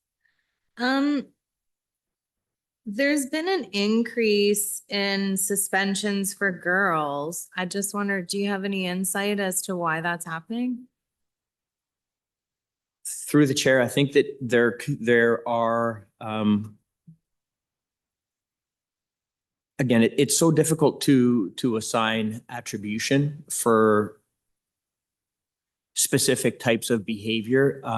One of the things that we know is that the pandemic had a deep effect on on the well-being of children, and it impacted girls disproportionately. We can see that in the city in a lot of the data from our own internal data with respect to students who are feeling that they need support, with respect to the census data. And we know as well that there is a really, really strong correlation between that level of disengagement. So for example, we know that levels of enjoyment in school are as low as they've ever been.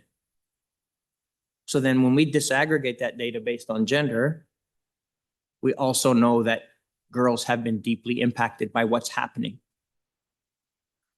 You see it being reflected here. I'm happy to turn it over to Dr. Cameron if he has any further insights based on his own observations.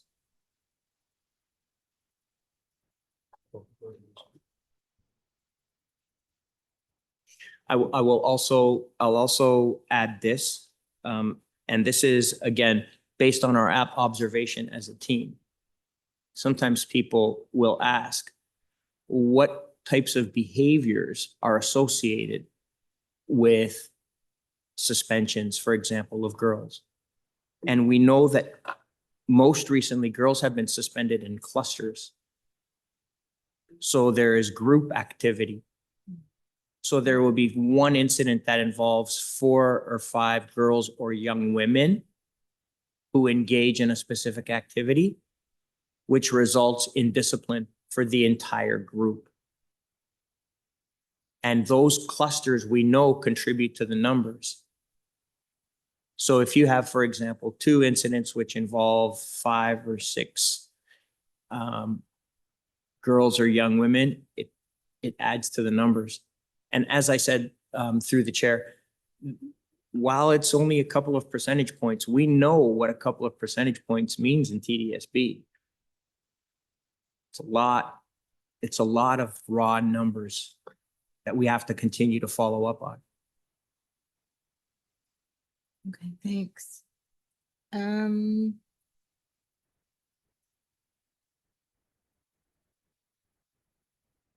Oh, right. Okay, so you mentioned, okay, so the 2.7 million sounds like it was really needed and used and even not enough. And last year during our budget cycle, we were talking a lot about those summer programs and some of them ended up getting cut, the community programs. And I was wondering if you had just an update on how that will be going this summer. Through the chair, it won't really be going. Okay. We have a couple of sites that we have been able to move forward on just based on pulling together whatever resources we have available to us. But it's not, okay. But it's literally gone. What was the dollar amount needed to run the programs? Yeah, I think we through the chair, we heard from community members last year about how We did. significant those programs were. And, you know, I think that one of the things we've done in years past is we've said that between anywhere from $300,000 to $500,000, we're able to run things through community agencies because it's not TDSB that runs them. It's actually our community agency partners. So community agencies often ask for something as little as a permit, or they ask for some resources. They're not asking necessarily for us to foot the entire bill. Mhm. So it's really about pooling the resources. So a community agency will be able to provide the nutrition, for example, and we pay for the permit. We don't even have that ability. And I would say that where we're at in the neighborhood of being able to do it is probably between 350 and 500,000. Wow. Out of 3.5 billion, anyway, okay. Can't even come up with 500,000.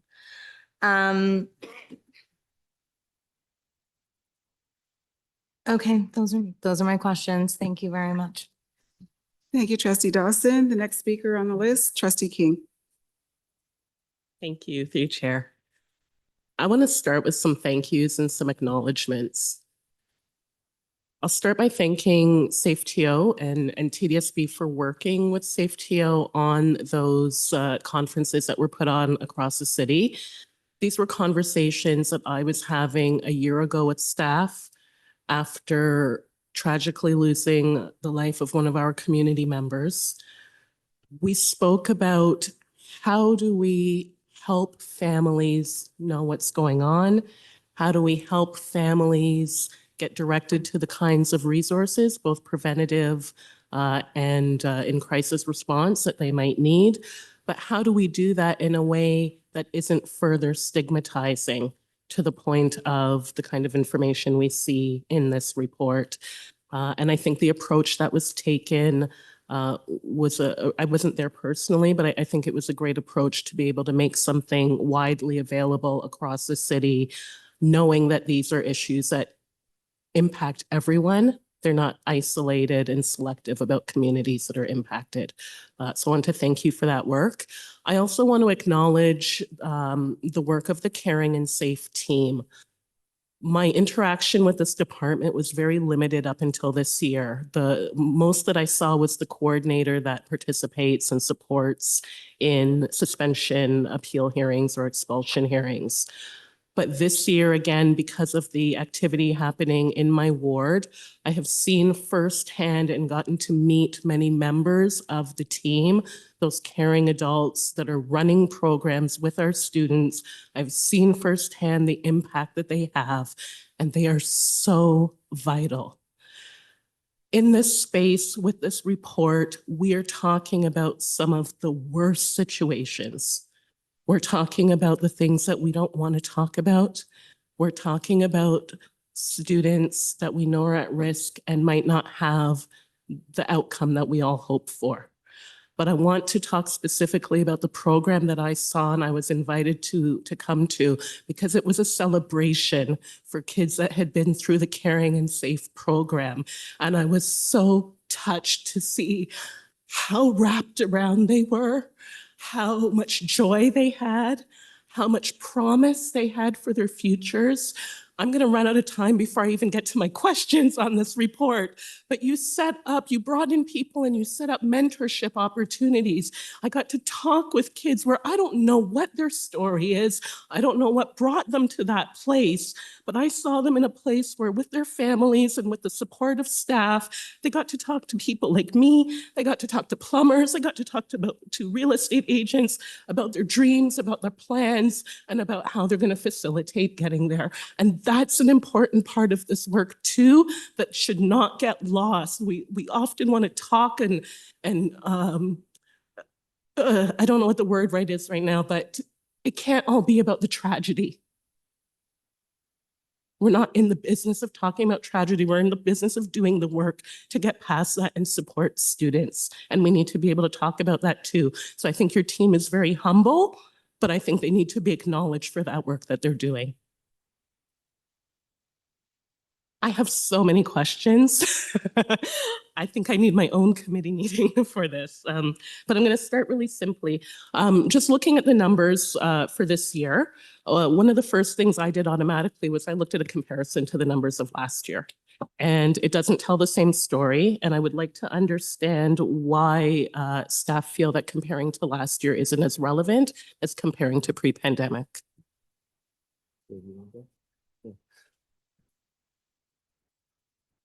Through the chair, I'm happy to take that on because I've been trained really, really well by Dr. Cameron, but just owing to the conditions right at this sec, I think I'm going to turn it over to Dave just to give a response. Thanks, Jim. Thanks for the question. The pandemic caused quite a bit of echoes, for lack of a better research term, in terms of the system being stopped, the kind of emotional labor of that across the city. And you could see that in a variety of different ways with the data. You could see it in a variety of ways that you looked at grade wobbles and grade fluctuation. And you could see that in a variety of ways that students responded behaviorally. This is just one indicator of, it's a fairly negative indicator of behavior, but there's all sorts of other ones like, you know, how do you feel about school? How do you feel about your peers in school? How do you feel about your teacher relations? And we've been following those through the pandemic, through consultations. We've gone out so many times, as everyone here remembers, around consulting with parents and consulting with students, the broader group of students about how they feel about their learning experiences in schooling. And what we've seen is that has started to rest back to pre-pandemic numbers in 2018-19. So almost every single indicator that we have in our system in relation to mental health, in relation to school belonging has come back to the numbers. And why we think that's an important idea is because systems don't really change. The size of our system, it's really hard to move it very far any which way when you have 240,000 odd students in it. So that's why that pinpoint of 2018-19 is a really important comparison point to say, okay, so we've seen a constellation of indicators sync back or come back into a trend, the trend information we were looking at in 2018-19. This is just another piece of that puzzle. And so the comparisons are much better in the sense that there's not as much pandemic noise in that data in relation to how people were responding and coming out of there's a level of recovery in it. And that's why we, when I was talking to Jim, we were pointing at 2018-19 as a better comparison than the previous years, because the further we get away from that particularly unique experience in terms of COVID-19 and the disruption that it caused, it's a better comparison in terms of practices.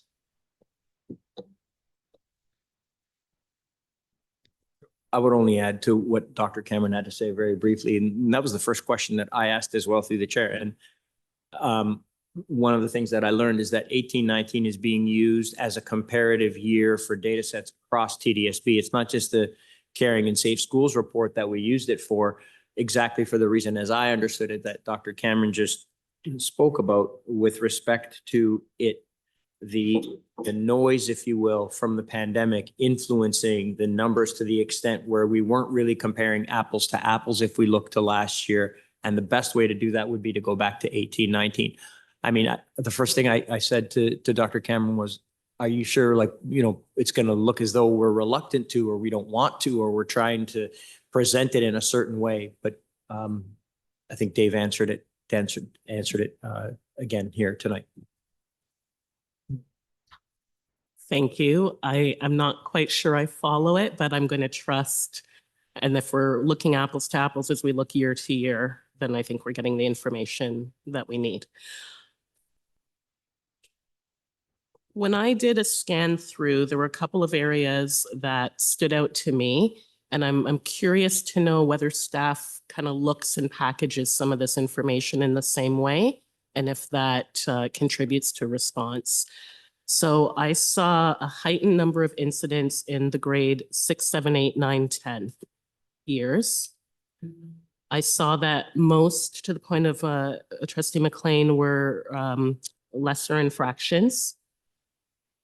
Swearing at a teacher, for instance, was highest in one of the categories. So I'm just wondering, do you look and package this together and say, you know, in terms of interventions, in terms of the work that we need to do, maybe we need to look at our intermediate age that are, you know, tending to fall into kind of these categories of infractions? Do you then get very specific about how you're intervening, or do you stay very general, trying to kind of capture everything? Yeah, that's a great question. Through the chair, we absolutely examine this data on an ongoing basis. We have a portal which is live. So we have the ability to tap in, and we do that as part of our regular get-togethers with the team.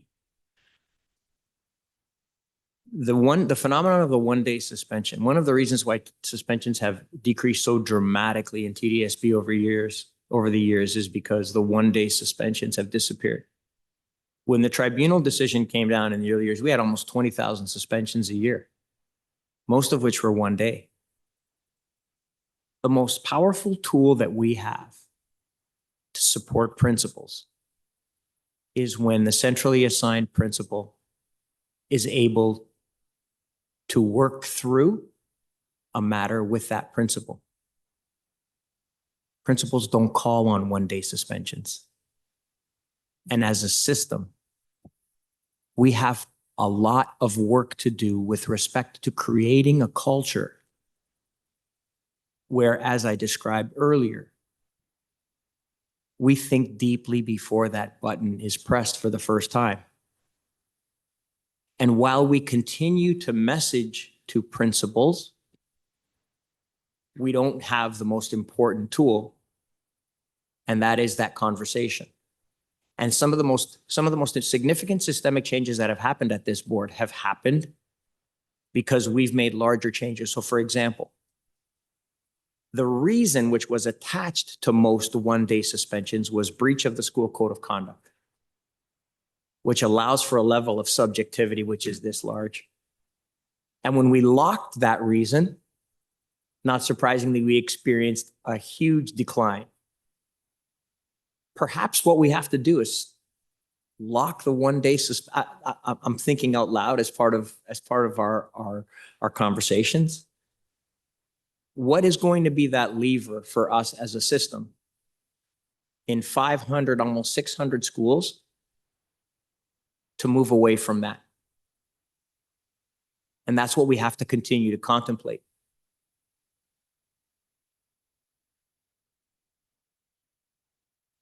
Thank you. I am out of time. I'm going to go back on the list. Wonderful. Okay. So I saw your hand. Were you back on the list? Okay, so we're gonna go to those who haven't spoken yet. Trustee Hastings actually had his hand up first. Did you have your hand up, or can we go to Trustee Klein? Okay, thank you. Trustee Klein. Thank you, and through the chair, thank you so much for that incredibly powerful presentation and for this very powerful report. And I'm very grateful for the partnership that we have with Safe Toronto. This is a lot of this information. I am new to the board, so a lot of this information, data is new to me. And I am also new to the whole appeal system. Now I've sat on a couple and I'm continuing to. Trustee Klein? Yes. I know the instinct of facing the person that you're speaking to, but we But you can't actually hear. need you to. I'm sorry. We actually need you to It's speak hard. into the microphone. Pardon my manners. Sorry, you're absolutely right, of course. So I was looking at, well, so first of all, like Trustee McLean and like everyone in the room, we're shocked at the statistic that from a suspension leads to potential of 50% less chance of, of graduating. That is shocking. And it's horrifying to me, especially now that I'm starting to sit on these appeal boards. It's hearings. It's to now look at the student and think of the statistic is really troubling. And so I'm looking at here, the figure number 5, most used interventions by schools. And I'm seeing that the most used intervention, at least as one intervention, is contacting the parent or guardian at 28.5%. And of course, that is a big part of the process. And of course, they're partners in this. And obviously, it's the parent and guardian. They have to know. But I'm seeing, for example, conflict resolution 9.3%, attendance counseling 1.8%, social work 11.2%. I don't know what restorative practices are in this context, so perhaps you can also clarify. But I just think that perhaps there's so much in this that tells us that there's more intervention necessary. And I'm wondering if you can speak to that, because something that seems so unimportant, like attendance counseling, that could be just huge in changing a student's approach to school, their feelings about school. That could hopefully change this statistic. So if you could please speak to that, I'd appreciate it. Thank you. So thank you for the question, Trustee Klein. And through the chair, let me say that our work in restorative practices is defined in Appendix B. So if you have a sec to just take a look in Appendix B, it defines how we do our work with respect to restorative practices. In Section C, when it talks about intervention used by schools, I think it's very important to note that these are interventions post-suspension. We do not capture work that is done in terms of intervention and prevention before a suspension. And there is a significant amount of work that happens in schools before a suspension is issued, and it's not captured in this report. So I think that may help. These are some of the interventions. Again, after the incident has occurred.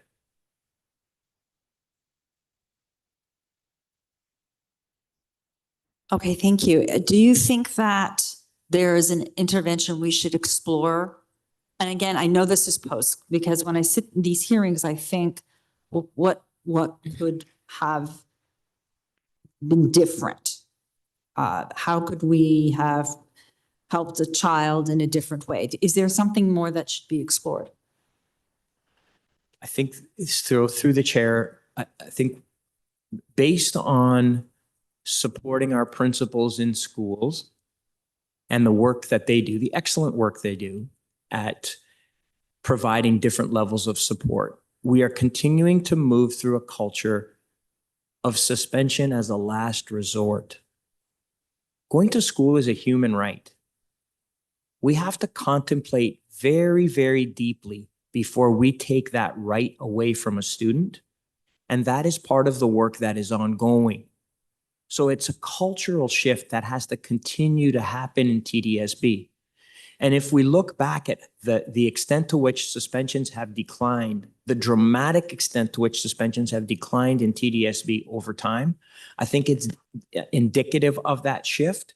And I think that our next step, like the next part of it, will continue to be to support principals in exploring alternatives to suspension based on the data we know with respect to outcomes. It's the relationships that we have to continue to support principals with so they feel they have other options. And I say that in the context of, people may remember previous conversations that we've had in this board where the question has come up about we're not suspending enough. Or there may be principals in the system who feel they're being directed not to suspend. And that's part of the culture that we're working to move past, where principals continue to feel empowered, but student discipline looks different than telling a child that they have to stay home or otherwise.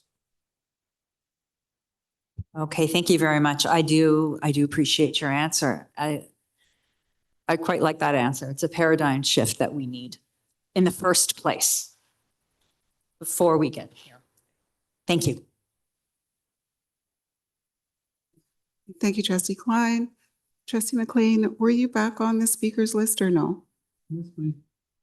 Wonderful. It's your turn. Go ahead. Go ahead. I've spoken once. You go ahead. I insist. Thank you, and through the chair. Can I plant the seed that when we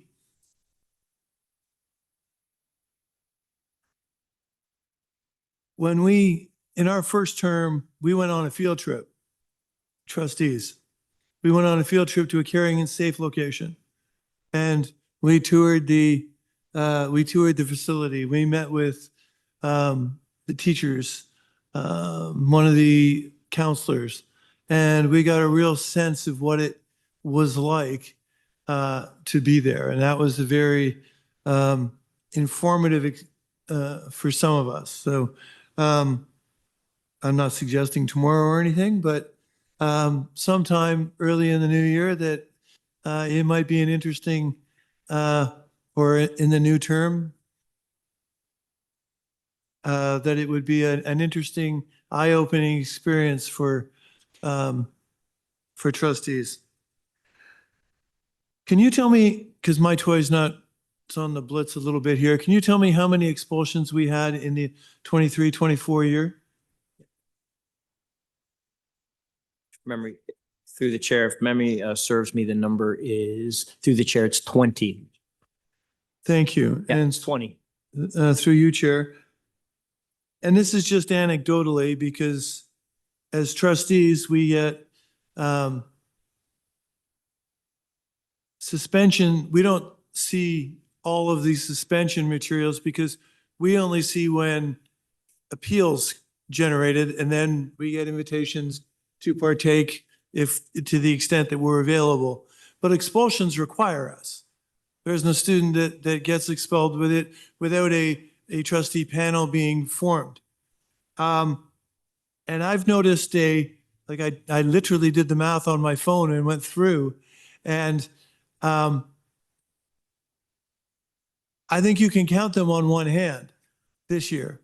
So I'm interested if we're doing something different in terms of philosophy, in terms of the Caring and Safe team that's working with principals to get to different outcomes. And these are the kinds of things I'm hoping that, like these one day to get back there, like I'm hoping that we would try to work together and create really practical tools for principals in our schools to be able to have, like these 6 different options before they get to the one-day suspension. Like these, and build up supports and options for them. Because I sense that we're doing that on an expulsion law. I think we're making very cognizant choices to ask our principals to really think long and hard and explore all the options before they're pushing that particular button. So it's a long way to get to, are we really doing that? And can we learn a little bit about that? And if we're doing it and it's being successful, can we do it more often in other avenues? So through the chair, that's an excellent question, and thank you for noticing. And because we're reporting on last year's data, I haven't brought that information forward, but as just a bit of a sneak peek, we're at almost never before seen lows in terms of expulsions this year. And I say that being thankful to whatever force is working us in that direction. Yes, that's the collaborative approach to school and community safety, which includes specific amount of money, $100,000 for retired principals who are attending schools where there are specific patterns and are acting as coaches to principals very intentionally to support alternatives. Because one of the things we've learned is it's not effective for one person to stand at a microphone in front of 600 principals and say, thou shalt not. It's far more effective for us to invest that 100,000 for exemplary retired principals to work in schools with principals in a very specific way as mentors, coaches, supporters in ways which move the needle. And that's what we're seeing, not just because of how incidents are handled, because one of the things that those principals are working on is positive school climate. So keep creating climates where behaviors don't get to the point of suspensions and expulsions. And we're seeing the data and the progress to that end.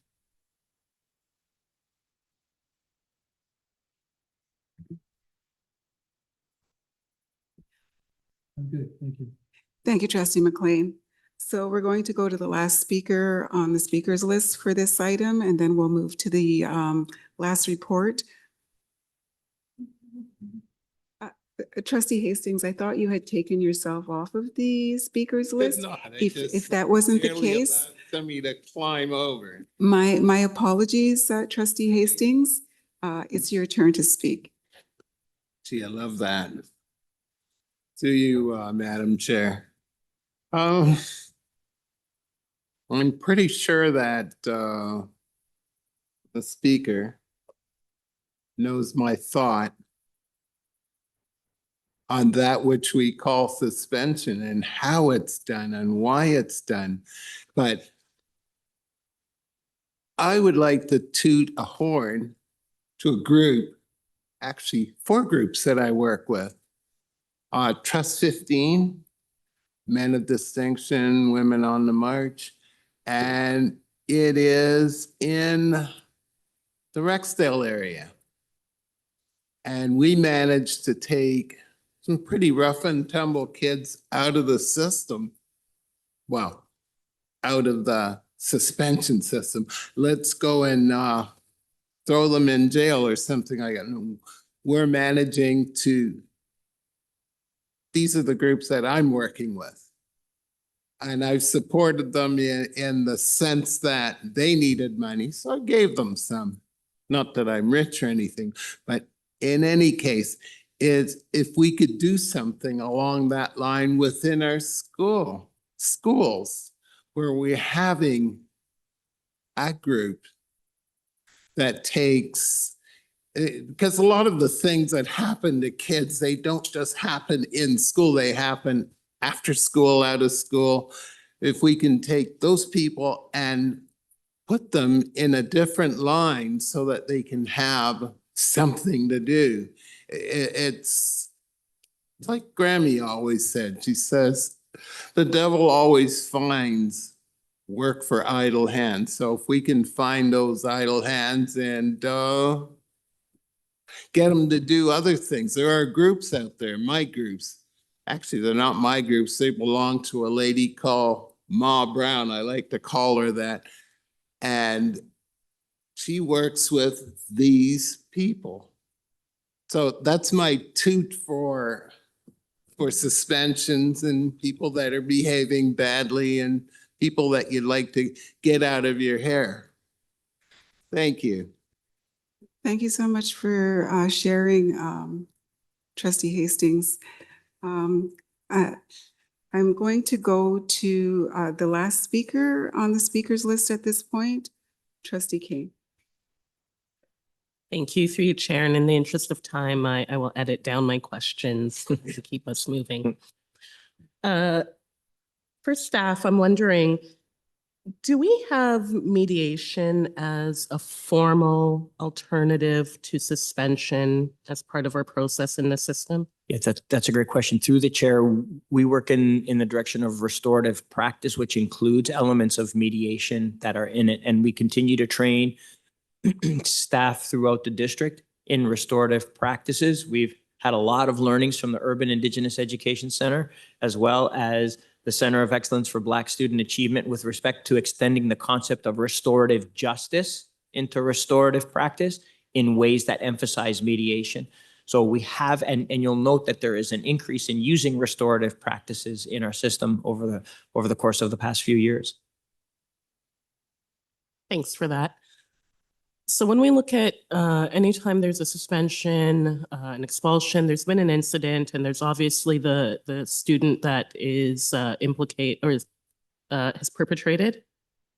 I don't want to use stigmatizing language. You can correct me when you come. There's the kids that are involved and being disciplined, but then there's the children that have been harmed or impacted. Does Caring and Safe have a direct responsibility and role for the students that have been harmed or impacted as a result, or are you only on the side of the student discipline? Yeah, so thank you for the question. And through the chair, when Caring and Safe school administrators or when safe school advisors arrive onto a scene, and typically these are for incidents that are more serious, usually suspensions that begin at 5 days. There is always a part of our work that involves support for everyone who is involved. Our focus will always be to support individuals who are involved while walking and supporting the principal through a series of steps that must be taken up. So while that takes up the vast majority of the time, just in terms of process, part of our conversations include working with young people who are victims. And if you're going to say, what does that look like, sound like? It's part of our practice. It's ingrained in our practice through accountability to get concrete information about how that is taken up. It's not just a reminder, by the way, don't forget to, it's can you please tell me how you are? Thank you. So as a follow-up, when we heard the special education report earlier, we heard the addition of trauma-informed practices being very intentionally added. And I want to ask about that in the context of how we deal with discipline. And the reason I'm asking is because recently at one of our OBSPA professional development sessions, we had this specific presentation about trauma-informed discipline practices. And one of the things that I found interesting was they spoke about how the trauma response can even impact the investigation process. So students might have a fight or flight response, but they might also have a fawn response or a freeze response. And the circumstances that are created, the safe space, who's involved, just how the whole process goes can be really important to what's being gathered for an investigation, what's not being gathered.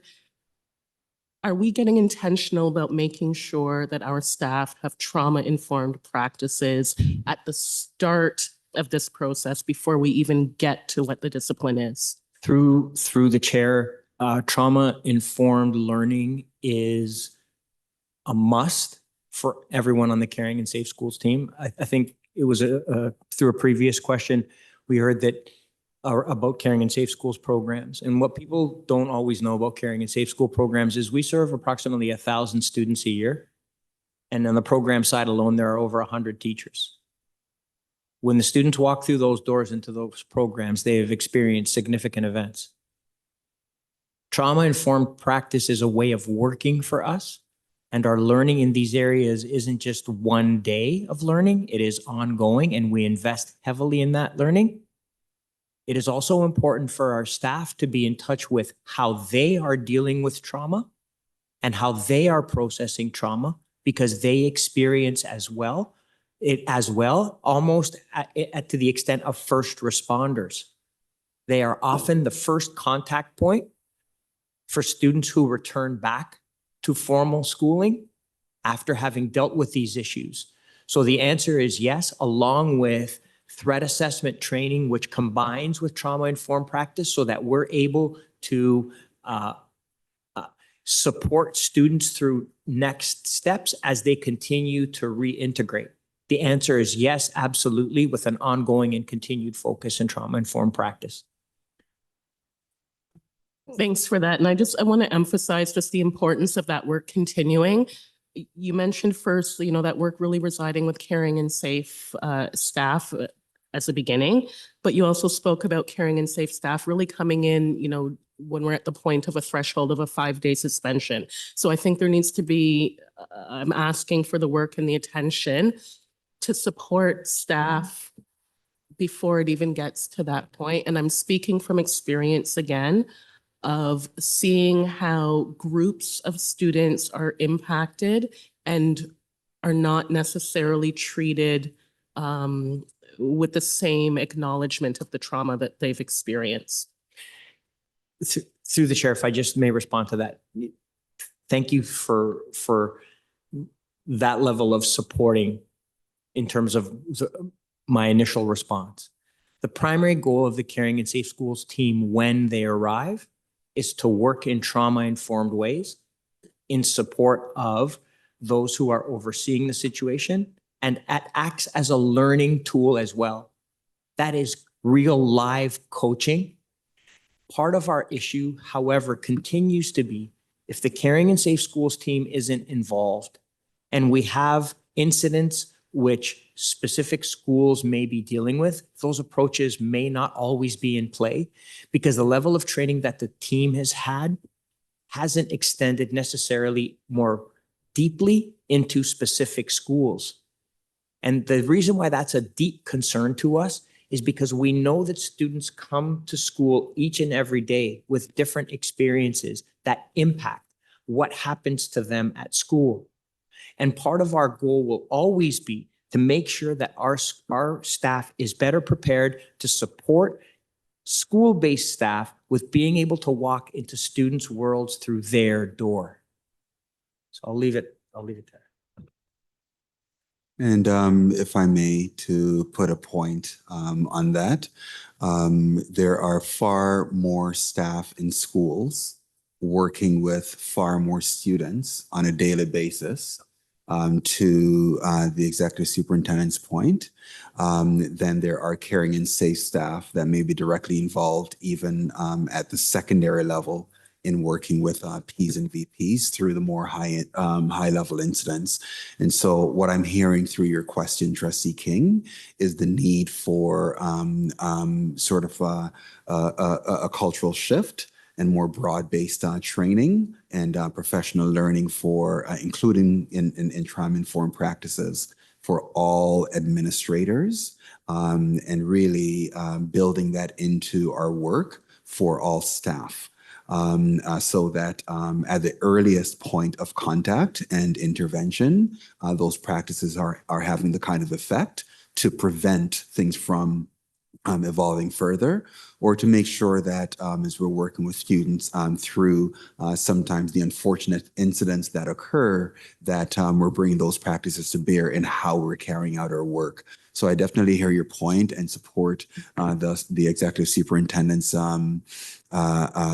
response around the value of making sure that those with the greatest level of training and who support work in schools, that they are carrying on those practices, and we'll certainly take away the question about how we can make sure that that really infiltrates all levels of practice throughout our schools.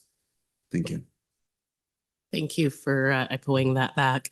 And then my final question, a little bit of a switch of gears here, more on the collaborative side. With the relationship that we currently have with the Toronto Police Services, do they share information and report back to staff on the progress that they're making on getting firearms off of our streets? And do they report back on the progress that they're making in addressing their over-policing and what their data has shown in their disparities in the way that they treat racialized and other marginalized communities? So thank you for the question, and through the chair, I think that one of the important things to note from a historic motion at TDSB, which was made in 2017, was that staff was directed to maintain and to explore ways to be in good relationship with Toronto Police Service. We continue to work on doing just that. Part of our conversations at the highest levels, and those conversations have involved the chief of police as well as our previous director of education, have involved those questions. We haven't had one of those meetings this year, and I know that typically when we interact with Toronto Police Service,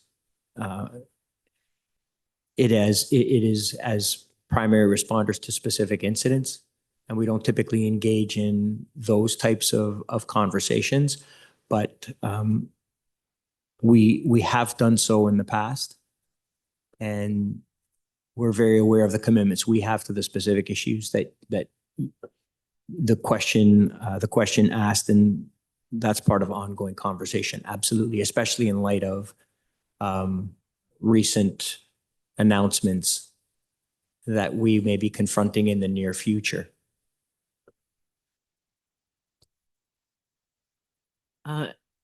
Thank you for that as well.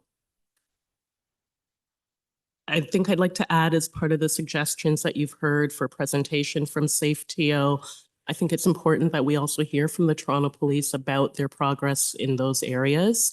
I think it's very concerning that you can point to areas of the city where it's much easier to get a firearm than to get a job or to get an opportunity to engage in an art program or a music program or something else that's healthy and supportive. And I think if we're going to look at this work, we have to be able to look at those partners and challenge them and question them as well, because we know that there are many, many contributors to what's going on.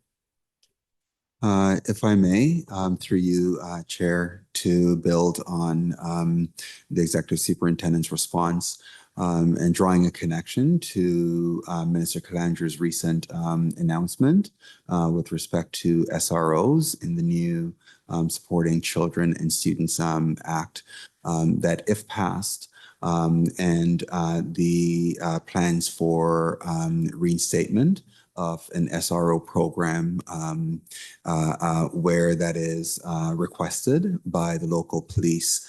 I believe that that would be in that context, as in any context, a necessary conversation around how that would play out. But even outside or beyond that particular context around the SRO program, I do think that that is an important question to take away and look at. We know that the police play a very important role in our communities and with respect to our schools. And we've heard ways in which that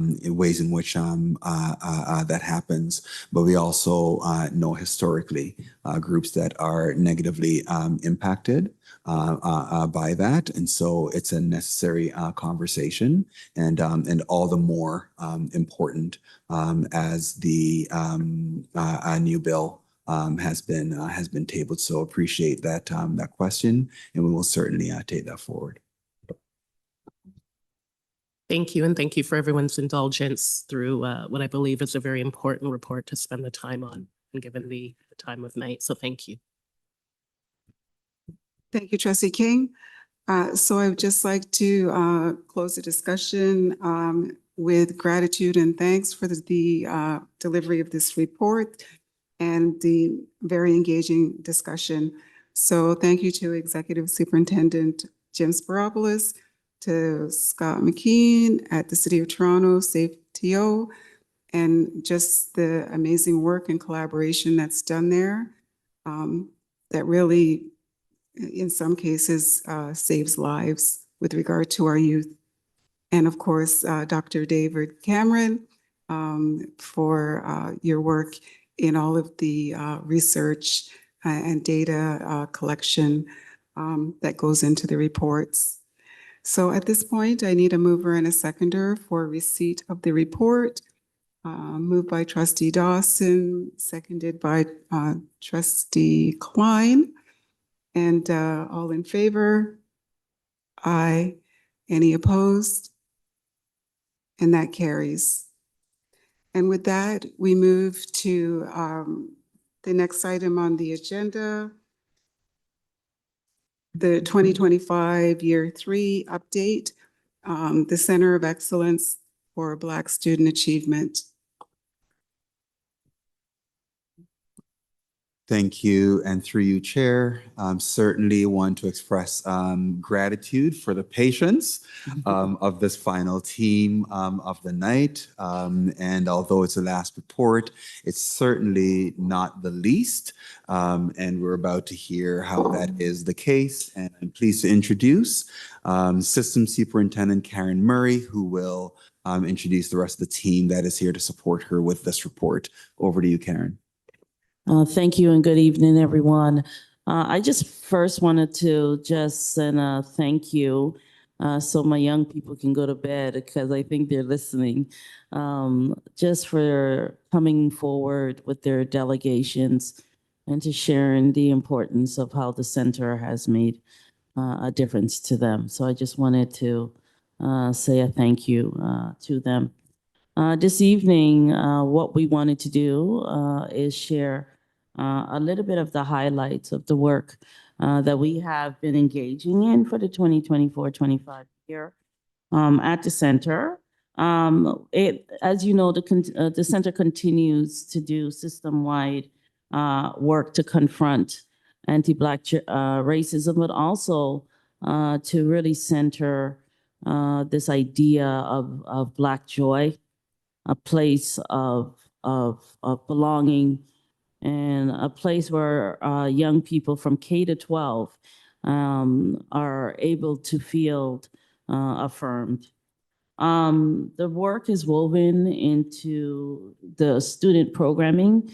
And so one of the things that we do is that we work in schools. So it's not only the system programs that you see that these young people spoke about this evening, We are in schools and from K to 12. And today we had an opportunity to be with 100 educators and with their administrators to talk about the work that they did over the year as we engage in critical conscious practitioner inquiry. We also engage in policy implementation work. Our students have been vital in their youth participatory action research to bring voice to policy. We engage in professional learning with staff, and most importantly, we are always grounded in community. So we engage in work directly with Black families, but families who are also raising Black children. So tonight, the presentation of the report, we're doing it a little differently. We're going to begin with a brief video that kind of gives a showcase of the work that we've done this year. And I want to send a thank you to my team. We have members of the team here. We have Central Principal Jeff Caton over there. We have oh, there you are, Jeff. I thought you were over there. All right. And I have a graduation coach, Kai Gordon, and of course, our senior researcher, Tanitia Monroe, with us. But we do have members of our entire team online watching. So I just want to give a shout out for them and all their good work. And then after the video, we are going to ask Dr. Dave Cameron, who we work so closely with, to give some highlights of the data that we were able to obtain. One of the things we constantly do is try to think about what impact we're making. And I thank him for that because it allows us to be able to continue to move and grow. And so with that being said, can I please send it to our video to begin our presentation?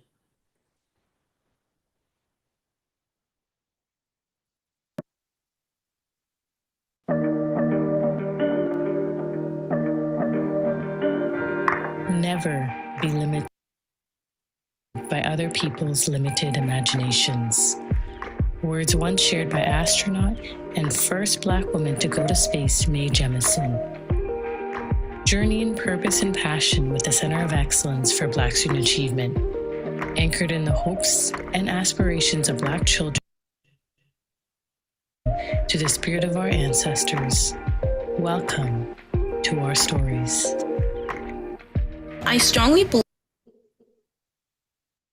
that the center is very, very good at exposing students to opportunities that students don't usually see as Black youth. And this is something that's very unique with the center because they do it in a space through Black educators, through Black spaces, through Black mentorship, and alongside other Black students.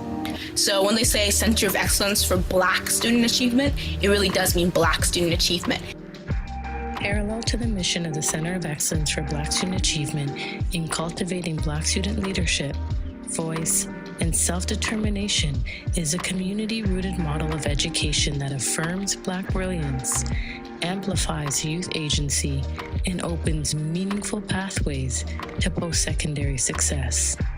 Creatively pairing reflective literature that mirrors the experiences of African, Afro-Caribbean, and Black communities through the Black Girls Book Club with intentional movement, breathwork, and reflective dialogue in Movement with Intention, the Center of Excellence creates immersive experiences nurturing critical thinking, literacy development, cultural pride, stress management skills, and self-confidence. As with all Center of Excellence programs, these transferable skills strengthen Black student engagement in other initiatives, such as Code to Creation, where in collaboration with Black Boys Code and UTSC, students in grades 9 to 12 explored 3D design and makerspace fabrication. As a district, we know student success is a collective responsibility, one that needs continuous investment. Loving Black children is shared, spiritually grounding, and powerful. So I've actually attended a variety of programs like the Sunny Book Day of Discovery, the Impact Awards, and a Black Panther movie premiere. And those have really given me a hands-on experience with my career path and other potential career paths that I have been looking into. And it has influenced my decision on like what I want to apply to in post-secondary. Over the last year, 13 caregiver engagement sessions, 16 multi-week student programs, and 14 single-session student experiences were offered in collaboration with community partners and in relations with Black families. There's always going to be someone waiting to tell your story for you. And I think for young people, it's so important that they understand that they have a voice, that their stories matter, that their lived experiences matter, and that they deserve to be shared. And through this, hopefully they've learned a way to kind of share, bits and pieces of themselves. So I think empowering young people to be able to share their stories and to know that their stories matter is probably one of the greatest things that I'd love to see, come from this project. This year alone, we've offered 17 evidence-based professional learning opportunities to support staff across the district in fostering equity and belonging for Black students while engaging local schools through equity road mapping supports. While this may be the end of this school year, it continues to be a new beginning for what is possible for the Center of Excellence for Black Student Achievement. As we walk with and alongside Black children, their families, and the richness of the diasporic tapestry, the Center of Excellence remains committed to reshaping educational outcomes and redefining success on Black students' terms. From public presentations to national conferences, from curricular connections to well-being initiatives, Black students are not only participating in their education, they are leading it. In the words of Toni Morrison, Black children, you are your very best thing. Until we meet again.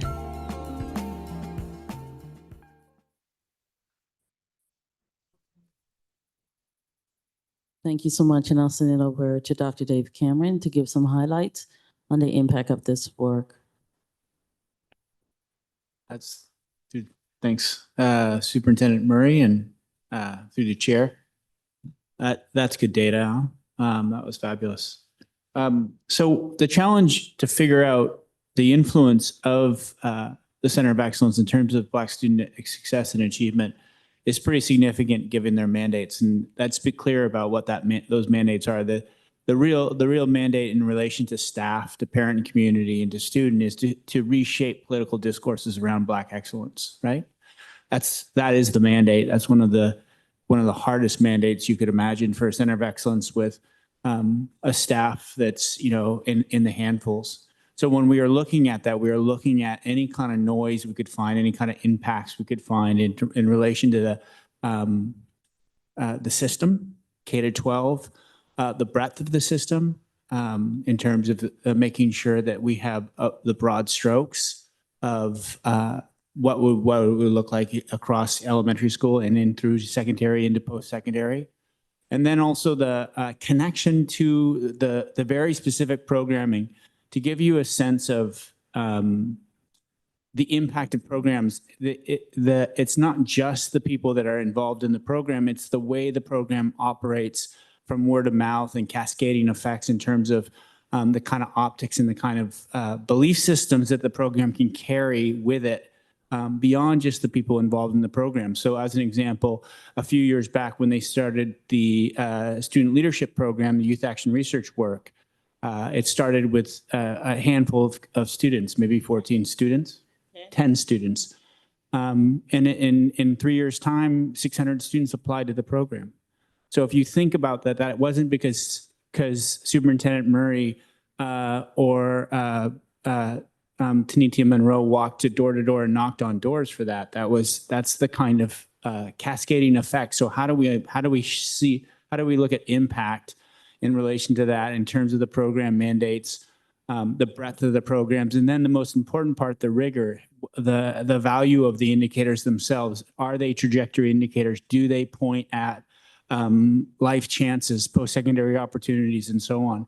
So when we looked at that data, it really popped. And I know folks have read the report, the data we were looking at. We looked at literacy across from kindergarten to grade 12. We looked at STEM and science from kindergarten to grade 12 in terms of report card information.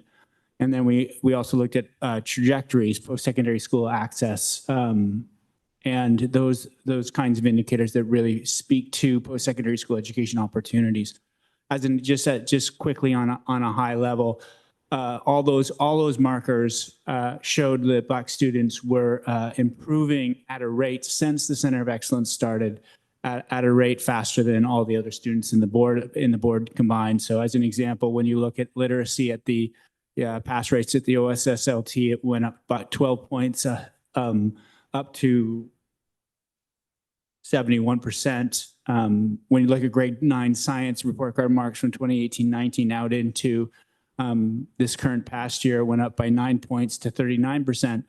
It was at 30%, very concerning at one point. And when you look at post-secondary school access and opportunities, one of the most powerful indicators we have of not only the opportunity to go to post-secondary, but actually graduation from college and universities is 3+ university level credits. And that went up to 7 percentage points to 56% for Black students. All of these measures are significantly higher than in terms of improvement rates than the system itself. So it's hats off. It's very impressive to this team and what they're doing and what they're able to do with their mandate. So it's a significant gem. Thanks, Dave, and I'll send it to Associate Director Audrey Salmon, but I just wanted to make one last point, and that is our markers and the markers of our students. We listen to them, and it's through their recommendations our program changes, and everything we do is a response to what these amazing young people in our district have told us, what their families have signaled as need. And so thanking you in advance, and over to you, Associate Director Simon. Thanks, Karen. And I think, I actually just wanted to acknowledge the work that Karen, Jeff, and the entire team has done.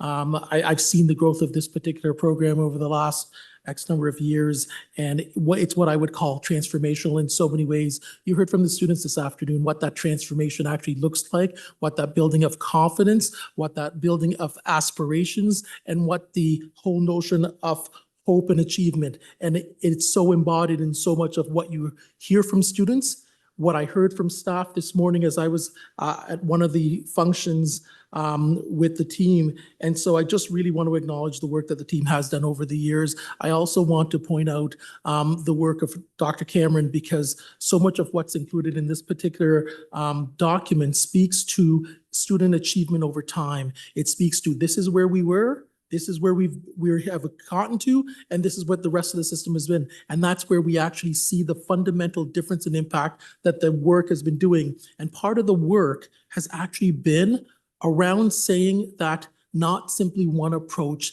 is the key to success. Part of the key to success has been a multiple factor approach where they've looked at different things in order to target and hit different students across our system. That's part of the effect that they've been able to have, and that's been part of the approach led by Karen's leadership. So I really just wanted to acknowledge that and say the proof really is in the students that you heard this evening, because they spoke to hope, but even more importantly, and I hate to say this, more importantly, they spoke to student achievement and confidence, and that's what we want to produce in our system. Thank you.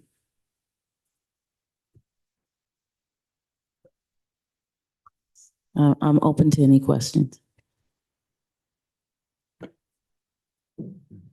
Thank you so much. Like the word that came out from all of that was hope, hope.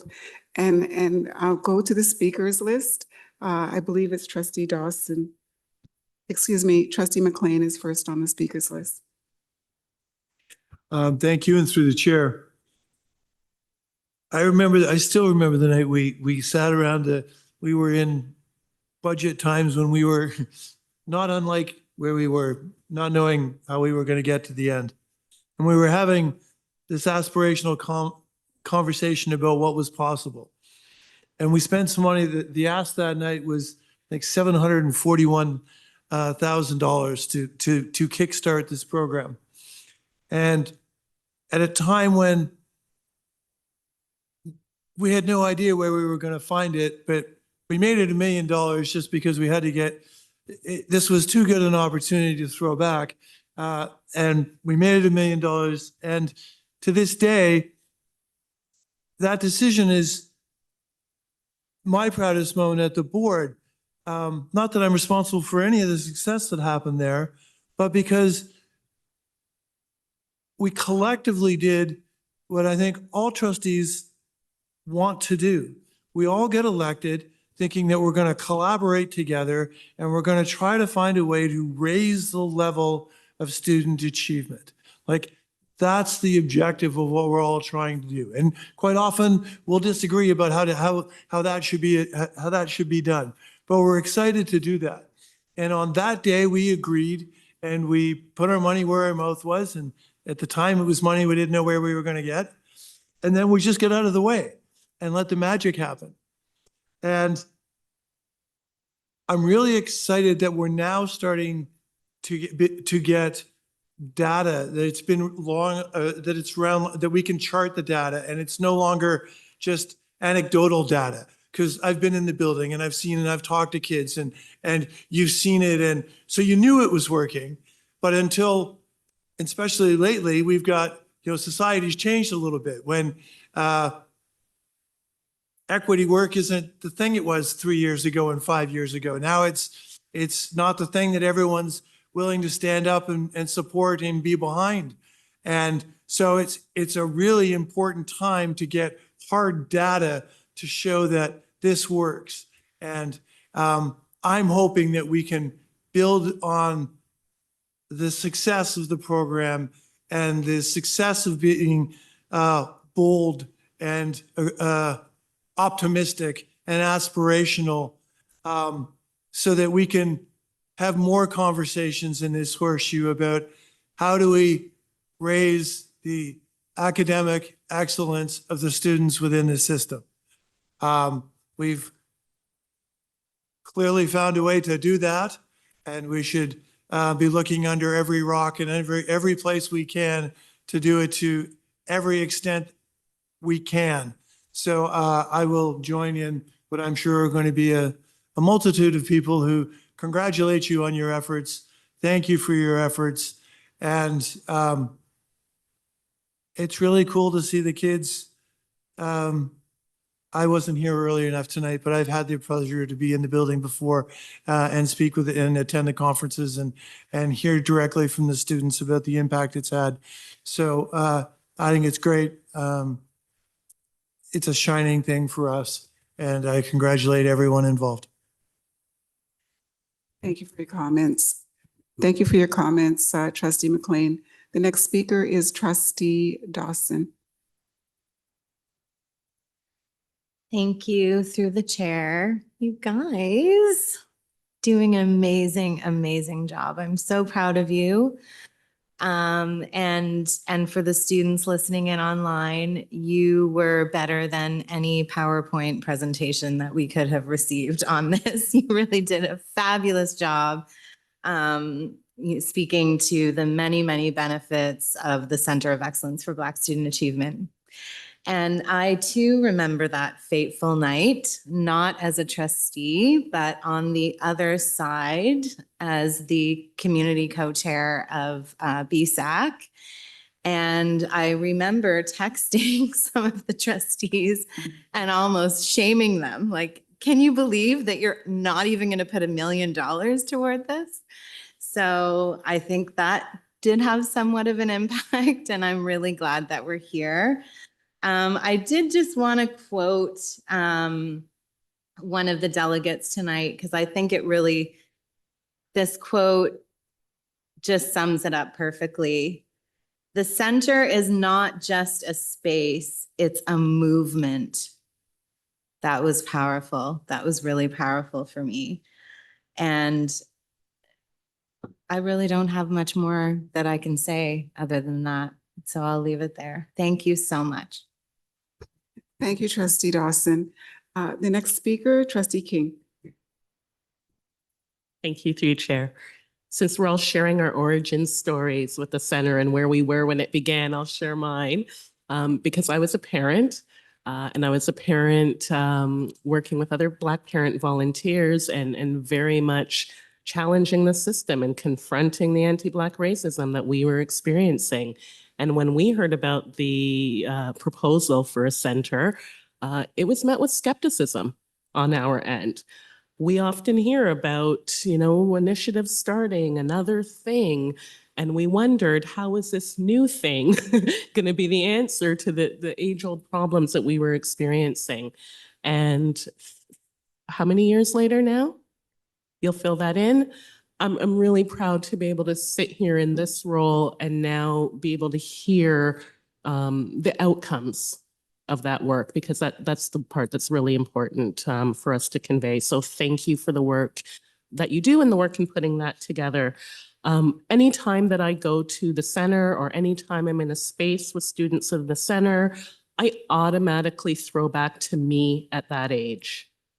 And I look at the resources that they have available to them. I look at the way that they're able to name and articulate the experiences that they're having. That's not something I was able to do at that age, but I recognize I had many of the same experiences that they have. So they are light years ahead in terms of their confidence, their self-actualization, just all of those things that are going to help them in their identity, not just through high school, like school here, not just through post-secondary, but also when they get out into the work world and those different careers and navigating spaces and career spaces where they might be the only. They will be so much more equipped for that. And when we talk about the extension and the ripples of that work, of this work, it's out there, and we're going to see that in many, many years to come. One of the things that I think is also important just to recognize is we talk about Black students, we talk about the center in terms of how it serves Black students. The intersectionality is not something that I think we've spoken as intentionally about this time around. I know there was representation in the students that we heard from and that the students that participate. And I just think that's an important thing for us to acknowledge as well, because the work that's happening to uplift these kids, to educate these students, is also having an impact on how we move the marker in special education, how we move the marker in our inclusion and our upholding of human rights for 2S LGBTQ students and other groups as well. The work that's happening here dovetails out there, and that's important to recognize. If it wasn't there, if I missed it in the report, I'm just flagging it here for everyone. And then I think the last bit I just wanted to say was we recently spoke about the Dreams Delayed report out of the Ontario Human Rights Commission. And I think it's very encouraging that when we look at the recommendations that come out of there for school boards, we can draw lines to the work that's happening here in this board. So I'm really excited to just hear the continuation of the work here, continue to hear the outcomes and the progress, because I know it's going to go up from here. So thank you. Thank you, and through you, Chair, I just wanted to respond to say that our students were part of a focused conversation with the Ontario Human Rights Commission to be part of a Dreams Delayed. So our peer mentors that you heard a little bit from this evening. So know that when you read some of it and it sounds kind of familiar, it's because many of our young people, as part of their entry into supporting larger policy conversations, were definitely at the table and shared their insights that they saw was valuable. So thank you so much for that. Thank you, Trustee King. Trustee Klein. Thank you, and through the chair, and again, pardon my back. Thank you so much for this incredible report. It's extraordinary, this learning. And of course, I'm tying that to these incredibly powerful delegation we heard earlier with those kids. And, you know, putting this all together all night has just made for a remarkable evening. So thank you so much. I also want to thank you for your presentation as a film, because that spoke much more effectively than, like, you know, PowerPoint presentation, which of course I always do appreciate, but coming here with a film was extremely moving, and I'm grateful for that. I'm looking also here at the student achievement and pathways to success, literacy gains, science achievements, secondary pathways, ongoing gaps. This is incredible for Black students, but there are really important learnings here for all of us here at the board, for all students. The groundwork that you are doing is essential for all of us to learn and understand and measure. You spoke about data earlier. I think that's so important. You've gathered so much data, and I think that is a really key for us to understand how we move forward as a board. A colleague, Trustee McLean, spoke about this academic achievement. You are doing it. And I want to learn more about how we share this with the whole board. So congratulations. This is, I mean, as I said, this whole evening has been very moving and remarkable, and I am so appreciative of you sharing this. Thank you. Thank you, Trustee Klein. So that's the end of our speakers list. I just want to wrap up by thanking Associate Director Audley Salmon, Assistant Superintendent Karen Murphy, Dr. David Cameron, centrally assigned Principal Jeffrey Caton, Coordinator Rakia Mohammed, and Tatiana Monroe for this report. It's incredibly important work and much appreciated. At this point, we need a mover and a seconder for receipt of the report. Moved by Trustee Hastings, seconded by Trustee Dawson. All in favor? Aye. Any opposed? And that carries. So we're at the final thank you. Thank you to all the delegates that appeared before us today, current students, past students, community members, trustees, staff, all the members of the public that joined us this evening. This was an incredibly engaging discussion.